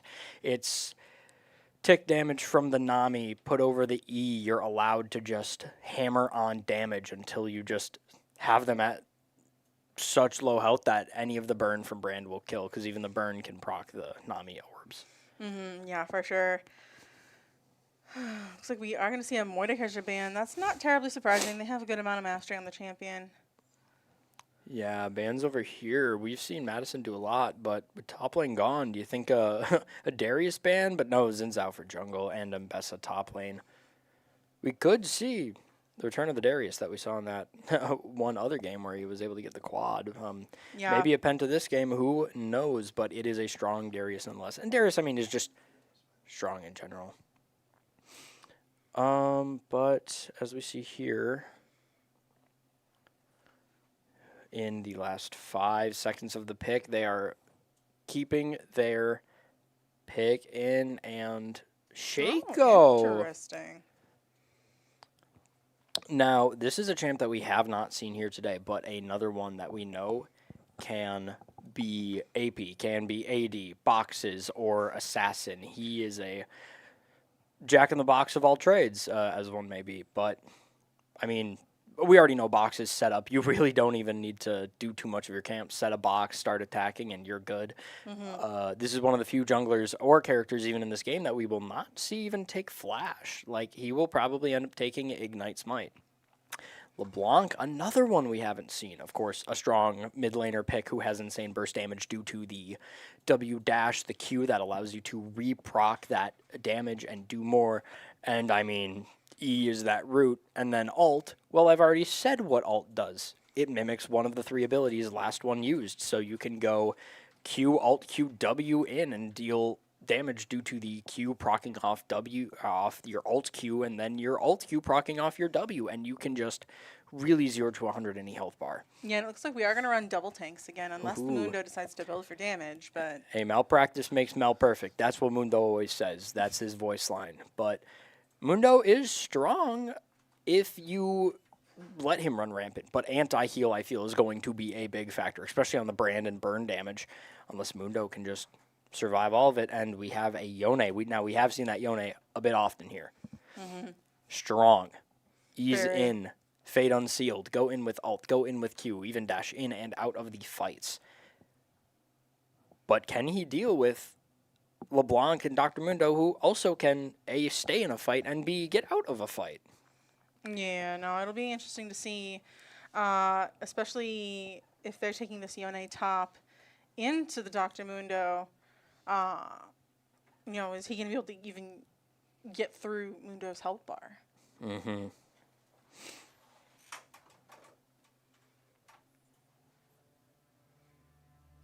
And now, this game format, if I'm not incorrect, is this the format where the Fearless format is, where it's, what is it?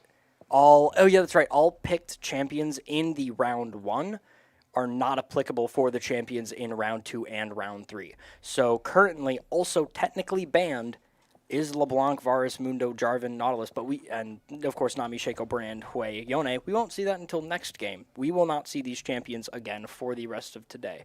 How the draft work is you keep going back into a pick ban scenario, and those champions will then be again off the table. So at the end of this, we will see a full total of, I believe, if 20 champs are banned each round, we will see 45 champions not applicable to use, and of course 10 champions that are... What is it? 50 champions not able to. Wow, that is... How much of the cast? Like a third? Oh, okay. I am getting more. You can repick old bans. So, of course, there is the opportunity for less. But at a maximum, there is 50 bans in total. Still a huge margin of champions left to be able to be used. It's... Yeah, they're really going to have to look at who has what available in their champion pool and hope that their champion pools are big enough. Quite frankly, I do think that this way of drafting really shows you the skill of the players, because it shows you that some aren't one-trick ponies. It's like, oh, you banned Lux and you picked Hui, which also in this scenario bans Hui from the next game. Now, if we constantly ban Lux, what are you going to play now that LeBlanc's also off the table? And now this, you may have to leave champs open that they can then snipe. But knowing that, we will not see Nami again. We will not see Hui again. Those are also champs we have seen throughout the entirety of this, so we're going to get some new faces coming on in to this match. But then here, I think the biggest thing to notice is with the team comp of UWGB, we are seeing like a lot of defenses. It is insane how like tanky Jarvan can be with health, Nautilus can be with just the ability to generally CC, and then Mundo. That's Mundo. Everybody knows what he does. He heals. And then, of course, we see less tanky on the side of Madison, because, I mean, none of these are really tanks. The only one I could see is Yone with an Immortal Shield Bow, and literally only an Immortal Shield Bow. Like, that's the only item I can think of that is close to any level of tank on Yone. Of course, there have been builds of like Grasp of the Undying and full tank Yone with Heartsteel. Don't think we're going to see that today, but I could be wrong, of course. Yeah, it's always possible. I mean, you They- never know what players are going to do just to Yeah. spice things up. They more have a build that is like, we're going in level 1, we're killing you level 1, we're getting early, and then you can never face us again. Like, the poke lane on bot is astronomical with a Nami and a Brand. Shaco will be a problem later in the game with boxes. You're going to need to buy pinks. You're going to need to get sweepers. And it somewhat cuts you off of your vision. If you have all the sweepers on your team, you're not placing normal control wards. That's going to be ending up to like your support who maybe can't take sweeper or your jungler who has to run around. So Shaco kind of changes how you have to play the game.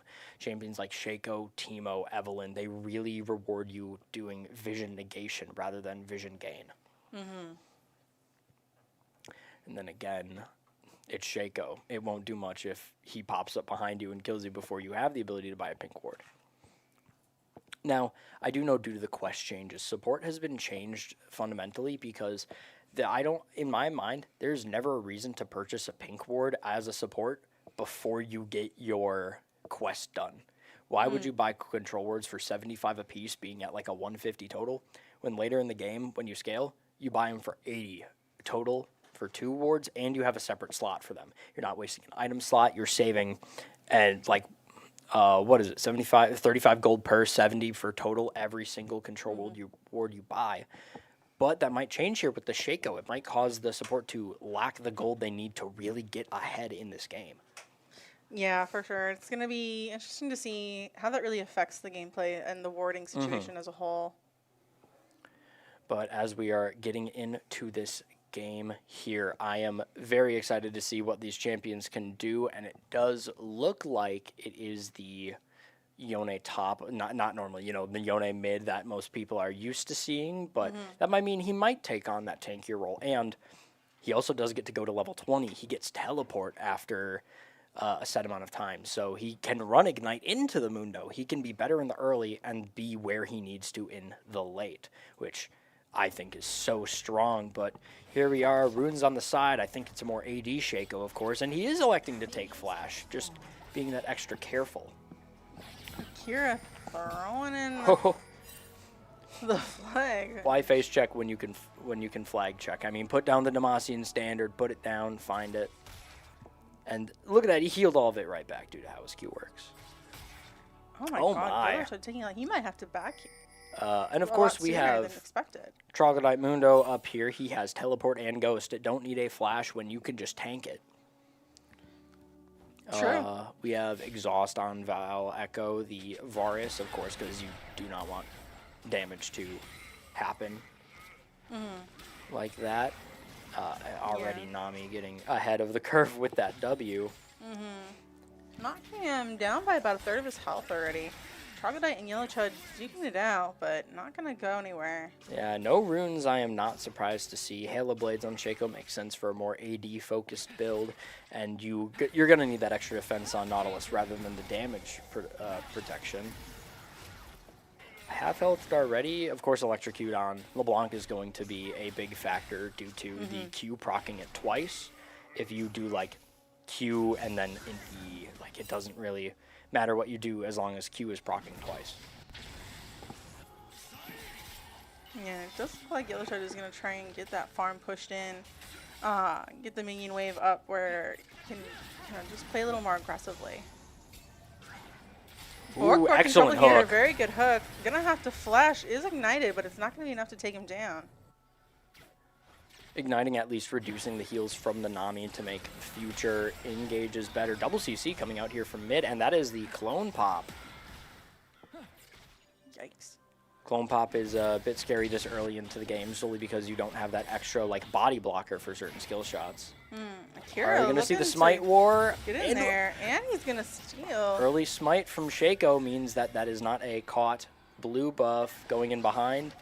It does look like Loco's trying to get in that fight. Bork on the back end here. Verdant Chaos forced to flash over the wall. No Hex Flash here, so that is a bigger... Ooh, knocking oh, him, wow. jumping over the wall, getting a lot of damage down. Not able to secure the kill, but still enough to send him back. Yeah, no Hex Flash, of course, on 2 Verdant Chaos. A little bit like makes that flash that more important because you don't have the ability to use it again.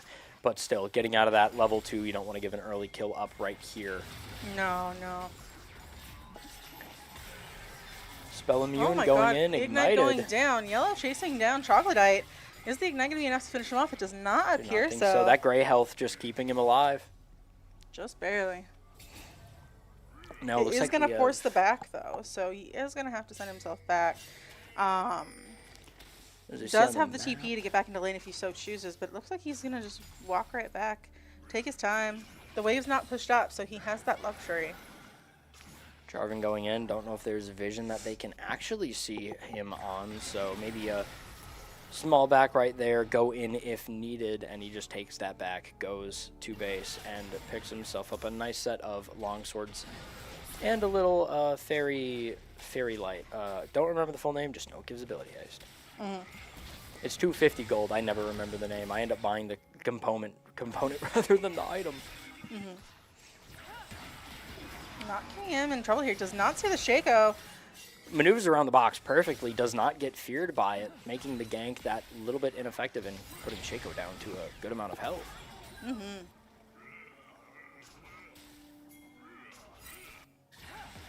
Not Really KM wanting the dashing around. Shaco and not taking the back because you don't want to deal with that. And then goes back right after he leaves. Shaco is going to get that Scuttle Crab. Whole top side warded up. They have complete vision of it, full control, so they are ready for any shenanigans GB wants to pull out. Yeah, and that's gonna have to be what they need to do, especially into the double tank comp. Anyone can roam at any time, especially the LeBlanc.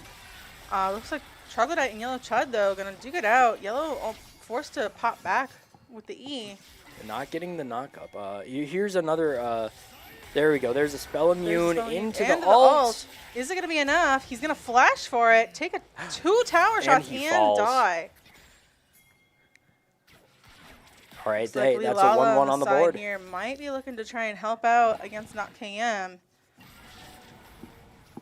Okay, I'm probably having W up and more so having another W up. No longer Good jump last back ability to used avoid that fear. J4 looking to take this dragon. And indeed, the Mountain Drake has been taken, with next one on the field being the Infernal. Yeah, that Mountain Drake is going to come real in handy, especially since they've got 2 tanks. Looks like Shaco's going to try and chase down Verdant Chaos. Does nothing to a shield. But can't do a whole lot here. Even with the Nami speed up. Now, Troglodyte doing a good job at just keeping behind, using Qs to farm, because as long as you hit something with your Q, you're refunded most of the health you spent to cast it. Looks like we have an engage going on in here. Akira trying to and dive in here. Verdant. Does not look like he wants to take it, though. Great dodge on the Q, barely hitting the wall, so not able to even get in just for an auto attack. Getting some more Grass of the Undying stacks, never hurt no one. I mean, you might as well. It's more health for you. Yeah, it looks like it's going to be a lot of back and forth up top lane. Great hook, but Shaco's hook. there, Shaco is unbeknownst to there. the team, and that'll be... Falico's going to have to flash. But he's standing on a box. That's going to be the fear, and almost Workhorse- Shaco down. Almost all of them down except for Verdant Chaos. Oh, and is Verdant Chaos going to get the... Can Verdant Chaos turn around? No, he cannot. The burn is going to get him. The tried and true kill secure by Verdant Chaos, the one we are used to seeing, was not in the cards today. Varus just not having enough to push the damage marker There's going to be the over. Yone ultimate. Ignite not going to be enough for for an ulting Mundo. He's just way too healthy. Looks like not KM ready to try and do some. Misses the chains. So not going to be able to really keep the engage going there. Going to have to walk out and come back. Isn't Red Side's jungle on top supposed to be Shaco's? What's Jarvan doing in there? I think he's stealing some games, especially a red buff, of which Akira he's in for. right behind Yellow Chud, waiting for him to pop back. Seeing if he can take down Not Troglodyte. enough. Cannot. It is not enough. Shaco is also there. Kira's going to take down Yellow Chud, but Popping the flash because he knew Shaco was in there with the Q, knowing Shaco did not have another way out. I mean, yeah, he had flash, but you don't want to burn flash for a kill you don't get. right, right. Excellent gameplay here, and it's now tied up 2-2, gold to gold. There's only like a sub 100 lead with how it looks like on the board. Yeah, and I'm thinking here that really the play is to push objectives, like the dragon, stack up buffs, Poke out with Varus. poke out with Varus. I mean, I don't know. We might see a steal with Varus, just like what happens in days of LCS yore. We've seen so many with Varus, leading for people to take more attention to that champion. I mean, when he has the damage levels he does, I mean, it surprises no one when he can take care of that. Shaco getting one grub for their team. It looks like Void Grubs being the second one down, and Shaco can clean up the third one, solidifying that objective for the team. Yeah, that's going to be Void Grubs right over to them. That'll be a little bit more helpful in pushing those towers.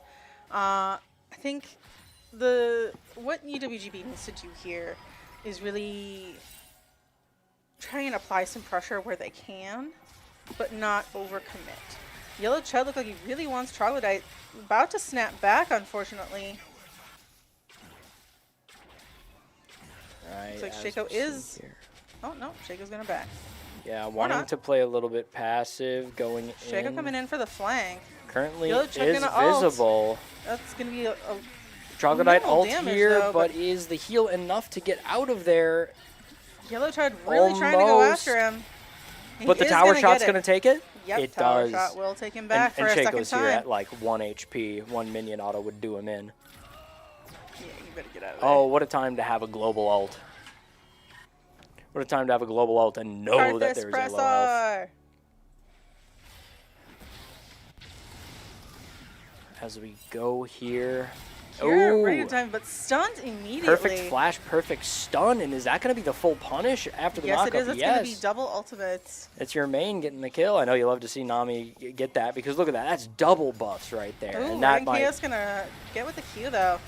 Lilala's Oh. forced to flash is ignited, missed Varus taking ult. damage from Valico. But 3 Shaco's auto on the side attacks. here. Lilala's going to heal back up. That's that red buff. The passive red buff healing is just enough to get it Yeah, one tick Valico's over going to max. fall. Ren Chaos might follow. He does have to flash The to get out of Shaco there. Q in front, though, to chunk the Q to maybe get the kill on the Verdant Chaos. Excellent play by Shaco. Just, you know, queuing in front. You have the flash to get out. You want your team, but here's a weird situation that you have to be in. Oh, Oof. walking right into the W. Not Yeah, the that's thing rough. you like to see when you are up against a brand. Here comes Yeah. Akira Chud Racer. Is he going to be racing?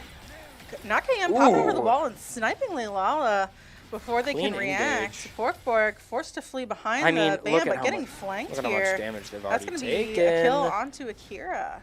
Okay, and just like that, we're putting it back to normal. Red team with the Drake, 1-1 Drakes, and it is a Cloud Soul today.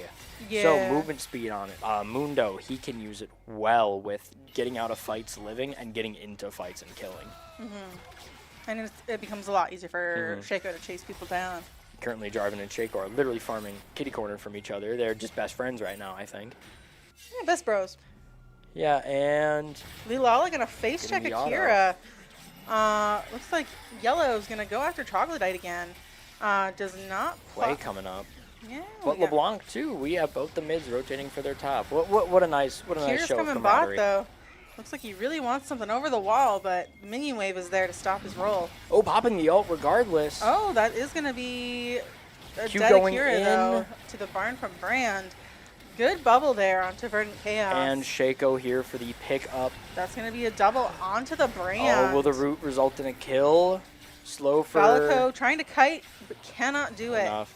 The double slows just aren't enough for them to deal with.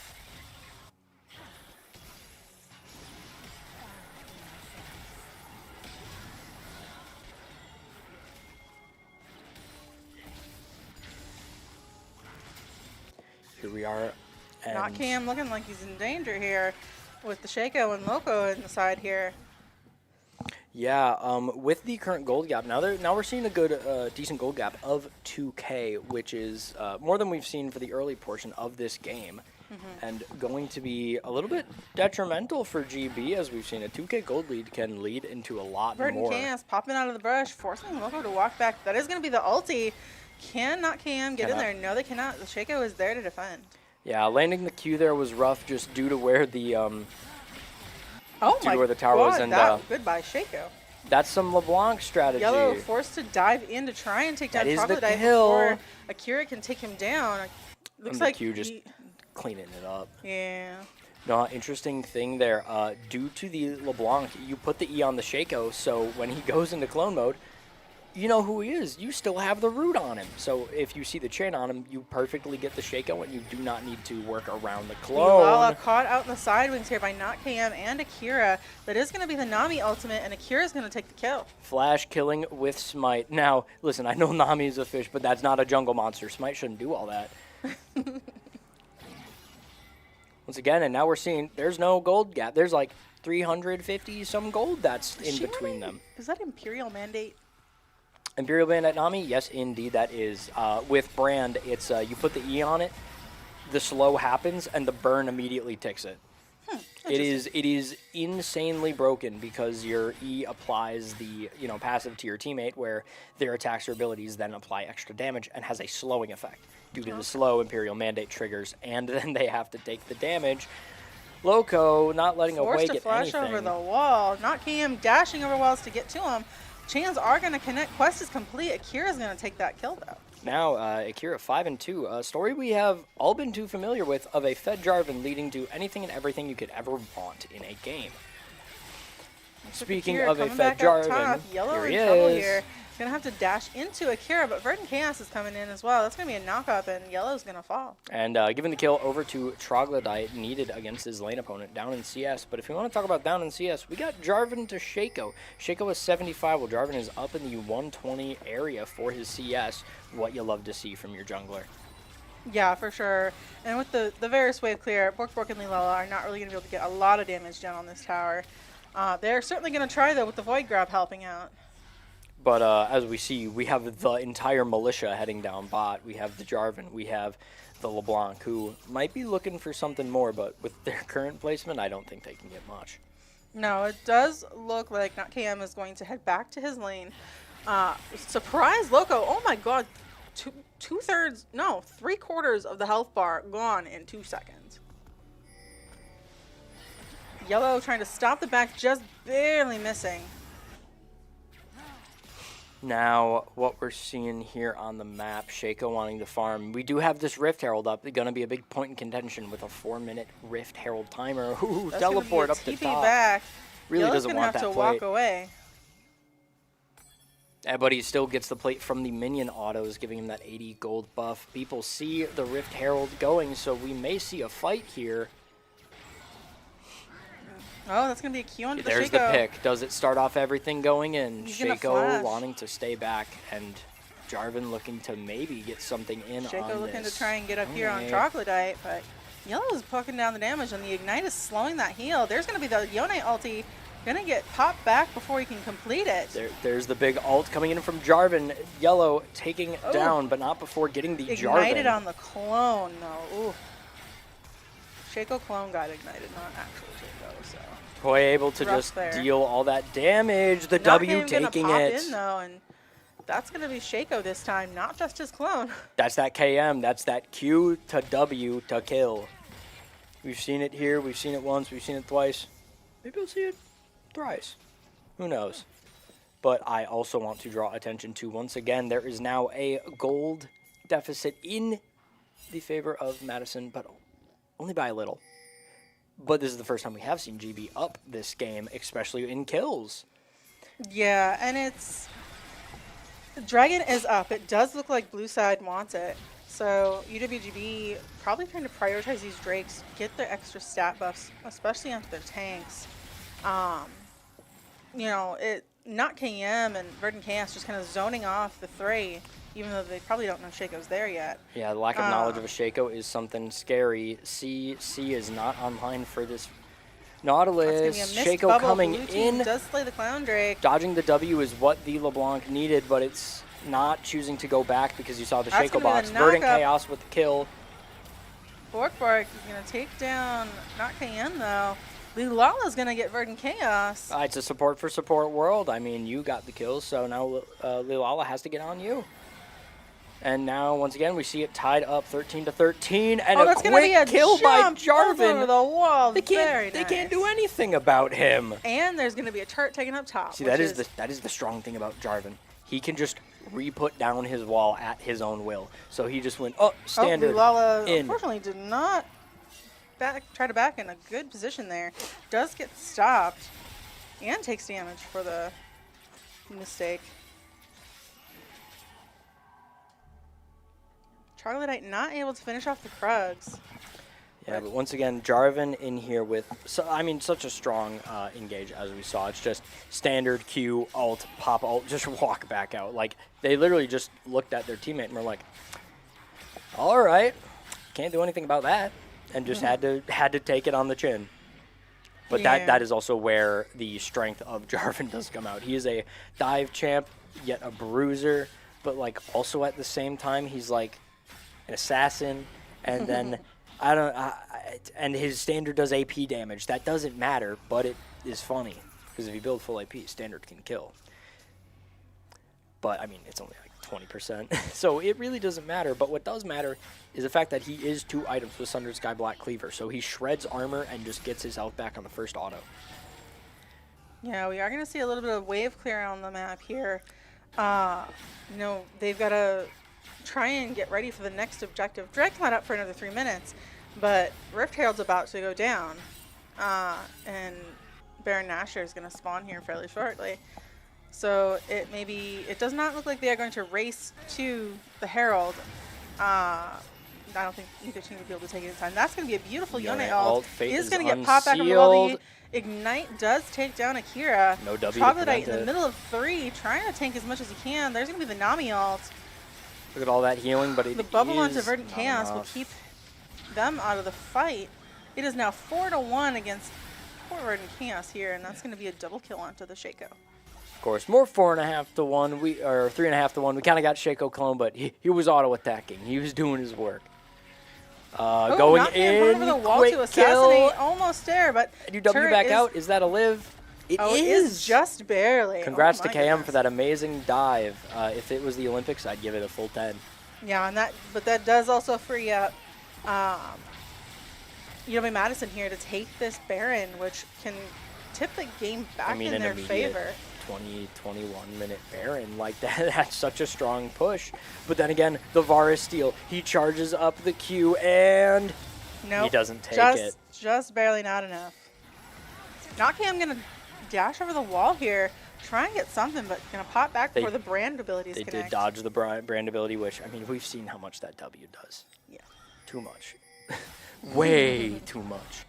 Then again, this might be an easy way to... Oh, stop the back with the Akira looking smite. to Do you slap dive the for it? back.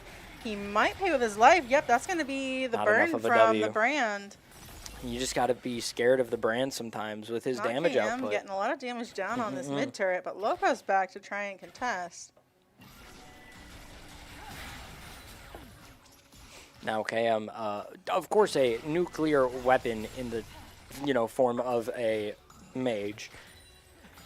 I think we just have to watch carefully because we don't know any moment they could just hop out of the bush, insta kill with enough Qs, and just W back to safety. I mean, that's the strength of this champion. And already just Wing right out of base because why not? You regen your mana back. Yeah, Lilo and Verdant Chaos playing the ward game back and forth. Who can get the more vision on the field and keep it there? As we Does are... look like Verdant Chaos is going to be able to take that ward that was placed. As we're looking across the map, we're getting a little bit bloated in the side of the bot lane. Drag Too many does come champions. up in 20 seconds. Cam going in, Nockam. trying to get the kill. Do they know about the Shaco in back? Not enough to go to their original box. Clone coming on out, but flashing over the wall, not wanting to die. Yeah, that's probably the smartest move there. Otherwise, all they gotta do is split their forces, one on the clone, one on the regular LeBlanc, and eventually they'll get the right one. Does leave all 5 of UW-Madison to get on this dragon right away. UWGB can't contest, even though they've got all 5 up, but they're not even looking to contest. Yeah. So maybe they're just gonna say, we'll hand you this one. With knowing a full team there, I do think it is smart not to contest. But, I mean, hey, you never know. There could be a VAR skew in the future. But, I mean, of course, with Shaco, you don't know if boxes are on the other side. You don't want to risk going into that, losing your position. And then now you have to deal with a Brand W over the wall and a Shaco right in your face or back because, you know, backstab damage. Looks like that is gonna be Akira coming over the wall, trying to take down Loco. Not enough. Yellow and Troglodyte down in the bot lane here. Back and forth. Spell Immune is bot. There goes One the tower Yone shot, ultimate. 2 He's tower gonna have to shot. snap back. Mundo ult keeping him alive. Look at all that healing he is getting. It feels like Yone did nothing whatsoever. Yeah, it does. It's a little frustrating, I think, when you all in I mean, like that and you give Warmock's every hard ability steal. you got and it's still not enough. Look at that. He's already back to full, essentially. He has Warmogs just ticking away as he's waiting in lane. Not kidding, I'm gonna eat a tower shot trying to poke at Loco. Yellow and Troglodyte still duking it out in the bot lane in the middle of a minion wave. As we see here, Shaco's opting, like I said, with Halo Blades. He's going for IE, Profane Hydra, and another crit item, probably Collector. He is allowed to because even though he's not building full crit, how his passive works is his backstabs are auto crits on his auto attacks. So rather than build to a crit build with the IE crit damage enhancement, that actually will enhance his backstab strikes. So I mean, it's just a solid thing to have, especially with Cleave because it's an auto reset. So you can just Q behind somebody, go auto, use Hydra auto. They're gonna die, blink, and be like, "What happened?" Looks like Troglodyte trying to take this tower. The minions will be enough to take it. Yellow chasing him down. The Spell Immune is gone, but he's gonna give up. I mean, you just take what you can, you get your turret, and in fact, I do believe I saw a little notification. I think turret was destroyed. It was. And, The minions got it. I mean, look at that. That's all you got to do. You take the first plate so that you know your minions can do it. There's Okay, I'm in trouble KM needing here. to run. Shaco chasing him down. I mean, no reason to go Gonna back have to the dash original. out of there. Yeah, I know. Looking on the map, Akira there's about to face check Jarvan. a Shaco. Knows he's there due to the Oracle lens, but not really wanting to take that trade. No. Once again, we got an insane fight with Mundo and Yone, just kind of like bashing at each other just to get something happening.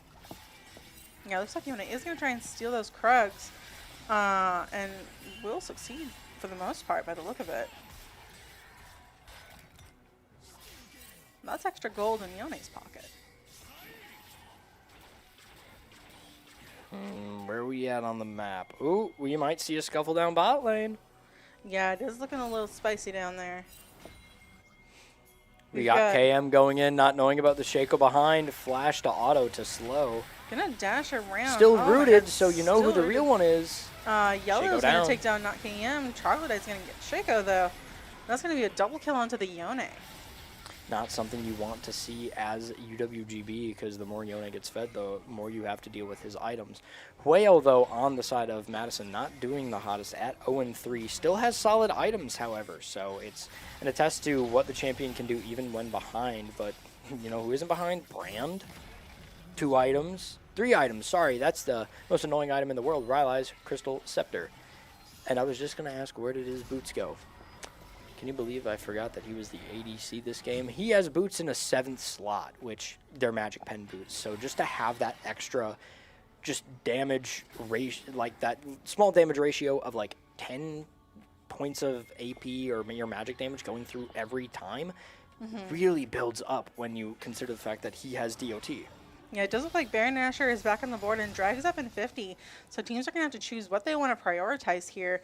Either team can go to Soul Point from this dragon. It does look like UW-Madison, however, is going to start getting the wards down first and pressure out Verdant Chaos. There's Not the KM root and in. Troglodyte on Yellow, trying to lay the damage down. Yellow dashing around, but Oh. not enough to survive that. the damage hit from the LeBlanc Mimic Q after hitting another ability was just too much for the Yone to handle. And keeping him down at 7-7, wanting to keep that KD just really low. Verdant here, checking, got feared though. Yeah. Doesn't It really is want to take a much. 3-1 over here. Does not look like Notcam has rotated up or decided to rotate up yet. Looks like they might be waiting on the camp there. Oh no, they are going to jump the wall and try and get over to this dragon pit. Throws the chains to an empty bush. This could be Akira over the wall trying to steal. Yep, KM Gonna going be in for a- damage. Oh, Red right. team did get the Drake, however, J4 ulti was popped. Shaco's trapped in there with his clone. I don't know, Shaco seems like a champ Oh, where... failed dash over the Ooh. wall by Akira. Unable to get through, unfortunately. That's the clone. He can't do much about that, but still is able to go in. Clone damage is about to pop, and it does help the Jarvan perish, but we're seeing one person left for Madison being yellow, and it was taken down. Quadra kill from Val Echo. Amazing gameplay right here. Just shows you how pivotal a team fight can be, especially when you give it up over an objective. I mean, Madison got objective, right? Yeah. Where's their players? Not doing benefit of the movement speed. They go. Exactly, and that's why you really have to make sure when you get that objective, you have an easy way out. But, I mean, Jarvan let that Shaco... I think that's the biggest part. Shaco was not in the fight for any of the first portion. He was stuck in the crater with Jarvan. Yeah, and that really, I think, worked out to Unity Green Bay's benefit here. Just lock down one of the problem childs and... Exactly. And keeping the clone from the team, because if the clone's in there, he's going to block abilities, he's going to get hit by stray abilities, blow up, and then maybe fear the whole team into getting CC'd and just losing that fight. So, once again, showing why Jarvan is just Lala such a about pick to walk ban. into Verdant Chaos. Never mind, they're going to back off right away. Not KM kind of hanging out. Looks like they are going to get some ward, aggressive ward coverage down here on the top side of the map. Possibly to look at getting a Baron sooner rather than later. That is going to be Going a in, Sun. Jarvan That's going to be ults. the J4 ulti. He's going to dash over his own crater. Oh, and right he's into taking tower shots. range. And Looks not like Bork enough. is going to burn him down, not KM. Also following Yellow taking down Verdant Chaos. There's the Yone ult and jump over the wall to, with the E. They weren't too happy about that ace. We're going to see them get Looks like Loco at least... doing absolutely everything they possibly can to take down Valka. And that and was... not even getting a Wait, kill it's for it. not the ace. Troglodyte lived? I mean, Mundo alt, am I right? Mundo alt, Spirit Visage 2 on the board. Of course he Yeah, and lived. that does leave the Baron up for UW Madison.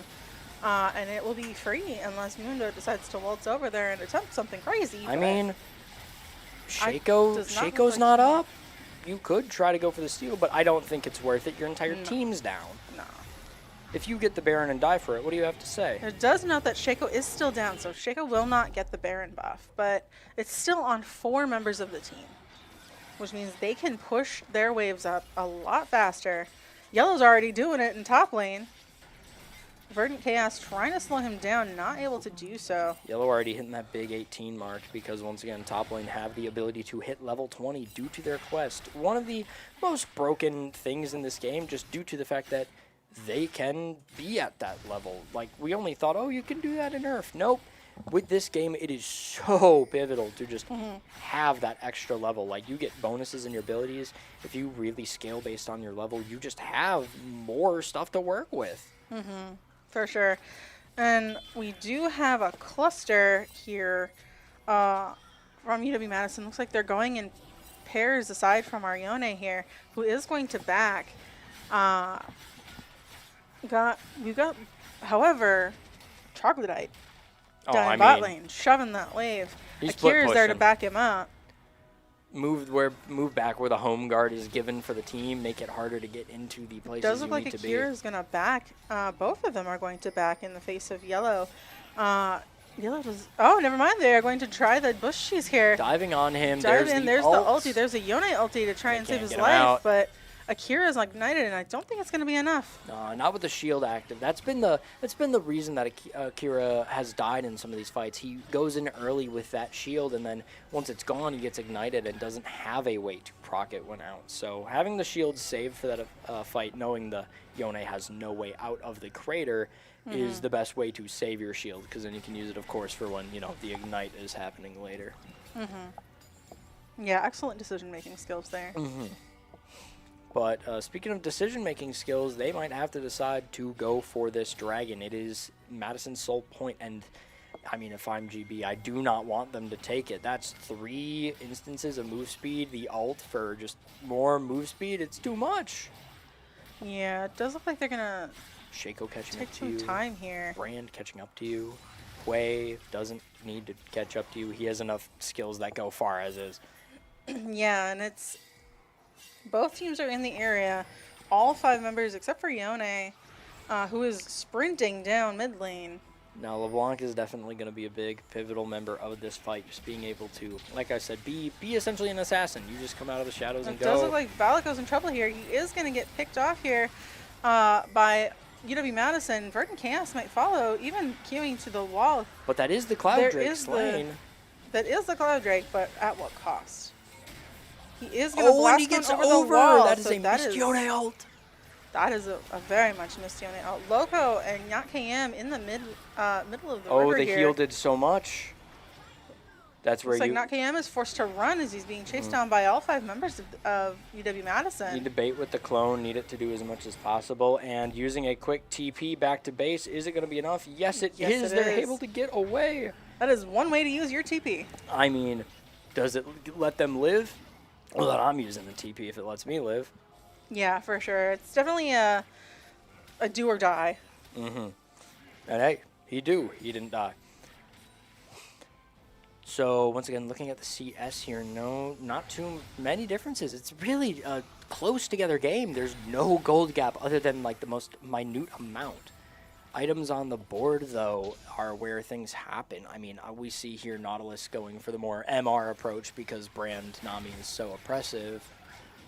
Not going to get the Q on target, but keeps them back nonetheless. I mean, I think a thing going in GB's favor is that the Hui in mid does not have enough kills to really be too much of a threat. Of course, I mean, when you stack on the stuff he did to the LeBlanc that made KM back with teleport, that still wasn't enough to kill, and plus it needed like even a W or an E from Nami just to give that little extra buff. So Yeah, not KM. Trying to clear up the wave and bot. Looks like... Yeah, I do believe that this is going to be still point for either team in 3 minutes when that drag comes up. If the game goes that long. Who knows? They could surprise us with some bold play that ends the whole thing. So we've got 3-2 in mid here, though. UWGB really wanting to try and push where they can. Clear wards. Get some vision back on the field, because if I'm seeing right, there's only 4 wards on the side of UWGB now. And it looks like now UW-Madison's wards are starting to fall one by one. So Madison's going to have to get their own coverage back out on the field if they want to be able to continue, creeping through the jungle and making plays. Dr. Mundo's over here doing what a Mundo does best, and that is split push. Like, look at this. Is he gonna? He's just gonna walk away. He's into 4 though. Wait, but Valako's over here in the side wings is going to kite as much as possible Yeah. using that Q and autos. Sidestep was kind of clean though. He didn't get hit by the Yone ult. Mundo over here moving smooth criminal like. He's really just doing his best, popping the blast cone so that the team of Madison cannot use it to get over to his team. Verdant Chaos doing one for the team. That's cloned down. Knowing Shaco doesn't have that for... Oh, but Madison is on the Baron. UWGB has to be careful how they approach. They don't have any ward coverage. Looks like Troglodyte going to try and throw some axes in there. Looking at a fight here. Akira looking like he really wants it. He's going in. Does not get that steal into the Baron. They get the Baron, but do they get the kill? That is the Crater coming on in. He is getting nuked by the brand damage, though, and there he goes. Troglodyte's going to follow, surprisingly enough. And then now Valico's eating tons of damage from the stunned brain and not here. able to do anything. This might be, This, I if mean, they're not careful, if not KM isn't careful, this is going to be 50-second an ace. timers. I mean, 50-second timers with the Baron buff going to base. I don't think you can. I don't think they even need to worry about getting Dragon Soul when it comes up in a minute, because they can just run down mid right now. When you have the ability to. I mean, you have the ability to. Why not? So this tower, of course, with the crystal stack too, is going to go down very fast. Not KM in the side wings, trying to take down Loco. Does do Able it, but to do it, dies in the process. yeah, dies in the process, unfortunately. That's going to be an inhib. I mean, 10 seconds for a Nautilus to go up. I don't think is enough, especially if they split their damage on these towers here like we are seeing. Yep, And that that's going to be the is Nexus the and game. the game. All right, so game 1 of this best of 3 set. Technically, it is match point for the team of UW-Madison, so we have 1 game to go, maybe 2 games to go. We do not know until we get into the next match, and of course, we know the game isn't over until the last hit point of the Nexus is gone. So we are going to need to see the rest of this game and just how it goes. Strong picks, though, for both teams. Yeah, strong picks, and it'll be interesting to see what kind of maybe unconventional picks they pull out for the next game. Maybe something out of the depths of their champion pool that no one's going to expect. Who knows in that regard. But I believe we would be going to break so that both teams can prep and get ready for their next match. So we will see you with game 2 of UWGB versus UW-Madison here soon.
there, everyone. Welcome back to our draft for the second game. Of course, now it is Madison over on the blue side, and it's GB here on red side. So, bans pretty much the same from last game, as we notice. Of course, there's Lux, Twitch, Ivern, some of the most like common picks for the team of GB, and then there's Aatrox, Akali, and Zhao, other strong picks. So we're not going to see some of the heavy hitters that we know. So this could definitely be a much more different draft than we have seen in the past. Any champions that you're really like hoping to see that we've seen in this current entire set of days? I think I'd really like to see a Set, actually.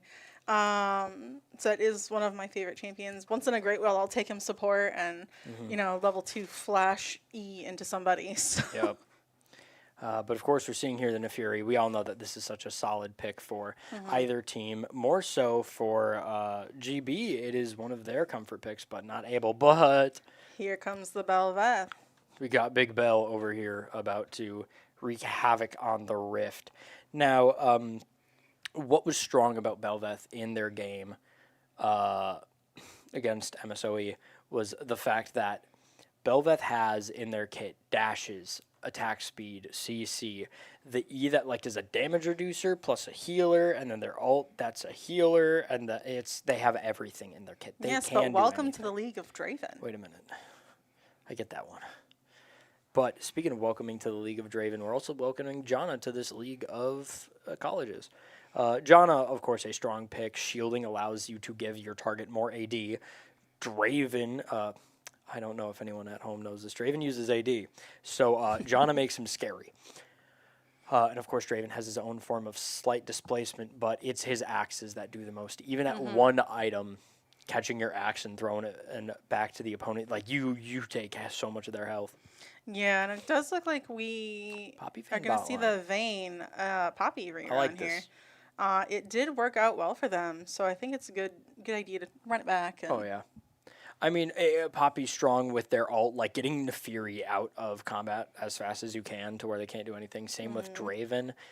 Like, if he's going to try to catch his axe, you quick pop an ult right there to bop him back. But and immediately banned Draven. They do not want to see the top pick of that on yeah, yellow. Darius and Syndra both going to go. Both really strong champions, especially in this setting. Oh, yeah. Olaf, we do not want to see that Freljordian Demacian champ to just really run it down. Like, we've seen what an Olaf can do uncontested, and it allows for a lot of potential on this board. And looks like they might ban the Ahri, which would be Where's a safe pick? a good safe ban, yeah. It's It's a another wave mid lane clear. mage out of Cam's pocket.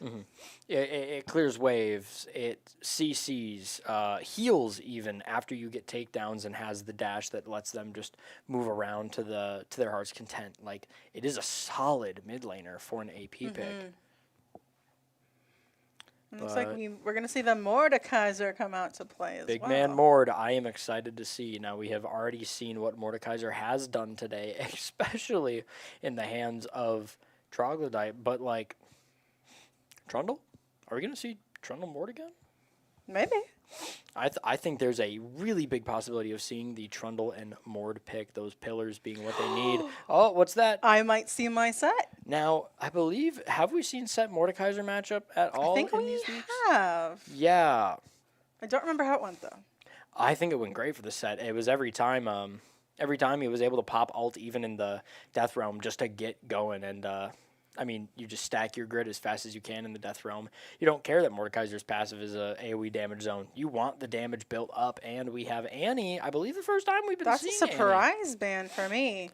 I did not see that on their list at all whatsoever. So this could be one of those things where I said it's coming out of the depths of their champion Annie. I pool. mean, you have all 4 stacks, your next spell stuns. Go, my bear. And, like, what are you going to do? Flash it? It, like, comes down instantly. You need to know Yeah. when the Annie does that. Otherwise, you are not living. And Let's see now what the this final last pick. pick- Mid pick? Yeah, we'll see what they. Ooh, the Ori's a I strong like choice the Ori. here. I really like the Ori because once we see what is on their team, not too many of them are like actual like classic tanks. What we are seeing Yeah, that's here, surprising for GB, who's for the past 2 Yeah. games have played double tanks. But then over here, like Madison, what do they have? Set?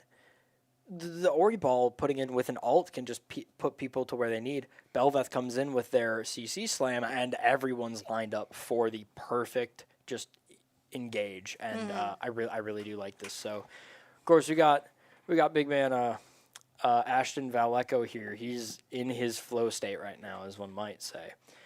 Really locking in, but I mean, this is normal for him. This is his flow state right now. But. Yeah, and it's looking like it's going to be probably one heck of a game here, with a bloodbath again to follow. Oh yeah.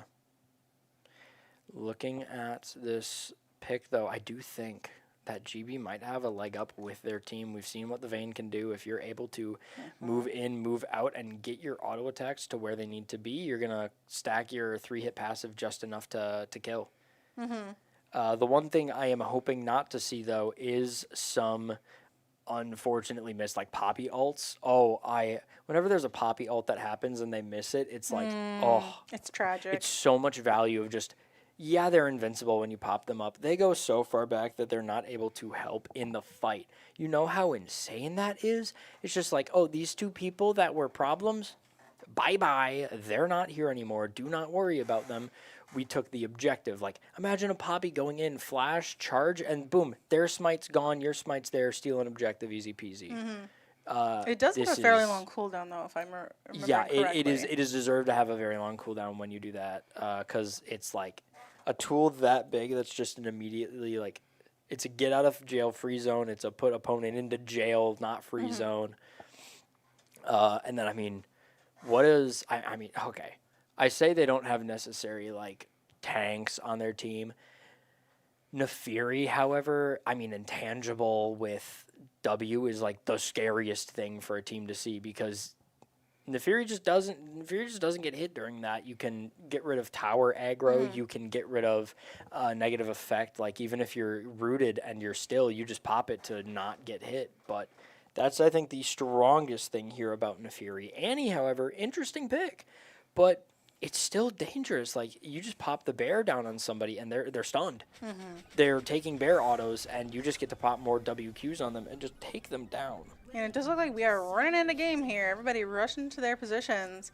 It'll be interesting to see. It looks like we may see possibly an invade. Yeah, they do see the Poppy there on mid. Of course, the issue with all the jungle camps happening more often in mid is just the fact that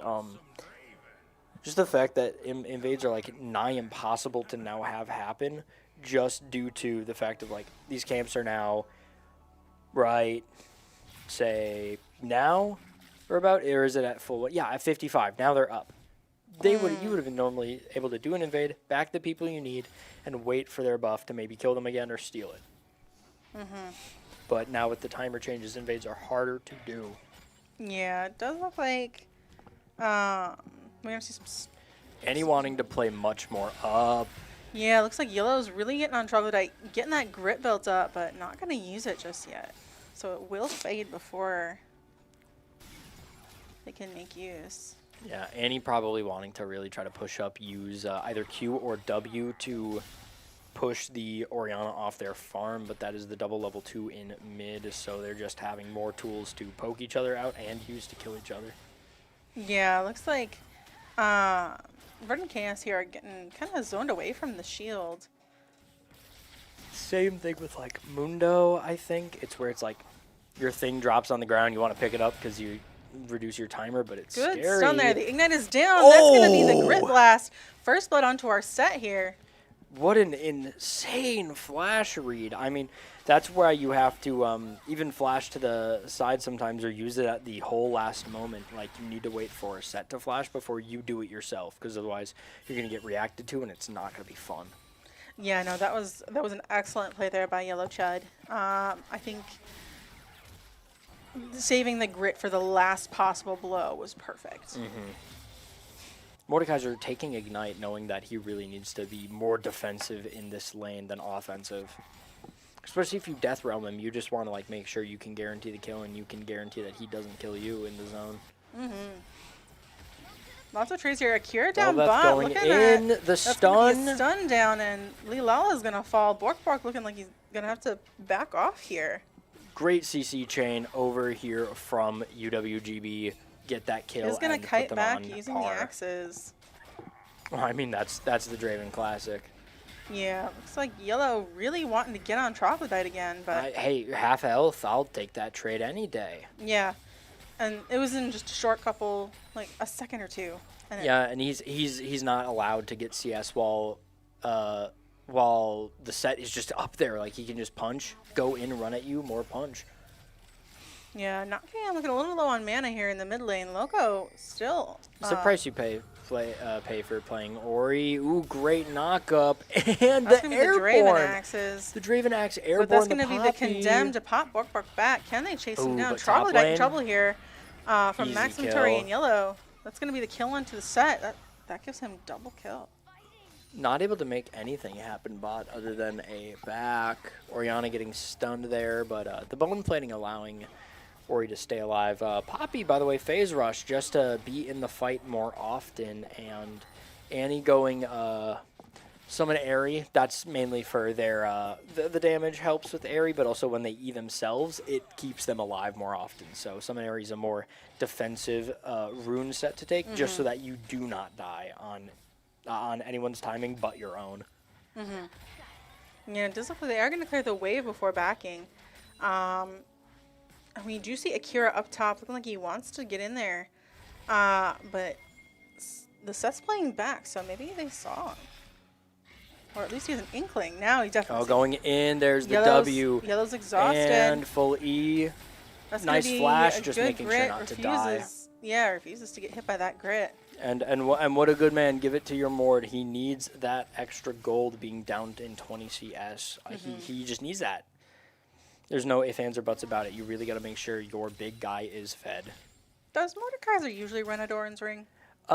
It's nice because rather than, I believe like the mana it gives you gets morphed into like extra AP if your champ doesn't use mana.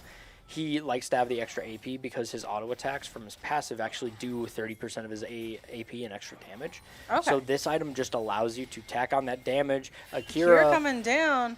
What a Luella speedy trying boy. to zip away. Gonna drop the tornado to stop the other two, but Akira's gonna have to dash out here. W away. Not just get KM in the hit. side, looking like they want something as well. Nefiri falling on back, also wanting something. It's everyone's here. It's a party.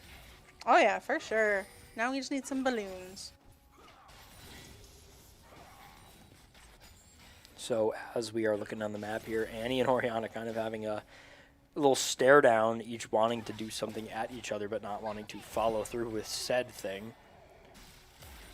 Yeah, it's always tough when like you go to gank or you go to try and support somebody, and then nothing happens. Yeah. At that point, it gets very Oh, that's gonna be the hard flash from to not do KM. that. Okay. Max Inventory over the wall. That is gonna be the Ori ulti down. Max Inventory is taking. Oh, looks like not KM took some tower shots here. Okay. Akira got Loco in the process. Looks like it's jungler versus jungler in the mid lane. Now, what are we seeing here on the field? That dragon has kind of been sitting there, and both teams That's have probably been surprising. eyeing it up, looking at it, mouth watering, just being like, dragon, we should get it. But no point in this map has the prio been like there for them.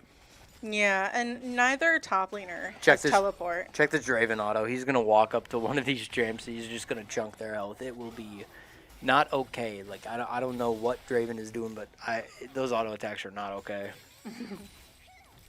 I mean, we see UW Madison's secret, the 3 longsword. It works. I mean, there it is on both Set and Draven. But I mean, like when it works, it works. What are we to say? Yeah, and I mean, if like a good friend of mine who taught me how to play League also said like, if you can't afford your big item, you can still buy your components and they will still get you somewhere. You at least get your stats. Stats don't come from playing passive in lane. The stats come from you being able to take your backs, get your items, and get your CS. Nothing comes from nothing. Yellow gonna miss the pull, unfortunately. Troglodyte walking back up. Yeah, just stop from getting any amount of CS because the threat of Zet walking up at you really fast, it just looms. Yeah, and I think it'll be... I'm just still surprised neither team is really looking at this dragon. I don't know if they really care for it. I mean, an early Infernal Drag is like only 3% of your adaptive force, your AD or your AP. So first dragon here for Infernal is really just like, the only reason you get it is if you're like, okay, I want to know the next dragon. But we do have a ping here coming out from the bot looking to go to dragon, maybe wanting to finally capitalize on Yeah, their UW Madison lead. finally looking at it. Looks like we have a couple Auto folks. ignite ult That's going going to be in. the ulti off of Yellow. Going to be the grit burn, but not enough grit to do a lot of damage. Barely any, just wanting damage on the board so that he could say he did something. Yeah, But I gotta get mean- something for your trouble. I mean, hey, it causes the Mordekaiser to back. Is that really nothing? Because I think that's something. Especially Timbers when maybe you coming want- down. Oh Ooh, my god, great Max stun from Inventory coming Annie. through. Not KM going to get taken down. Tibbers just being there in the back line. The Q is what they needed because the Kira forced to run Fury away ult. from this Janna into Bork. great We do CC see from a the massive Poppy. knockup. Valico trying to shoot from the First side here. reset for Everybody's Kira. in the corridor. Going Looks like Verdict in. Chaos Oh might my fall gosh, here. vein Yep, that's damage. going to be a Max Inventory just barely living through that. Ooh, and that's the Death Realm. Yellow Sending him about in, to... but Gale's going to have to use his grit here real soon. It's full, but it still doesn't do isolated enough. Q is going to take care of it, though. Oh, no, he was able to get away. He used Flash. He saved it for outside of the Death Realm.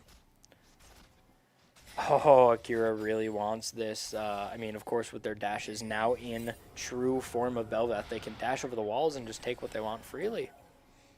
Yeah, and I think Well, Vayne Greed here. this is No. it's definitely a good play by UW Green Bay to stop them Mm-hmm. from looking at Dragon. No, I mean that damage from Axe. It's oh, I mean when he has even just like 2 components, it's not even a full item, but he's just able to chunk the health away. He can take whatever dive he wants. I Look mean, at that damage. that's he's gonna do. dead. That's going to be the ulti, and Valico's going to fall here. When you're just able to push that damage through, there's not much you can do. It does look like both mid laners just completed their quest, so that'll be good for both of them. I mean, as Akira we're coming up looking from the here- side here really wants to try and get Yellow down and out. And it does look like they are going to get it. Verdant Chaos also up there, but not KM on the side. Looks like the 3 combo of Lulala Loco and Max Inventory are just going to have to flee here. Going in, Akira had to leave that fight, not able to do anything. But here comes Max Max Inventory Inventory back going into in, it.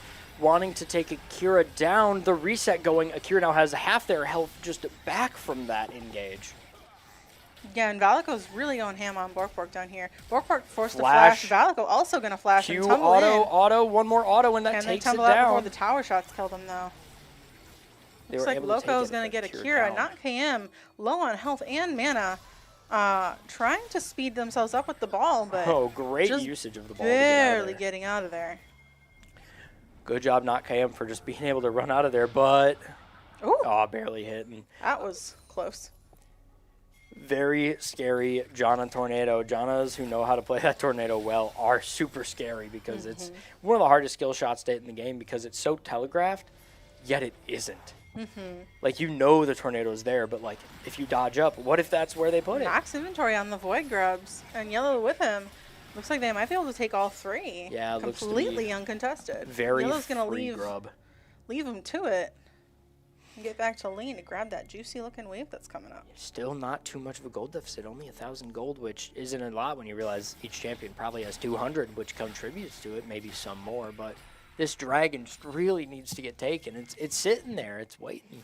Both teams are pinging in the area. It could be... Oriana and Annie somewhat squaring off. Nefiri coming up from the top. They're going to have a fight in this drag pit. And Max Inventory going in. Not KM, gonna turn around and chase with Verdant Chaos. There's gonna be the Big Ori ulti. ult. Good ulti there. Knockout from Verdant Chaos onto Loco. Loco's gonna have to get pushed off to the side. That Ooh, great dash negate from Poppy. I mean, that's what you want to see. And Akira flanked here, but Valico coming in to flank instead. well, they have the E going off, but they were CC'd by the Janna to stop their advance. Valco trying to chase down and get Loco, but not enough shots in. One more shot would have done it, Yeah, but just a bit going of forward would have damage. been a death sentence. Oh, yeah. Now, what I saw is that when they shot their auto attack, a second bolt went off, I believe, from Lethal Tempo, and I was like, oh, does this hit the Annie here and cause the death? No, it does not, but what it does cause is this dragon, and that is the truer form here for the Belveth. When you get that epic monster, you get a little bit of a buff, and they're getting pinged all the way which round. Maybe Yeah, blue seen team over really the wanting wall. to collapse here. Akira in a bad spot. All of their Did not dash is back out when gone. they had the chance. Yeah, all their dash is gone. They can't even get a W to save them over the wall. E's probably not up, so they really just don't have. I mean, they don't even have true form anymore now after they die. So it's going to be a big climb to get back up to this match here. And the gold differential is slowly going up in the favor of UW-Madison, too, up by about 2K. As we see here, double bot lane back on the side of Madison, going to give a little bit more farm to Vayne and Poppy. Troglodyte really just waiting here, needing to keep this wave at bay, but I mean, Yellow doing a great job at freezing the wave under him. Yeah, that's something I'm not personally very good at, is freezing waves. Yeah. I've tried, I've practiced. I'm not very good Mid at lane it. looking a little bit tasty with Annie really like just existing, and then Poppy's coming up being like, want to get a kill? Want to get some gold? And just really wanting to get greedy for that kill. W popping, that's half health gone. It does look like we're seeing some rotations up toward top side. Looks like they want the Naafiri, but not able to really turn around and engage on that at the current moment. Waiting. That's gonna be a great flash from Velvet Loco. That's gonna be engage. the ulti stun. Unfortunately, not enough to do anything. I mean, that's what you want to do. You want to take that Belveth engage. You want to get it good, get it done. Troglodyte just healing up fairly quickly. Didn't know we had Fisherman, though. Insane baits. Oh, that's going to be a really good set pull there, but unfortunately he's going to jump in the tower. He is going to ult away from Wanting the to tower. flash away, but that just Jonah might ult be is all going to she slow wrote. down Akira. That's going to be a huge pain in the butt. Two Yellow tower taking shots. multiple tower shots here, just barely surviving. Set doesn't have flash, or Set has flash while Mordekaiser doesn't, so we could have seen a play, but also, I mean, Set passive allowing him to heal more the less health he has. He uses that passive just to heal himself and keep He's Troglodyte already a at little like a bit third scared. health, so. All right, looking at Rift Herald here for Madison. They're wanting these objectives like no tomorrow. They already got rubs, and also taking these Rift objectives are like the goal. Ooh, Does he Yellow die to taking down tower? Troglodyte, but he might die to tower here. He Does pop the W. Leveled And up gets also the proxy probably. in here. What does he get? Level up, maybe an ability that procs on level up too. Getting the takedown, he might have a Triumph or coup de grace, or yeah, Triumph to heal for 12%. Looks like Yellow and Leilala are going to work on this top turret, and it will be theirs.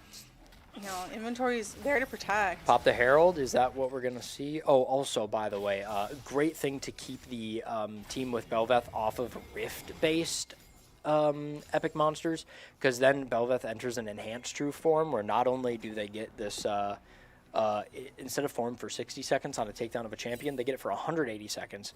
And whenever their minions, both enemy and ally, die next to them, they summon little voidlings that will attack. Phew. So keeping them off of those type of minions are Loco the going to get best condemned thing. backward and popped real quick by Akira. That's Not going to be able the to empowered do form. anything. But that's 2 Vayne stacks on that Nefiri. That's looking like a Vayne fight. Bork trying to go in here. Axe is Pop and spinning, but ignite. Ignite is going to go down. Valco dancing Ooh. around. Excellent work there to take down max inventory. Clean kill, almost giving their life, but saying not yet. They did not want to give that up. Oh, but Shout out Bork. shout out the pushback from that E. did you? Yeah, Draven wanted it. Draven ulti. Yeah, Draven really wanted it. He got it. Good backstop there from Not KM. The Great redemption proc, and that's going to be KM going down. yeah. I mean, this is Madison showing why they are in winners. Just a strong team, great coordination, and all around a great team comp. we're Oh, gonna but see here Akira comes diving in on Akira board, trying to get the kill, but trying pushed to get back. something. Gonna have to dive out of there. Verdant Chaos not able to get in and apply any help. It's 2 to 4. And here comes Big Yellow Neferi. and Troglodyte duking it out up top. Back and forth. Rift Herald has been summoned mid, so this mid turret is probably about to fall in favor of Easy EW crash, Madison. but And here it looks like goes they the are heading Herald. down for Dragon. Next one in the game is Cloud, meaning that we could see any of the others other than, of course, Infernal and Cloud, meaning we could see another game where possibly Mountain, what do we see? It is Mountain Dragon on the field, so it'll be a very defensive game. And I think that really works to their advantage, as they don't have a traditional tank. Neither side really has a traditional No. tank. However, I do think Set has the ability to become that tank. Like, he already has enough health regen, and shielding to make him as much of a bruiser as any other tank. Yellow warding in, spotting Troglodyte. Troglodyte's going to have to stop the back and run away. Now, as we're seeing here, mid lane, we have a Janna chasing a Poppy and Vayne wanting to make something happen, I assume. Just Duking it out wanting- over the wards here. I mean, that's gold. I want the Akira ward. coming up. Yellow might be in trouble. That's going to be the redemption coming down. That's Set ulti, so that suppress is scary.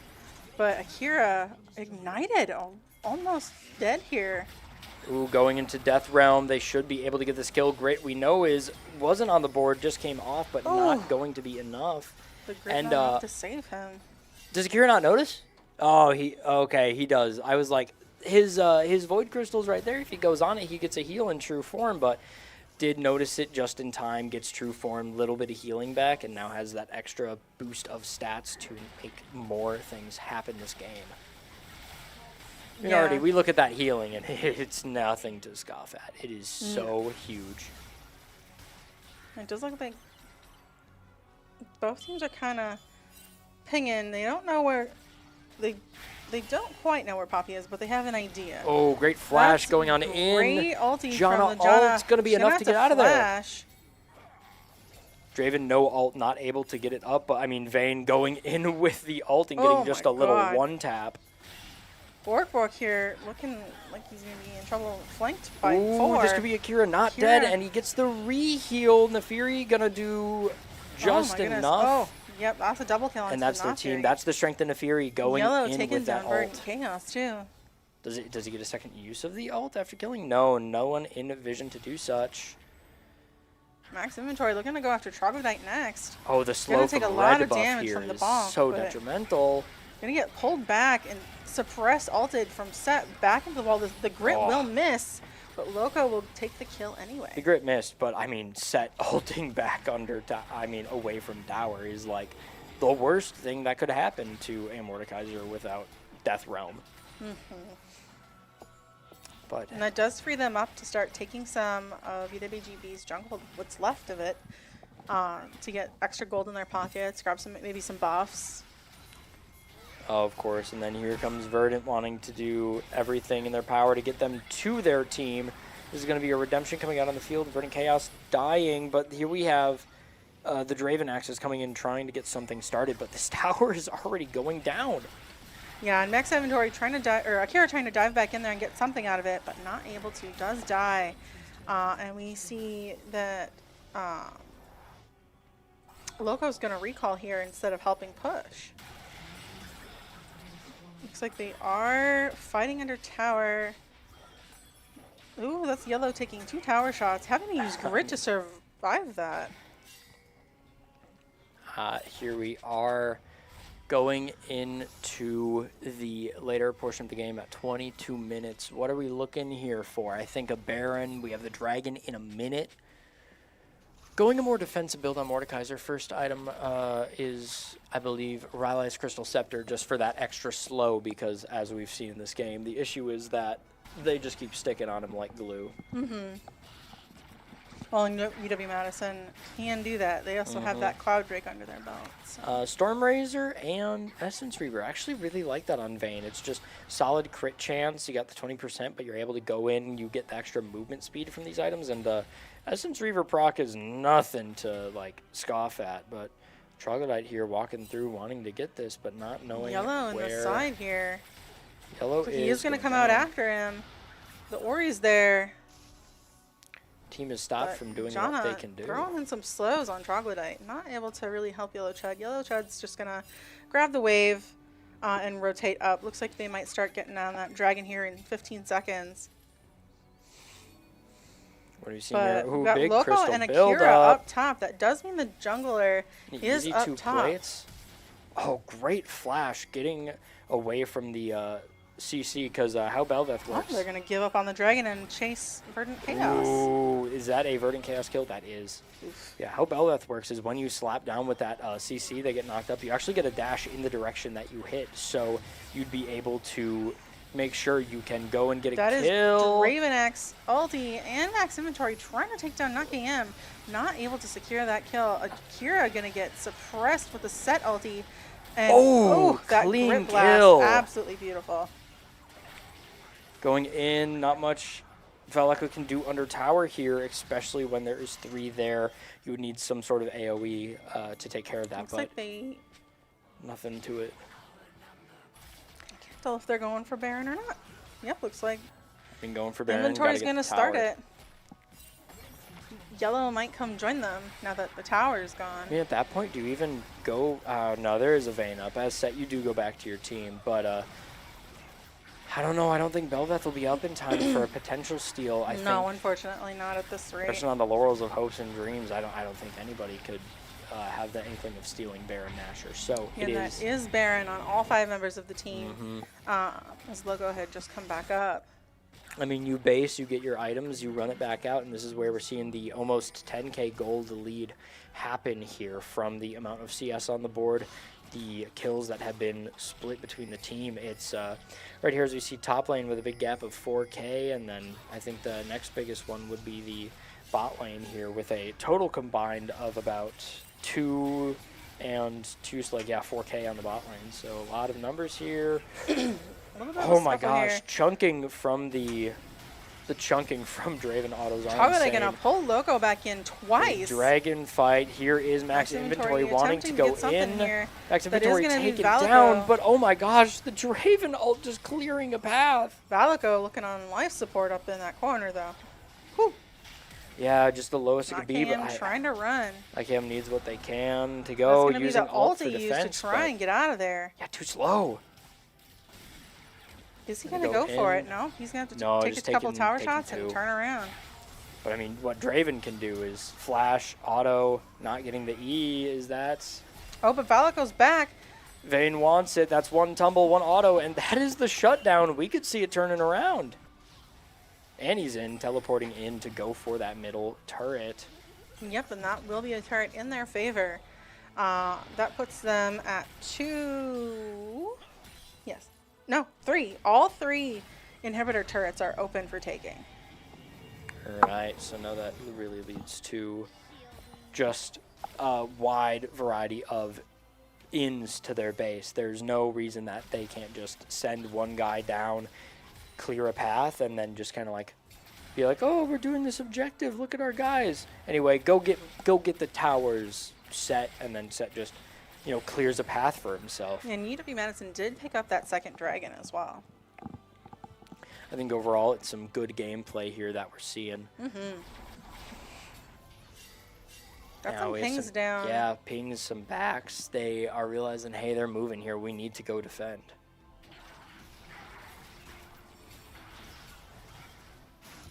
What do we see here? I mean, it's all of blue team grouping up. I mean, Mordekaiser has to do what he needs to, and that's take the tower, get the bounties for the team. They need more gold to keep bridging this very, like, wide gap that we're seeing here, of course. Yeah, it's going to be the Draven ulti down. Not a lot of damage, The unfortunately. Fury going in, they popped alt, not being able to get Akira anything for it. trying to float away here. Valko taking a lot of damage, just barely getting saved by that shield. Edge of Night here on the Neferi, they really want to sacrifice some of those stats in the form of a spell shield because they know that one good CC can take them out. That is objective bounty for the team, but 2 inhibs for the side of UW Madison, and we can see it just getting really locked in for them.